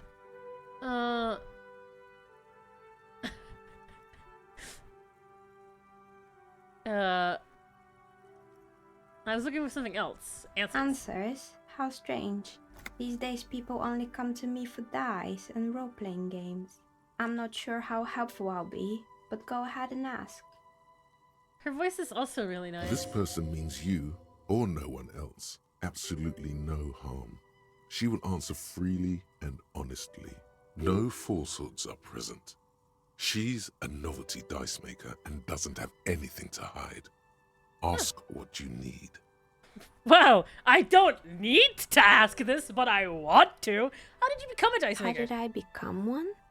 It was a business decision. I was a regular jeweler at first, but that's an unfocused field with too much competition. Some of my friends were role players. They asked me to make some polyhedral dice out of cobalt. That was my first order. I grew it from there. Do you like the role-playing games yourself? Not especially. I like working with rare materials and a steady pay. And role players as customers? They're nice people. Huh. She's thankful for the security they provide her. What do you know about the man who was lynched behind the whirling in rags? Nothing really. I didn't know him. Who cares about the dead body? We might be dealing with a malignant entity here. Shut up, Inland Empire! The lieutenant looks at his notebook. Then, the woman under the large window. Your window looks directly onto the courtyard. You're saying you didn't see or hear anything unusual last Sunday evening? I'm sorry, detective, but as you know, I usually have my headphones on when I'm working. It shuts out most of the daily ruckus behind my window. What do you mean by the daily ruckus? Well, there's always something going on in the Whirling's backyard. During daytime, there are usually those kids. And lately, I've been seeing a lot of drunk workers hanging about. Must be because of the strike. She's heard of the murder, but did not see it, sire. Thank you, drama. But I never saw anyone during that fateful Sunday night, I'm afraid. And you never took your eyes off the work to look at the window? I might have, but in this case, all I would have seen is my own reflection staring back from the darkness. That's true. It's really hard to make anything out in the yard when it's dark outside. Besides, I rarely get up to look out the window when I'm in the zone. That's fair. Do you often work Sunday nights? It's an odd profession, making dice for people. But I like it, and I prefer doing this to sitting at home. Let's see, thank you for your answer. She nods. Anything else, officer? Where are we anyways? What is this place? We're inside the chimney of an old central furnace. It's strange, I know. Huh. But when I arrived here, all the other rooms were taken, so I had to build myself a makeshift home. Besides, I don't really have to pay any rent here, so that's a plus. That's awesome, yeah. Plaisance was right. There's an entity living in the chimney. You should ask her about the curse. Okay. Creative. This place is curious. Did you know the people call the doomed commercial area? I've heard the stories, but I don't think those stories are true. Plenaissance is the one who sent me. She's convinced that the place is swarming with malicious energies. Plenaissance, the bookshop lady? I've heard that her business is doing rather well. Have the energies spared her somehow? The goose is just biding its time. I don't know why the bookstore hasn't gone bankrupt yet. That's what I'm here to investigate. The bookstore isn't doing that well. There are hardly any customers, and she has to exploit her own daughter to keep the company going. Right. But it's not just the bookstore that's still up and running. What about the whirling in rags? Some people say it's part of the building complex. Wait.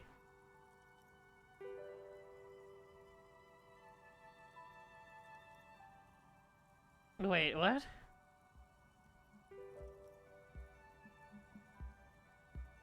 Yeah, wait.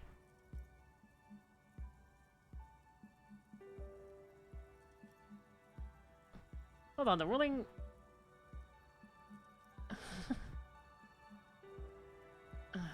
You're right, the whirling doesn't really look like it's cased. And then there is me. I've been here for 14 years, selling novelty dice to role-playing enthusiasts. Not exactly a million-real business idea, yet somehow I've survived despite the talk of malicious energies. Strange, isn't it? Maybe it's just because she's so talented that she's been able to move the curse. Plenaissance thinks it's because you're the source of it, a malignant entity. The curse will get to you, have no doubt. It'll be the first of it. There are many inconsistencies of the so-called curse. Yeah, Plenaissance thinks it's because you're the source of it. Malignant entity? What does that even mean? Some kind of sorceress? What about you, officer? Do you think I'm the malignant entity? Time has come to face the source. Fear not, for the forces of the universe are supporting you in this psychic quest. I fucking hate this. I think it still might be you that's causing this. Narrow your eyes very mysteriously. I'm staring to see there is no curse. Only business decisions and natural market fluctuations. Exactly. Truth is always so disappointingly mundane and boring. Yeah. But I'm glad we got this sorted out. Anything else I can help you with today? That's all she has to say on the subject. She's been thorough and truthful, as far as we can see. Thanks, drama. Plenaissance is not going to like what you have to tell her. Yeah. Oh, God. Wait, but what does this... Why hasn't her business failed? I mean, this is only an 8% chance. I don't... You feel nothing. If anything, it's uncomfortably warm in here. No, I'm not taking off my fucking clothes! She has begun to idly clean one of her carving tools with a dirty kerchief. The tool's sharp edge shining in the light of her desk lamp. Do you know what happened to the other tenants? More or less. Are you interested in anyone specific? There used to be a hair salon here, right? Yes, I think it was called Androgynous Orlando or something similar. They weren't a big hit around here. Turns out that working class men don't like genderless haircuts. They're scared of that word. Oh yeah, they are. That's so fucking true. Oh my god. It's not about the haircut. It's about the confidence. I would never let anyone know just touch my hair, not even if my life... Oh my god. That's wrong with a bit of experimenting. The customers should have been more open-minded. I guess it just wasn't the time yet. Yeah. What happened to the gym? It wasn't merely a gym. It was Artemiteps Boxing Club, a community project created to steer at-risk youth away from drugs and crime. How did the and who was the Artemiteps? A kind man from Zemsk. I heard he had some trouble with the law when he was younger, and that's why he wanted to start the gym, as his way of giving back. Judging from the kids I met so far, it didn't really work, did it? It didn't. If anything, it made the youth situation in Martinez even worse. At some point, someone started a rumor that the punching bag downstairs was full of amphetamines. Oh, great. You should have known it. Eventually, the coalition took away the funding and the club went bankrupt. This was a few years ago. It's gotten much more peaceful around the plaza ever since. Unfortunate. What's up with the broken windows? Oh, this one's a mess. There used to be a company that promised to repair windows 24 hours a day. What could go wrong with this one, right? Okay, yeah. Turns out, the business was actually set up as a front for an illicit group that was producing snuff medias. Who would have guessed? Wow. And they never cleaned up the debris either. Now it's just littering the hallway and I have no idea how to get rid of it on my own. Great. Very cool about the debris, but what's not familiar? It's a Sub Rosa radio station that broadcasts real murders with Oh. real victims. Some people pay good money to get off on it. Oh, Christ. Nothing changes in her tone as she says that, as if it's just another piece of information to lay out for the world. Jesus. What does she mean to get off on it? Shut up, Don't electrochemistry. worry, the ICP has a separate division that deals exclusively with unlicensed sub-roses. This isn't our problem. Okay. Good luck with that. It's not easy catching those perpetrators. Did someone here make stuffed animals? I saw mounts lying around. You mean Mr. Fabron, the taxidermist? No, he mostly just did drugs.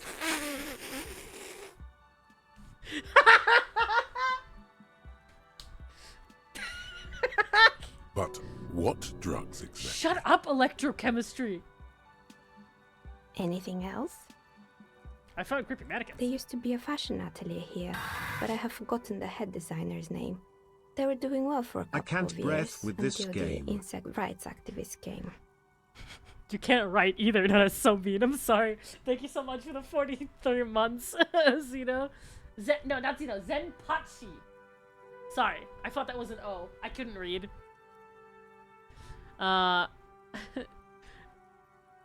Until it... I didn't know insects had any rights or activists. Yeah, the atelier didn't know it either. They produced a certain collection that used chitin among the materials. Apparently chitin is made in the Occident, where it's extracted from beetle wings. And you know how all kinds of political movements are big in the Occident. The activists shut down the biggest chitin supplier, which of course caused the price to skyrocket. And you can't read, same hat, let's go! And, naturally, all the most fashionable tastemakers refused to be seen in chitin from then on. The atelier went bankrupt before they could finish the collection. Let's see if they have any brains or feelings. Actually, insects do have brains, but yes, I understand what you're saying. I think the protesters took it a little too far. See, that's the problem. It's like there is definitely... It's really interesting what the threshold of insect okayness people are, right? Mosquitoes, fuck them, right? Mosquitoes, kill on sight. Flies, we're also pretty mean to flies, but flies are also really annoying. But then there's other insects, like moths, where it's very diverse of what people think, right?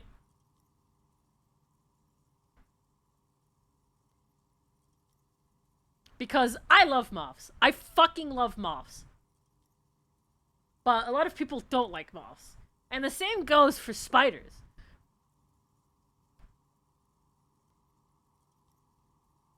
Never fall for mass propaganda.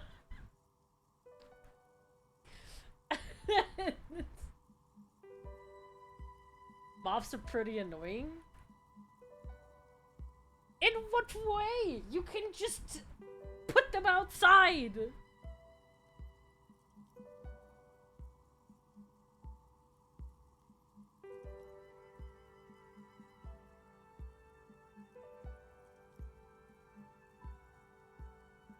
I can't stand moths. Weaklings. As she shifts around, you notice several dead flies on the windowsill in front of her. Legs up. They're not moving. Anything else? Oh dear. What's with the rotorblades and skis? They were made by a company called Slipstream. After they pivoted from making rotor blades to skis, their chief executive took off on a vacation with all their money. Ah. Honestly, I think it's quite funny. I think he's still sending out holiday transmissions from Tulula or Tiumotiri or Hashtkor or wherever he is. That's illegal, running off with the company's money like that. Why hasn't he been arrested? Sure, it's illegal, but it's not exactly anything extraordinary in business. Besides, Slipstream is history now. All their remaining assets got seized by the bailiffs in 47. I have no idea why those skis and blades are still lying around. I found a strange machine. Fortress Accident, the radio game studio. Yeah. She liked them. They were an interesting bunch. We talked about role-playing systems every now and then. Once, I even saw two of them get into fisticuffs over Wirral. Fisticuffs? They certainly took their work very seriously, even if they seemed to be chronically liberal with their schedules. What do you mean liberal? What The happened? usual. They ran out of money and couldn't get the project done on time. What went wrong? Well, I did hear them talking at times. They seemed to believe they were historical individuals on some grand quest. She sounds almost mocking when she says that. From what I've seen so far, the project did look quite impressive. Yes, but when the money started to run out, they just began to complain a lot about capitalism. You know, how the markets are rigged to keep out new businesses and so on. In the end, they just didn't get it done. They didn't have enough willpower to produce something truly historic and to show up to work on time. Oh. She's right. Showing up to work on time is important. Aw. Showing up to work on time is hard. No, scratch that. Showing up to work at all is difficult, especially if you've been drinking. Okay, electrochemistry.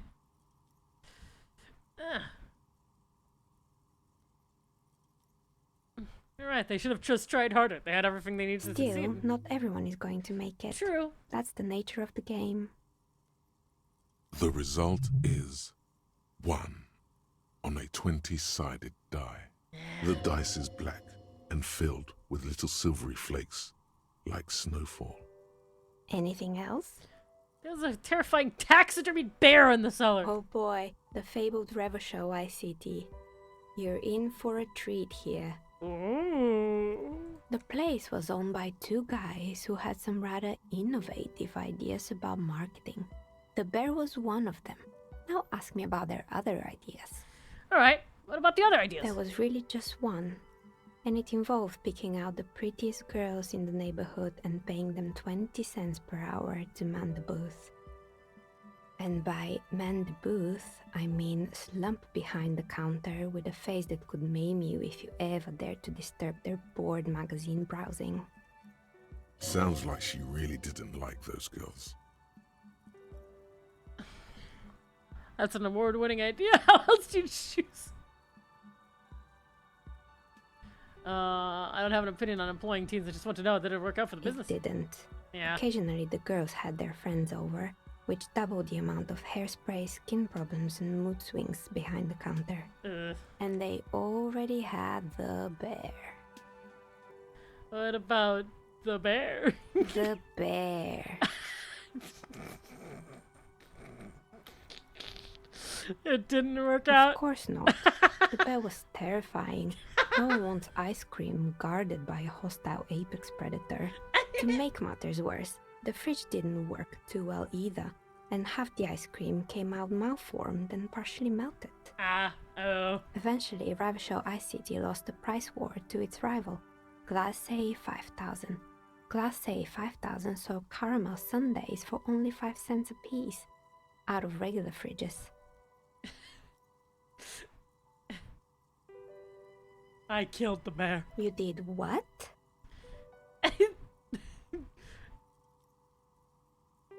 I unplugged the fridge to have River Coal ice cut.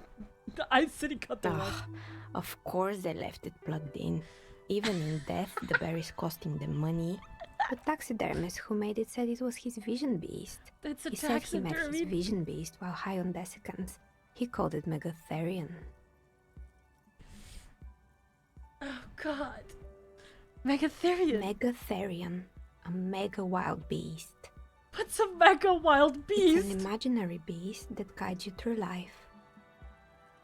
By telling you to do more drugs, mostly. Oh! A wise and noble beast. No, it's not! Guiding you toward the land where the streets are paved with drugs. Shut up, electrochemistry! The horrific necktie tightens around your neck, strangely excited. But it doesn't feel particularly fun this time around. Not now, you beast! I don't do Very drugs. good. You shouldn't do them. You're a police officer after all. Anyway, now you know the story of the fallen ice cream empire. Yeah, well. Anything else? Another failed business, perhaps? I've been here for a long time. I'm sorry, I didn't mean to waste your time. This is just all so fascinating. I found the building's intercom, but it's not working. Oh, right. I hope you didn't try to ring me. I think none of those doorbells work, including mine. I'm still in the middle of connecting the wires. Sorry about the confusion.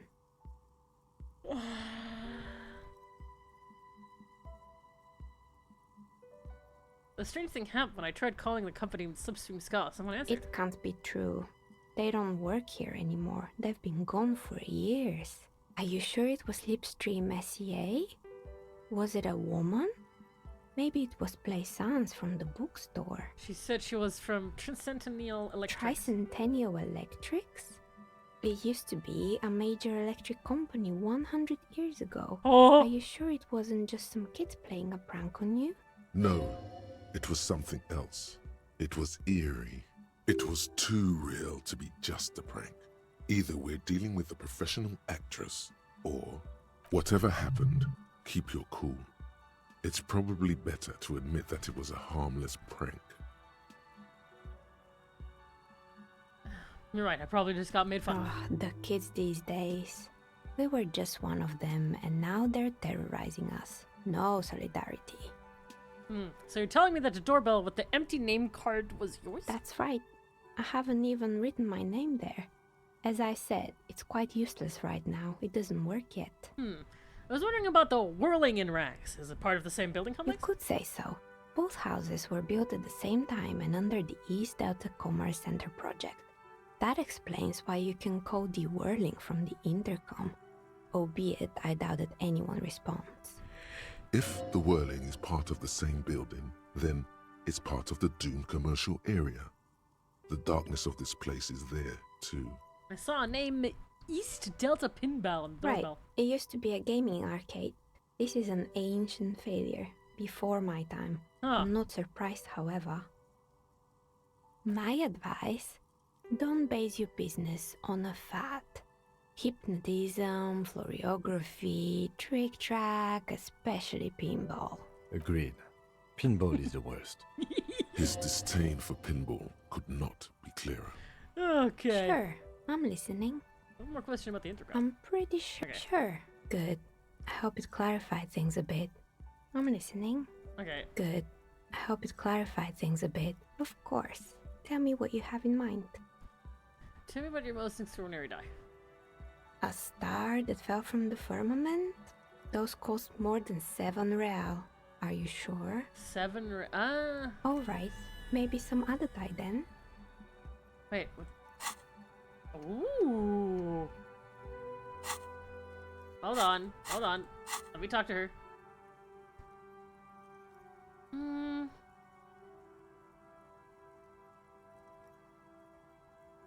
Do you know the real under third setting? Ah, yes. Fortress accident. It's too bad they never finished their game. The Wiro Untethered die is a variation of a standard role-playing die. Only, instead of plants, it uses motifs of ice and death.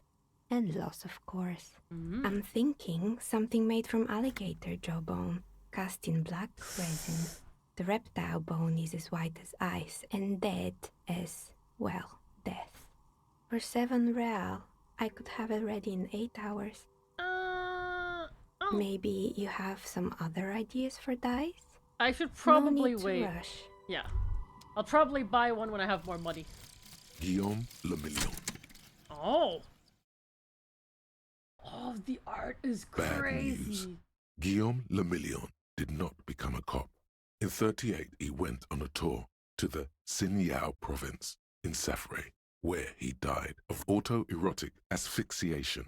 His body was found hanging from a decorative dragon tree in his junior suite amid drug paraphernalia, unwholesome objects, and the Sylvia Trainer single, Wonderland, skipping in the background. And yes, you can take this as a metaphor for Revachol in the 30s, and also as a warning. Huh. Interesting.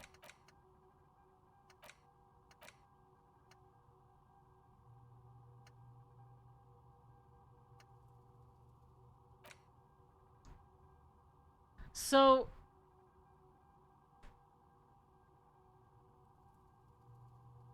basically you can have all of these bonuses, but you can only have as many as there are slots.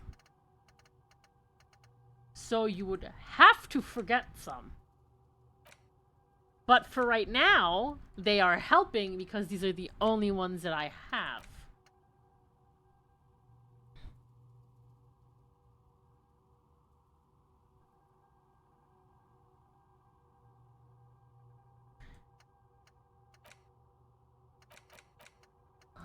So yeah, you can only have 6 right now, and if you want to have extra 6, you gotta unlock them.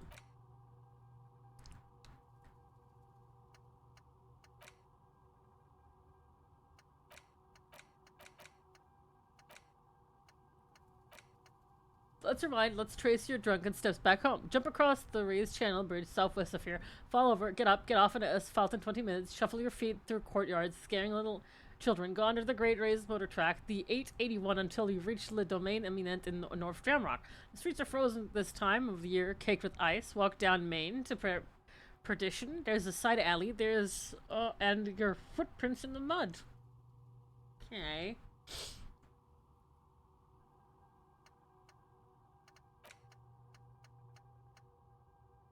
Wait.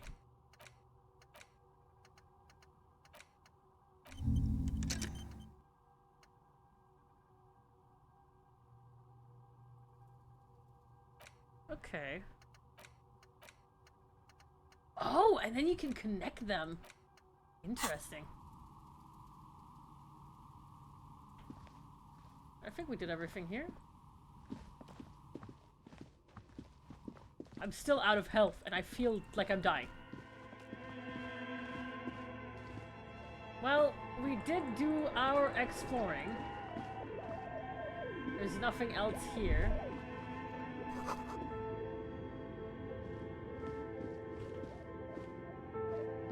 We don't know the password. So we just have to go back downstairs.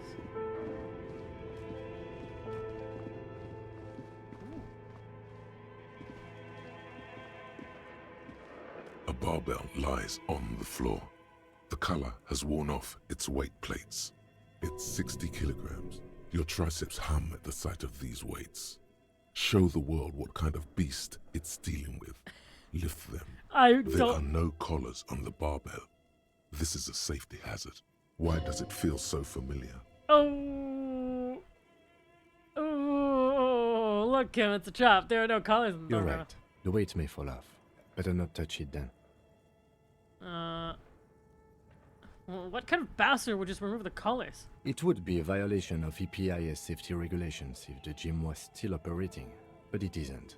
No one's supposed to come here anymore. No, it's not that. It's the stale smell of rubber, the squeaky sound of sneakers, your bruised knee against the mat, and a whistle.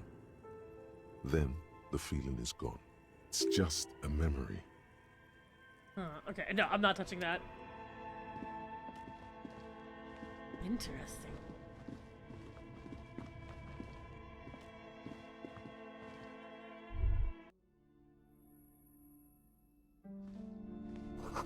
The same person would ever put their head into such a machine. Okay.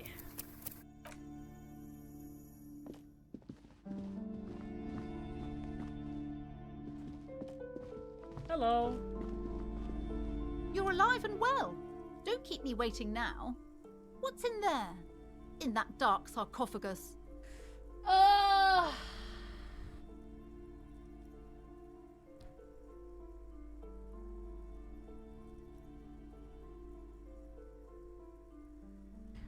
The dark sarcophagus. Yes? How was it? Tell her how ghastly it was. You know it's what she wants to hear. It was a charnel house of failed business enterprise leeching life energy from this bookstore. I don't know if I'm gonna fuck with her or if I just want to make her mad.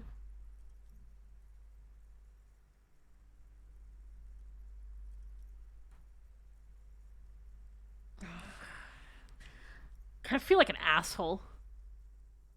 But what else did you find? Did anything survive? No, of course not. Have you located the entity? I talked to the entity you told me about. Her name is Nia, and she's a novelty dice maker. A novelty dice maker? Well, spit it out. Why does she need the dice? For some kind of sorcery? Sometimes they use the ankle bones of sheep. She's not a sorceress or some malicious entity. She's a businesswoman like you. I don't understand. If it's not her, then where is the source of the doom? How It doesn't does she explain the curse? It doesn't explain. She's squeezing on the pendant too tight. A drop of blood in her palm. Oh, she's about to go crazy. Just don't say you don't have any answer yet. The uncertainty is killing her. To hell with it. Perchance you ought to just lie, sire. The sword is in the taxidermist's shop. He became involved in darker arts.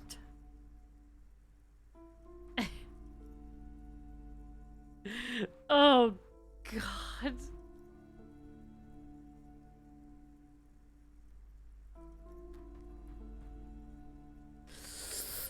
Ah, dude.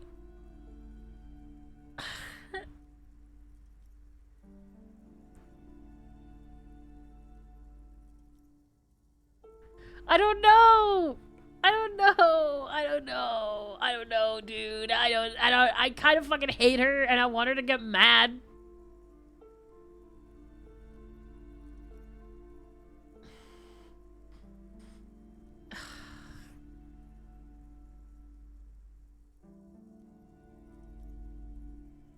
Fine. Oh, how horrid! I knew something wasn't right about that place. Tell me, did you find a way to break the curse? Yeah, I de-spooked it.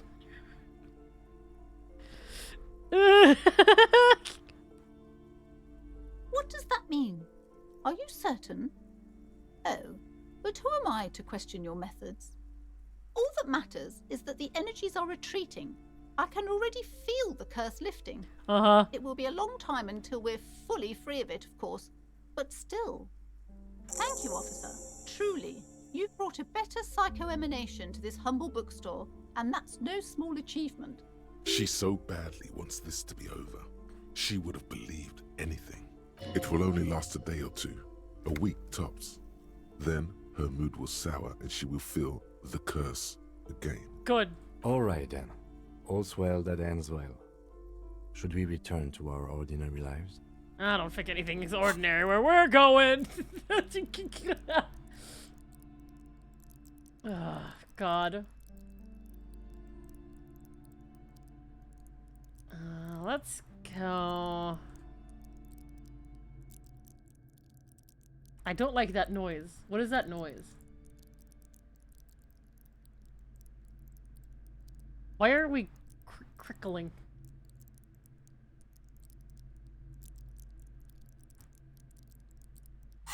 Why is my brain crickling?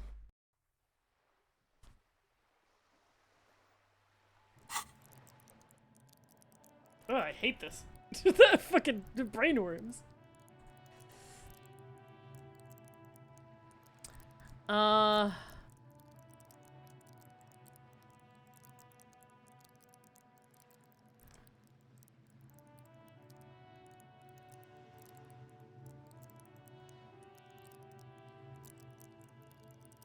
I think I might go with suggestion.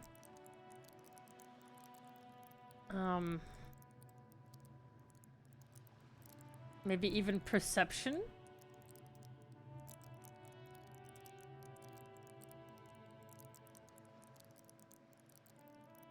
Not so much with interfacing. Ah, this is so hard. There's so much. So much to put into. I'll go into perception. I think I'll stick with perception. No.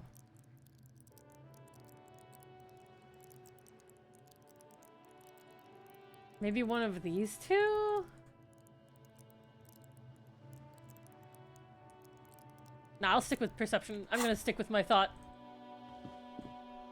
Okay. I'm going to move this out of my... Nope. Stop with the brain crinkling! Woo! Anyways. Put those away. Okay, let's talk to this girl. Hello again, sir. Okay, never mind. We can't tell her. Alright, let's see what else we can interact with. Let's see.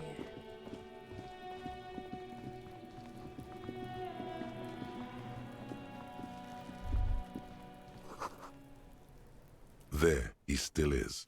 Look. Why can't I use... How do I...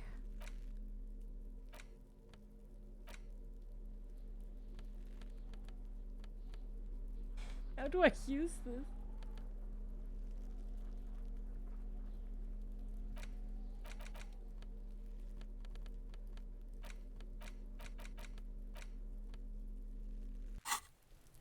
There he still is, looking right through you. Plus with one his white has eyes. ammonia. The body below is entirely dedicated to that corpse smell. Emitting it is all it does now. Plus one? The ammonia only makes it worse. Great! The combination forces tears out of your ducts. You manage to keep it in once. The second time, not so much. When the vomiting is done, your cheeks are wet with tears. Yeah, that didn't work. Yeah, well. The ammonia didn't help at Now all. does the wind right now. Oh, thanks, Kim. The weight is reassuring, like a krenel on solid fortification. Pat, pat, pat. I've seen strong men turn themselves inside out for hours. You are facing tough odds here. Alcohol withdrawal makes it considerably harder.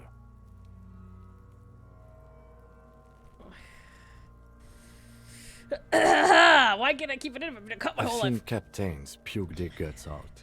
It never gets easier. You never get used to the smell. Every Monday is cadaver day. Throw up, investigate. Throw up, initial autopsy. Throw up, baguette. Oh, Kim, thank you. Then drive to the station. Maybe throw up on the way there if you didn't bite the thing tight enough. You seem to be fine. I think I've lost my sense of smell. Oh. A white lie. Not being hungover helps too. Even do something else. I think I want to do this. Without me. No. This is a two-man assignment because it needs 2 officers to complete. I need your help. You need to get your shit together. Okay. We should go talk to the locals.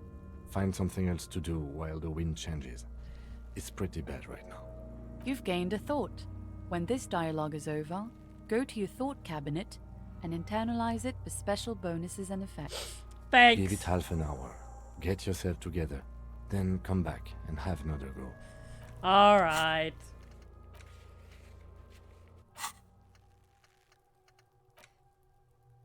30 minutes. Your shit is apart, and it's ready to become a confident human being. It's supposed to be the opposite of that. Together. Compressed in a small area to achieve a solid level of shit compression. Squeeze your butt cheeks together for 30 minutes. Do something similar with the two hemispheres of your brain. Talk to people. Maybe this will help. Yeah.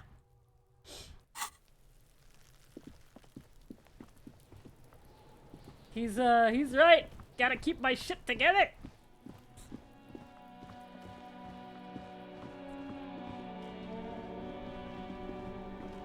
What if I ask here? Hello again, officer. How are things? Of course. Where to? Oh, okay. No problem. Okay, where else can we go? Ooh. What is this? Okay. Oh, hello. Hold on, what's this?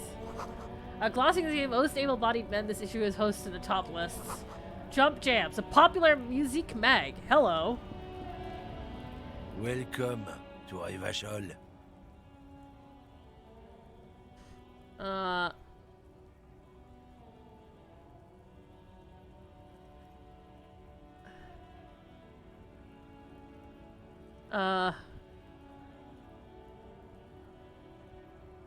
were you just a partner like that?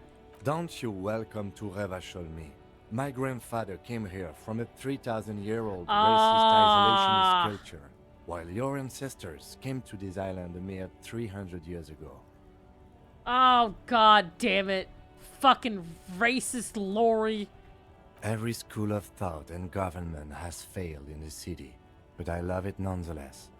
It belongs to me as much as it belongs to you. You tell him. It's men like you who keep Revachol divided, making it that much harder for everyone to climb out of this post-war limbo. What's going on here? Oh, come on, man. I just said welcome to Rivachol. It's a lorry driver thing. I know exactly what you meant.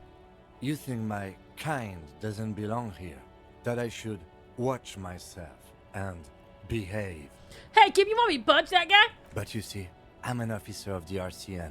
It's actually my job to make sure you behave. I would advise you to remember that. Silence. The air between them becomes tense. Your partner needs backup. Now's your moment to shine.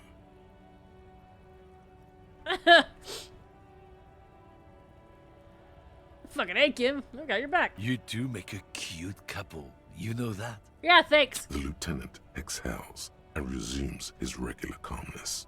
Now that that's settled, we have a couple of questions. Whatever you say, officers.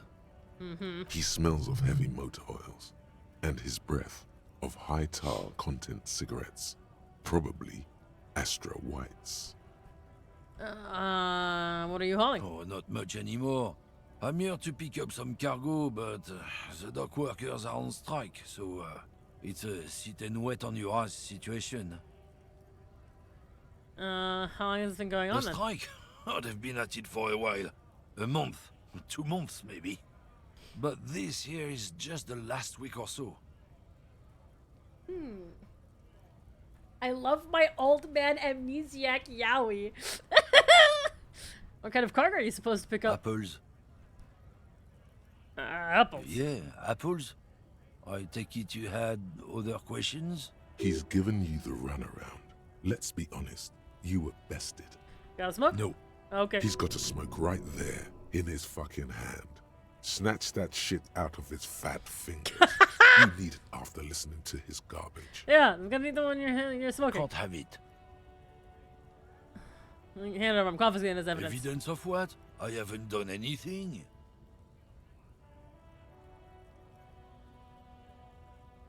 Ah, fuck, I oughta. Jesus Christ. I bet. Oh, god Sorry, damn it. I couldn't be of any help. It's about biological determinism, natural law, the sorting of the races. Not the most popular topic nowadays, with the coalition in charge and all. You might want to change the topic. That is, bury your head under the sand like common sheep. Ah, so you're just racist. Makes sense. I'm not just racist. Look, I've read books. Huh? The science of racial theory has all been proved, even if some people don't want to Bro, accept it's just like, I'm not just racist. I'm also homophobic. People who've studied these things say that you and me are superior by design. So, naturally, we Occidentals should be in charge. Obviously, you can see the merits in that. Yeah, I can tell you're a prime example of superior Open design. your eyes. Haven't you noticed something different lately? An unfortunate downturn, maybe? Huh? When members of the superior race cease to believe in their innate superiority, they stop competing for resources. Okay, and? This concerns you, policeman, so you better be vigilant. The damn kids are showing up good lately. Same with the mosquitoes. And the other intruder species too. Okay. They're on the precipice of cultural victory. Aha. It's true. Also, you need to realize the dangers of mixing races. Who knows what might happen if people don't stay in their birthplace? You might end up with a new sub-race, with unknown characteristics, leading to extra competition. That's why you've got to control the offspring. Yeah, I think I can get down with racism.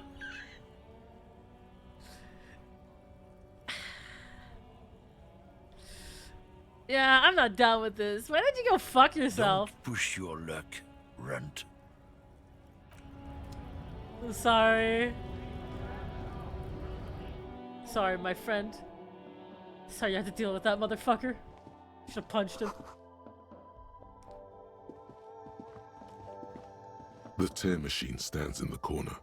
A sign says, 1 bottle equals 10 cents. Ooh.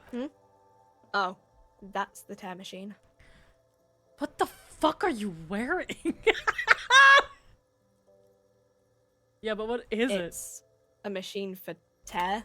You know, you find tear outside, like bottles or whatever, and put it in the machine, then it gives you money. Ah! You need a bag, I guess.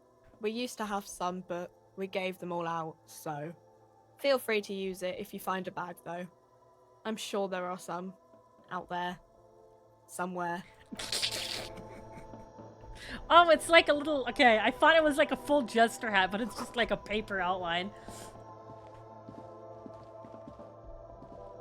What's this? You see several packaged raincoats fill a low shelf beneath a display of croissants and juice bottles. The raincoats are transparent, except for the big Fritta slogan on the back. Ooh, +1 endurance. But it's for... What is what? It's a raincoat. If you want to buy one, then it's only 4 real. Do I want to spend my real? It gives me endurance. What does my current... I can't look at my current one.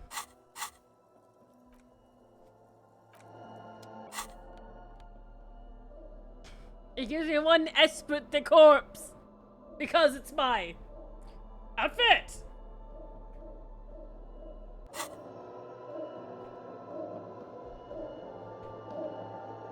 A small cabinet on the wall is filled with various medicine bottles, nasal sprays, and blister packs. They all bear the Saint Baptiste Pharmaceutics logo. Just ask me if you need anything from Saint Baptiste. We don't stock prescription meds, but we do have Nosafed, Duramine, Magnesium, and Hypnogamma. This Moral. Have got. I might need to buy one of these. Okay, here. I hope so. Thanks. Welcome to Frit. Feel free to look around or something. Everything is out on the shelves. What's that magazine she's reading? What's the magazine you're reading? You mean this? Call for this two.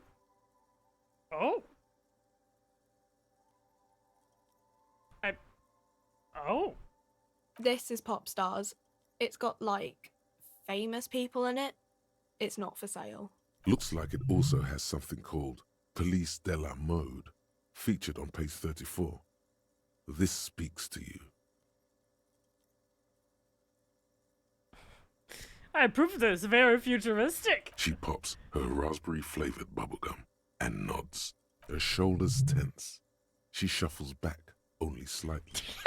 Bewilderment and repulsion root her in place. Very futuristic, these girls kissing. The lieutenant frowns at you before turning to the clerk with an apologetic Sorry, smile. that was really creepy. I keep forgetting I'm playing a dude who kinda... I don't want to be mean, but I'm playing a dude who looks like that. So when I say, oh, I fucking love those two girls kissing, it kind of comes over a little differently. I don't know. Frit? Need to remember that it's not me speaking. Not me speaking as a girl who probably likes to kiss girls. Not probably. I like to kiss girls. I like girls.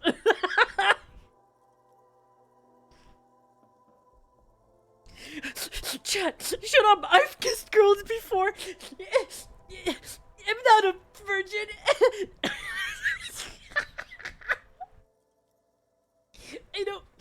I know what kissing girls is like. I should know. I am one.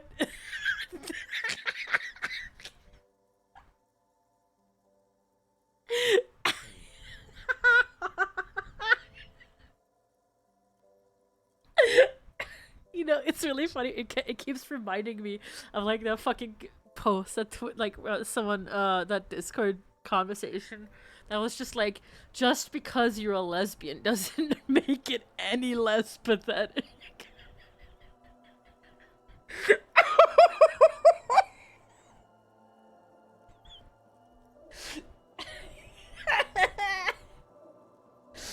A 7-Eleven grocery store. Is it written with 3 T's? I think they think that the extra T makes it funkier. It doesn't.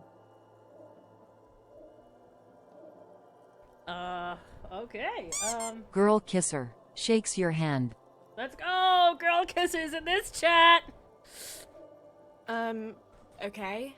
I'm not really supposed to be chatting to anyone, but I really like it. The voice direction in this fucking game is insane. It feels so natural. It's recently it reminds me like this one and another game that I recently watched. I think it was Jack who played it. It's a horror game. It's the one on the oil rig. I forgot what it was called. Like with all the Scottish people on it. Still Wakes the Deep. The fucking, like, as much as I love the game, I was genuinely super enthralled by the voice acting. Personally, couldn't play it myself, which is why I watched someone else play it. But the voice work in it is genuinely insane. Like, it is so good.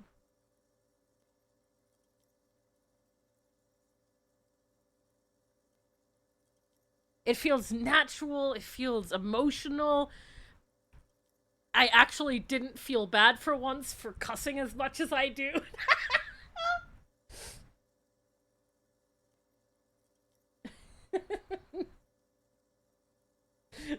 Dude, the Scots got me beat.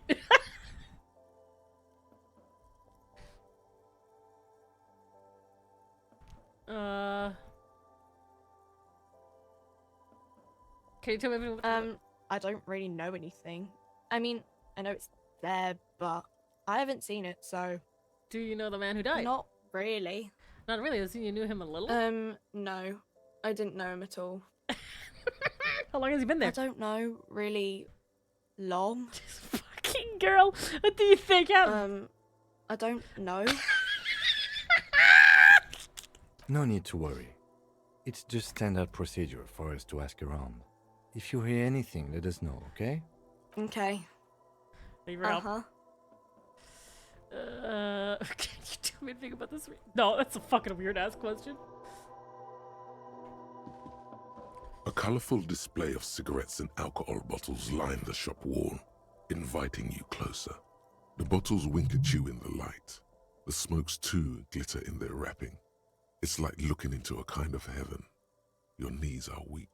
There, in that dark green glass, all in vain. The great flowing river of warmth, wine, alcohol, beer, alcohol, love, alcohol. I'm obliged to inform you that both alcohol and cigarettes damage your health, but I guess you already know that. Don't ask, don't look, don't do anything here. Just go away. Get back to work.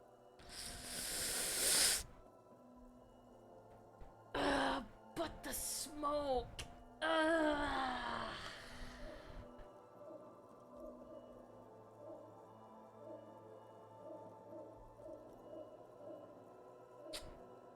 Be honest, how much art of MC and Lieutenant kissing have you seen? To be honest, none. I've seen nothing of this game.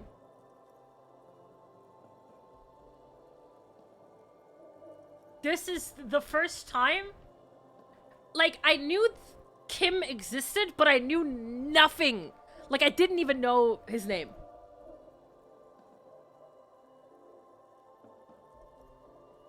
I've just seen him once.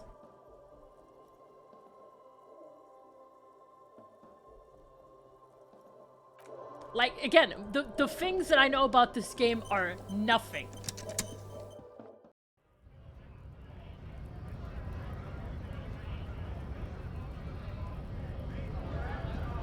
Oh, what's going on here?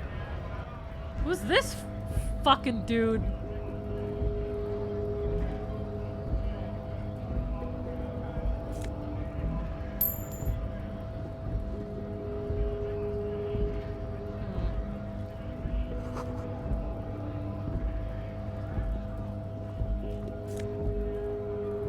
Yeah, that's Mara.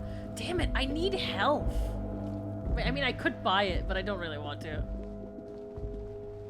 Hello. I am a gander and a hunter and a gatherer. Feel like a traveler from another planet. Hey there. Hey, what's going on here? It's the jam, my man. Oh. The air from the east is thick with the smell of crude oils, heavy metals and other byproducts of the modern era. You can almost taste it. What's the jam, It's a my traffic man? jam for the ages. Harbor gates up the street are shut tight. No explanation given. Workers on strike, scabs agitating, an all-around clusterfuck. Sorry. Meanwhile, we're all stuck here in long-haul limbo for days upon days upon days. Upon days. Okay. So how long have you been here? Feels like forever. Like I was born on this here roundabout and this was all I ever knew. Just me and the metal and the tires, the oil and the fumes of mazout. Could you say it again? Only a little less plotting? Everyone's a critic, man. It's okay. I've been here a whole week already. Holy fuck! So tell me, what do you need? Got any smokes on you? Nope. Don't smoke. Okay. Some of the other drivers do, though. There's still a few around, waiting for the jam to disperse. Or waiting for the sweet release of death. Oh. Yup. Nothing wrong with that statement. Your senses have nothing to add. You left the ask around elsewhere. I mean, technically, chat, nothing wrong with that sentence. You could also check the kiosk down the street. Frit. With 3 T's. Rebishaw's weird. Care to spare some change for a working still? Huh? Oh. No, I ain't got any money. They don't want to pay for unfinished work. Makes sense. They who? The bosses, man. Huh.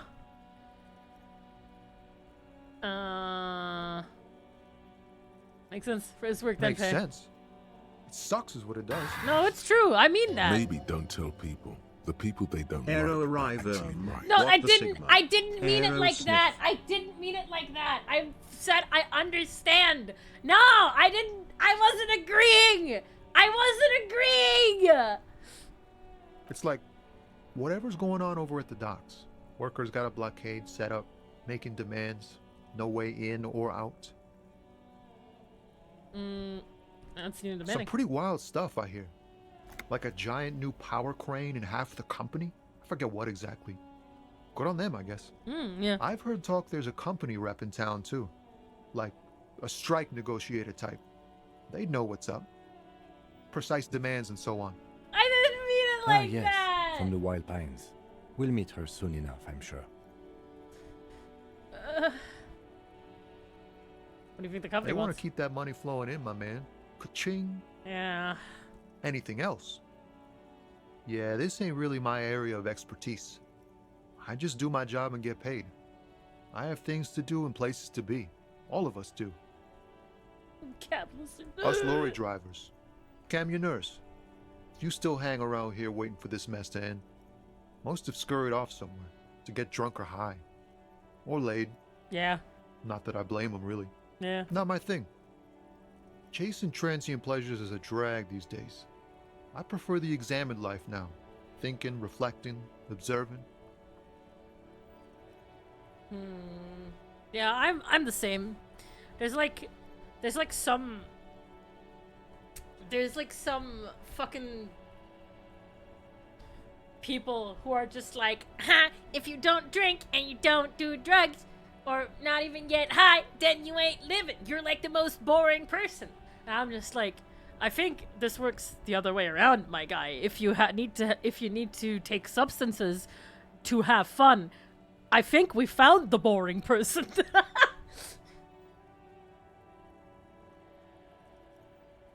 Especially when you're judging people who don't do substances. I have no problem with it. But I have a problem when people say that you're boring for not doing it.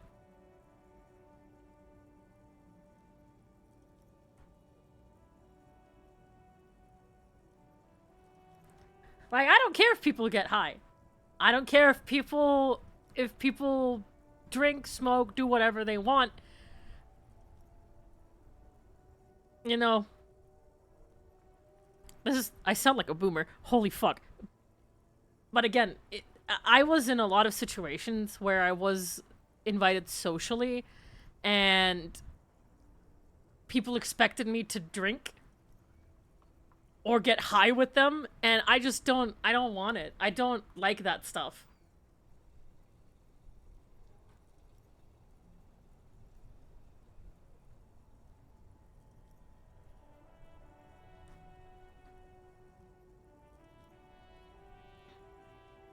Yeah.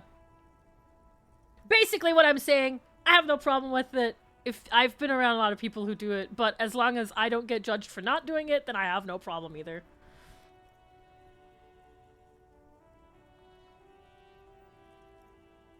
I also just really fucking hate the taste of alcohol, if I'm gonna be honest.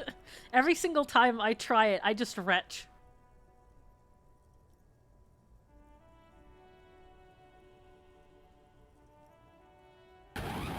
Yo, Neo, thanks so much for the 5 gifted subs.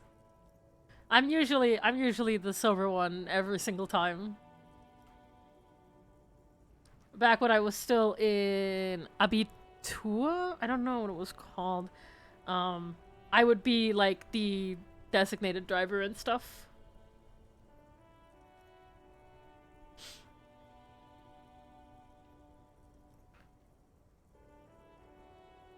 The only time I genuinely got really close to being drunk was when I was in England. This is gonna sound wild. This is when I met Max for the first time IRL. Because we spent our time going to a gaming bar where we played Smash Bros together and everything. And I remember they had a cocktail, like a super delicious cocktail that was just fruity.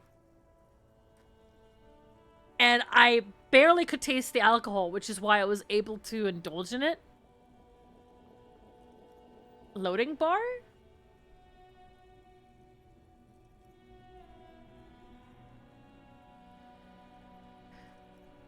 What is...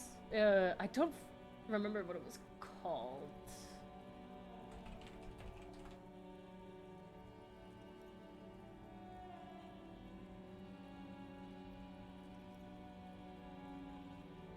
But yeah, no, I really, that's the only type of alcohol I can actually drink.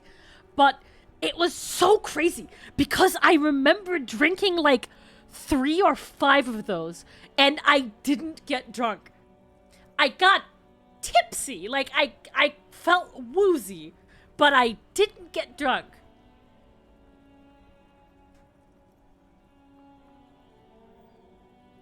And even from just getting tipsy, I didn't like the headache it caused. Oh, buzzed. Is that the word that you use? Buzzed? Tipsy's when you're already drunk, right?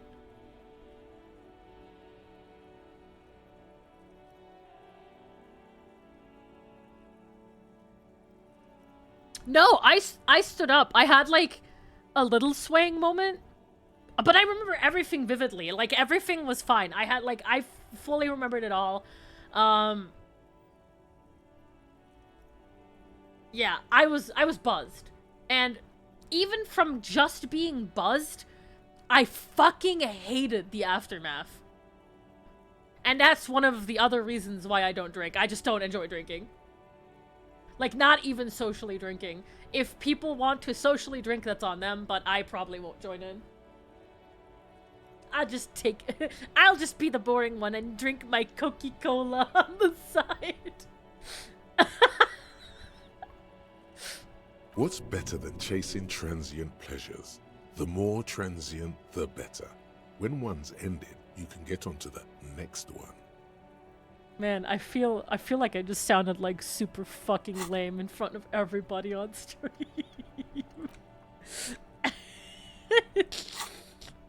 He tries his best to look nonchalant, but there's a rigidity in him, as if trying to conceal something warm and deep beneath a cool exterior.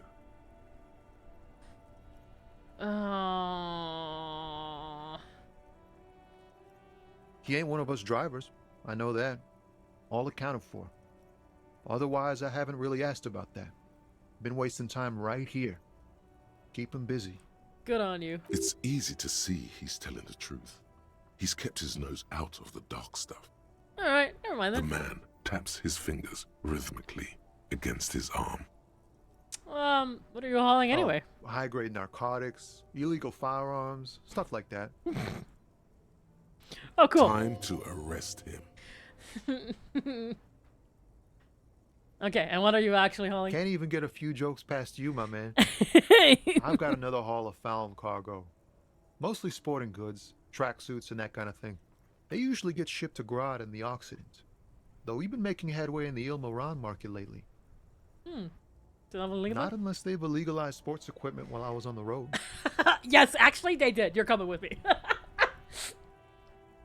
Oh, that's your machine, This rockin' beauty. Sure is. Like a rash you can't get rid of. You interested in heavy-duty cargo machinery? Yeah, those lawyers are pretty neat. For carrying large quantities of cargo a long distance. These found tracksuits need to find their way to the kids way out in Wamrau and Loran Bird somehow. Oh. There it is again. A little touch of sadness beneath his cool. He thinks he's spent too long in this lorry.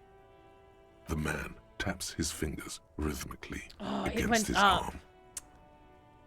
But I Don't be a stranger. I don't think I'll make it because I fucked up. Jesus Christ. Volumetric shit compressor. Bizarre scientific news from Revachol West today, where a police officer's shit has been observed at a pressure of around 495 gigadecimals. These metallic hydrogen levels of shit togetherness were thought to exist only at the center of collapsing stars, not law officials. It remains to be seen how long the shit singularity lasts. Jesus Christ. Alright. Alright, time to go back to the party.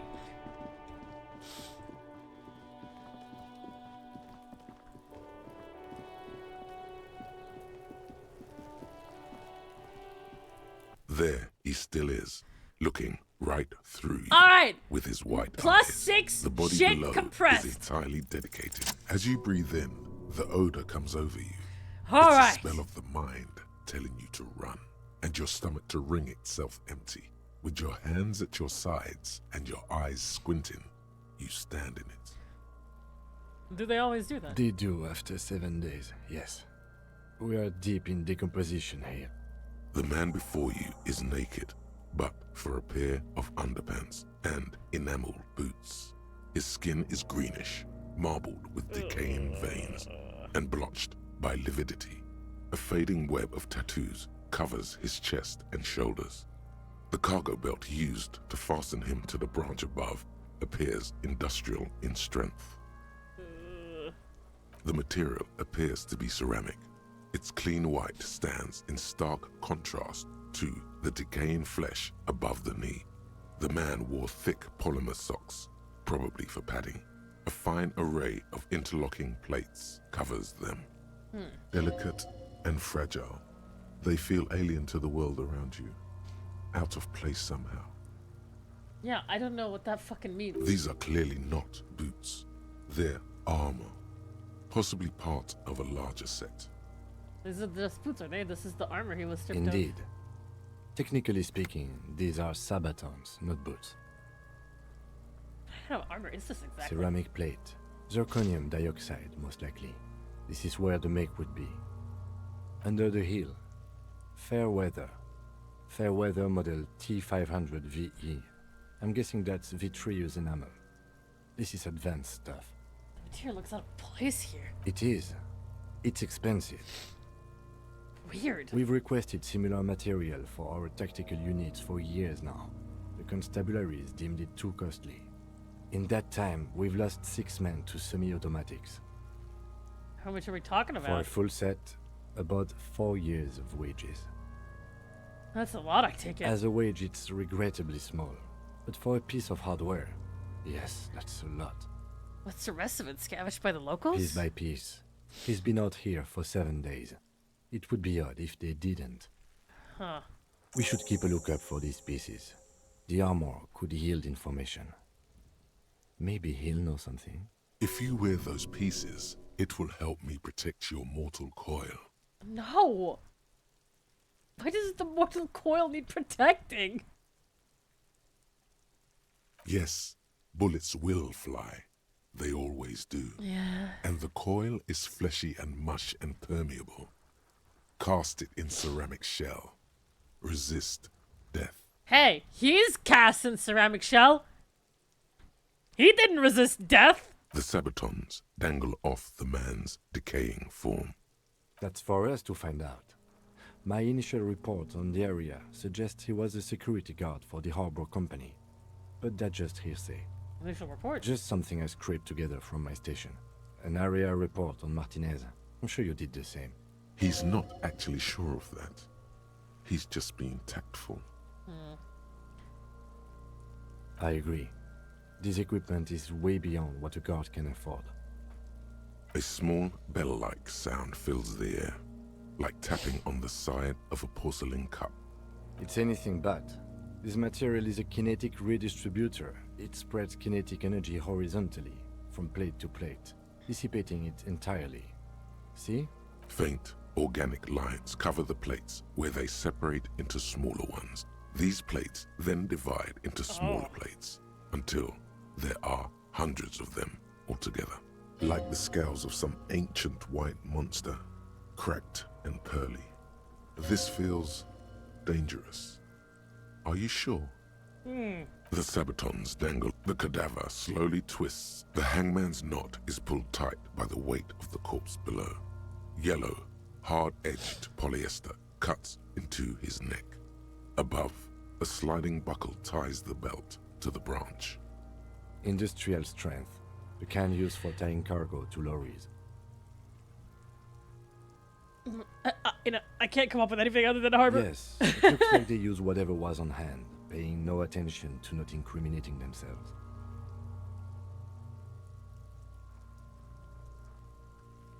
They sure wanted him to stay there. The polyester seemed strong. It's not merely polyester. It's steel reinforced.